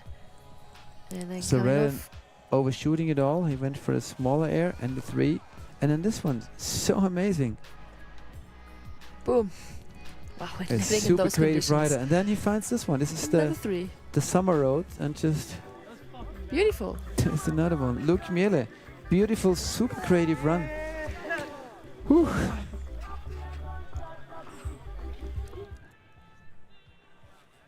Won the Mad River National, his home mountain, obviously. Was second the Smuggler's Notch National in 23. And looks forward very much to skiing in Europe. And all he wants to do is ski and hopefully be able to enter some ski film production. It is cool, huh? When you've managed to have your first successes at ski competition, then you get the chance to maybe have a budget of a sponsor and then pay a cameraman and make your first film, right? It's a very exciting time of the career. Absolutely. Yeah. Or not just like having to pay everything out of your own pocket. Yeah. The transition from having to pay to ski to being paid for ski, that's a nice one. Luke Miele or Miao. Probably repeat myself, but I say it once again still, I don't want to be a judge today. I think I say it at every competition all the time. I'll have to be a judge tomorrow at the Engadin Snow 4-star qualifier in Switzerland. So changing roles, someone else will do the commentating. Yeah. Some lines were like obvious that it was like first, second, or third place, but then some of the judging I would be like completely wrong, and then I'm happy that I don't have to be in that sit on that judges table. So I'm still waiting for the score here for Luke Miele. Luke Miele in 5th place. 5th place, 80 points. 80 points. 67. Very strong score. Absolutely. Bib number 27, Wyatt Gentry. Also from the United States, from Jackson Hole. It's interesting, we had 3 riders in a row now with scores between 79 and 87, so it is still possible to scratch on that podium, right? Even though the I light have the conditions impression the are not visibility got a little bit better yeah, again. Just now it is. And then doing a 3 beautiful. And clearing it. Wow.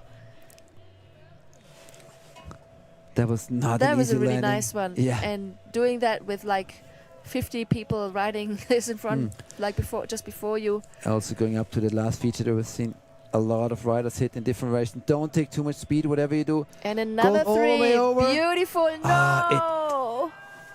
Bummer. It is so It flat is if you take it that way. Oh. Too bad. Too bad. If you take that tiny bit too much speed, it means you're landing like 3 to 4 meters further out, and then it's just too flat there. But that's the learning process, I guess. It is, and we just saw, was it Luke or Noah just before who did the 3 at the same spot? The But Luke, coming in from the Lucas ride, very creative, maybe a bit more difficult for a takeoff, Absolutely. but you jump it more as a traverse, and thus you don't with less speed, and then you don't have to land in the take flats. the impact. Yeah, of take the it, impact. Yeah, because this is hardly landable. We could see he was in a perfect position. Those boys all have some legs, but although this one was it really just nice. Look at that. Well, There he was at a big perfect mountain landing style, spot, right? Yeah. And then even that one And was that 3. absolutely beautiful. See, But just here he just took a little bit too much speed. you and see, then you want to land like almost 3, landing 4 meters further up the Mm. hill to be able to stick that. Impossible. Yeah. You live, you learn, right? Yeah. Still in a good mood. Yeah, what can you do? Just be happy and then enjoy the after party. Exactly. No after party for you. No. Do you want to mention again?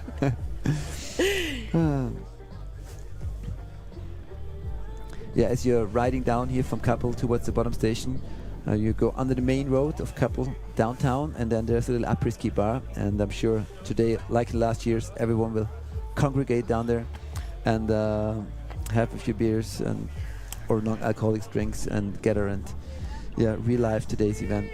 Especially if nobody really knew if it was happening today. Hey, after we got off the gondola, Exactly. lifts were not running, and we were like not knowing if the competition would actually happen at all. Lifts are still not running. 40 points for Wyatt Gentry. I'm sorry. YETI Freeride Junior World Championships 2024 in Kappl by Dynastar. We are on the Ghost Mountain today because there are no top lifts open because of gusts up to 130 kilometers per hour wind. 3 categories done. We are in the men's skiing field, or the boys skiing. 3 riders to go. First of the 3 from Switzerland, Loic Perrodin. From Verbier, we have a lot of riders from Verbier here. And this guy was on the podium here last year. Nice, starting off with a nice 360 and just like he's coming up with some speed from the back. Whoa! Nope. Probably not. Didn't happen. No. That was too much speed, as we just said before. Well, I think you need the speed there to find the transition, but it's just such a difficult jump. I mean, I'd say we have seen 30% of the riders trying to hit it ride out without a mistake or crashing or losing his key? Now he's going down, and you can see it in his body language. He's disappointed and frustrated, I guess. But I think it's smart, you know. You crash up there, then, you know, why risk too much on the way down? Sure. Sometimes you want to have fun, and then sometimes obviously you want to enjoy yourself and just still ride. But then obviously, when your head's not there anymore and your concentration is gone, then it's probably better to just ride down and take your next chance at the next competition. Loic Perdin. He's not in the freeride team like many others. He's just loves to ride with his brother. Look at that. Probably just a little, like a meter too far. Exactly. Simon Perdin, his brothers. And he loves gorillas as well. Didn't we hear that before today? We have to. We probably have to ask what's it all about, the gorillas.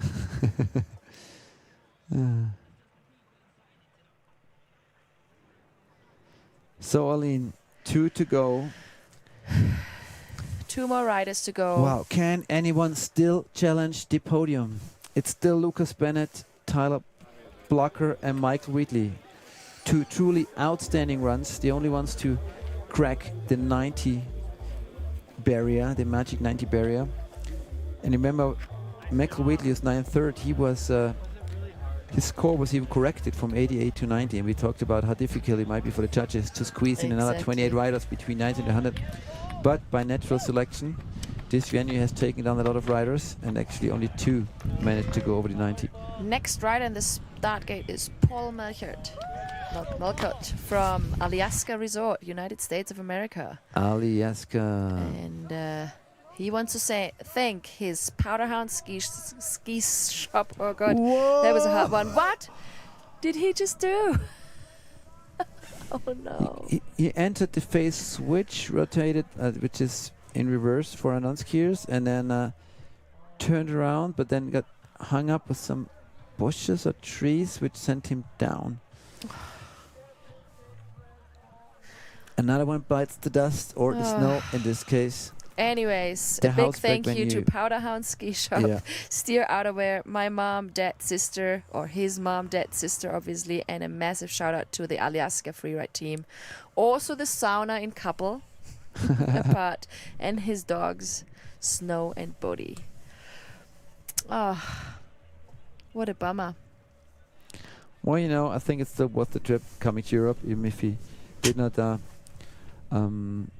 end up with a big score today, right? For all these guys from the States, from Canada, from Japan, I think just to be in Europe for a week or 2 and travel, ski, experience the culture, it's amazing. Just like it was always amazing for us to be in the US or Japan. Yeah, absolutely. It didn't matter. At the end of the day, it didn't matter. No.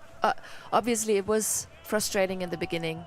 And as you can see, Xavier was saying that, you know, his daughter was crying, not making it, you know, to the top. Yeah, but that happens, and I think learning out of mistakes, of course, is you get so much richer of that. And in the end, you know, it's a ski trip like a surf trip. You know, it's the experience as a whole is what you take with you. Let's look at that entry. So creative.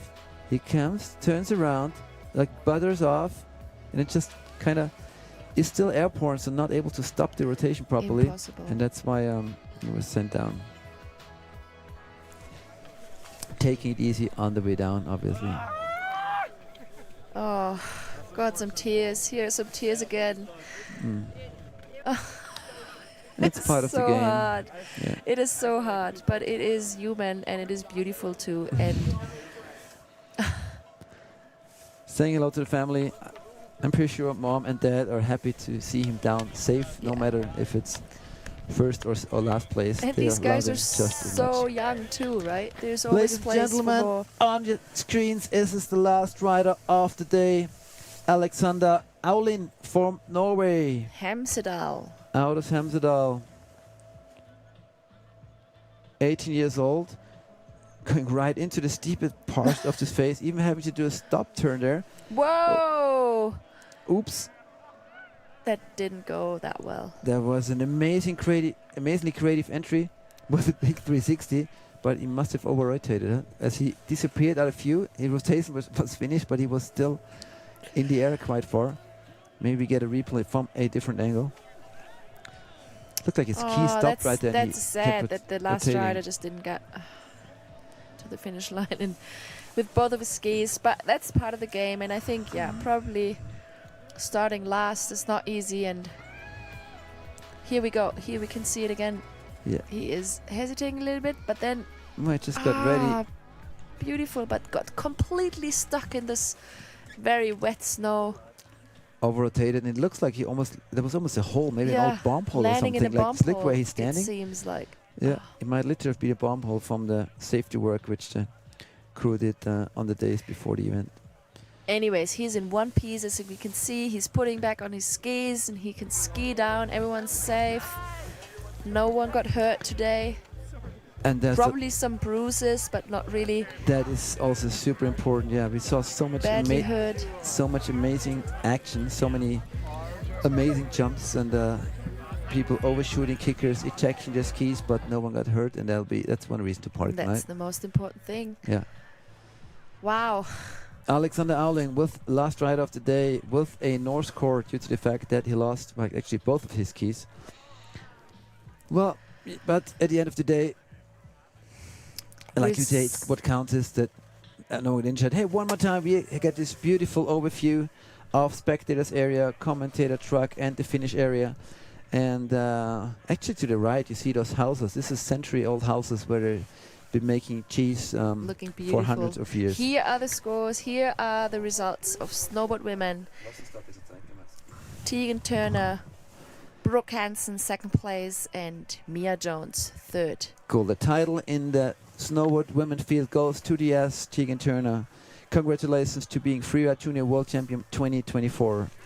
Japan on fourth place. I really like that with Hana Kinoshita. Lila Yeoman, last 2 years champion, this time on the 5th place. Two French girls, Elise and Eleanor, on 6th and 7th.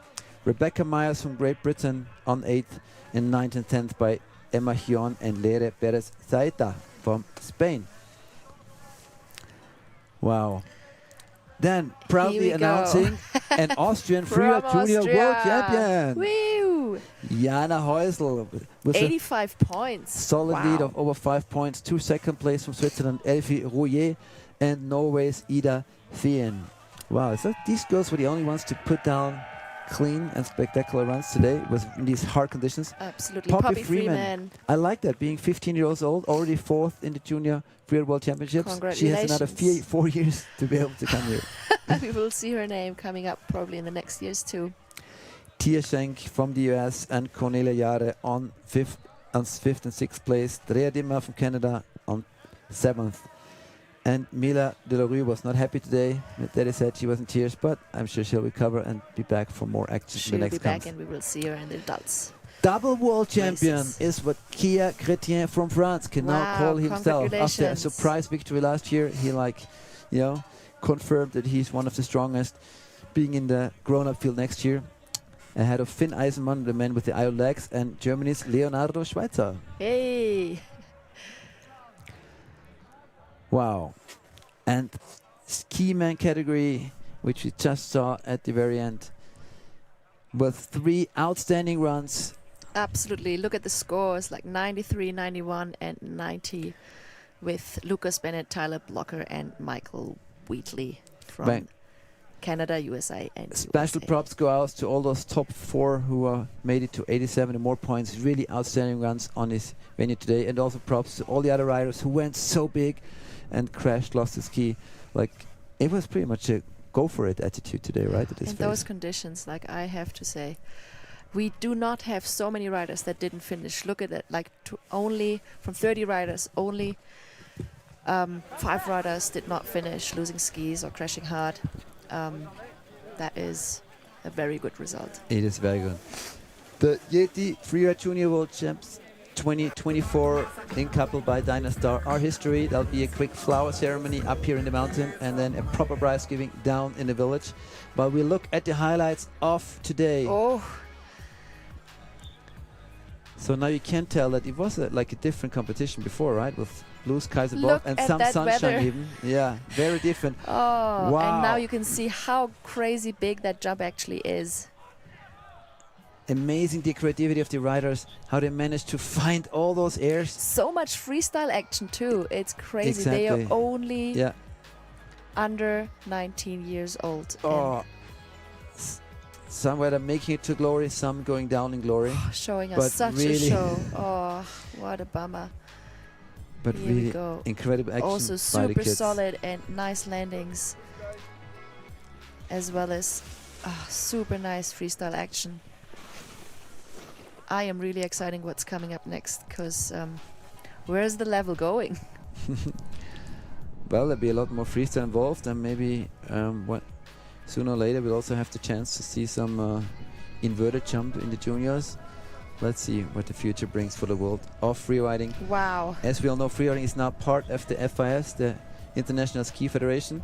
So rumor goes it might be at the Olympics in a couple of years. If you think it's good or not, that's not what we're discussing here, but we can be ready to expect that the levels going up and up and up over those years to come. Absolutely.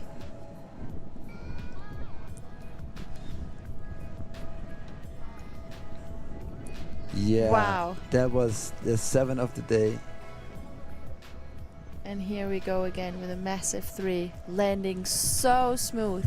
And then another 360, also perfect landing. Of course, that was a very high score. And now, wow, prize giving is beginning. Okay, while the riders are getting ready for the flower ceremony, we don't want to steal your attention any longer. All the action was there. You can check out the photos of the prize giving and the flower ceremony later on the Fieldwater website. Aline, thank you very much one more time for coming on social notice. Flo, for having Run me. home. You have 1 hour and 12 minutes to pick up your babies at the daycare. Good luck Why is to this make a that. running gag? I will move on to St. Moritz for the next event. There's a 4-star qualifier happening tomorrow. We say thank you very much for watching. I hope you like the action. We'll be back here next year for the 2025 Freeride Junior World Championships in Kappl, and I really hope you'll be here again with me next year. I hope so too. And have a good day, everyone. Cool. And Be safe out there. Use your transceiver and your avalanche airbag at all times. Don't ride alone, and enjoy the powder and have a good season. Okay? woohoo! Bye-bye. Bye-bye.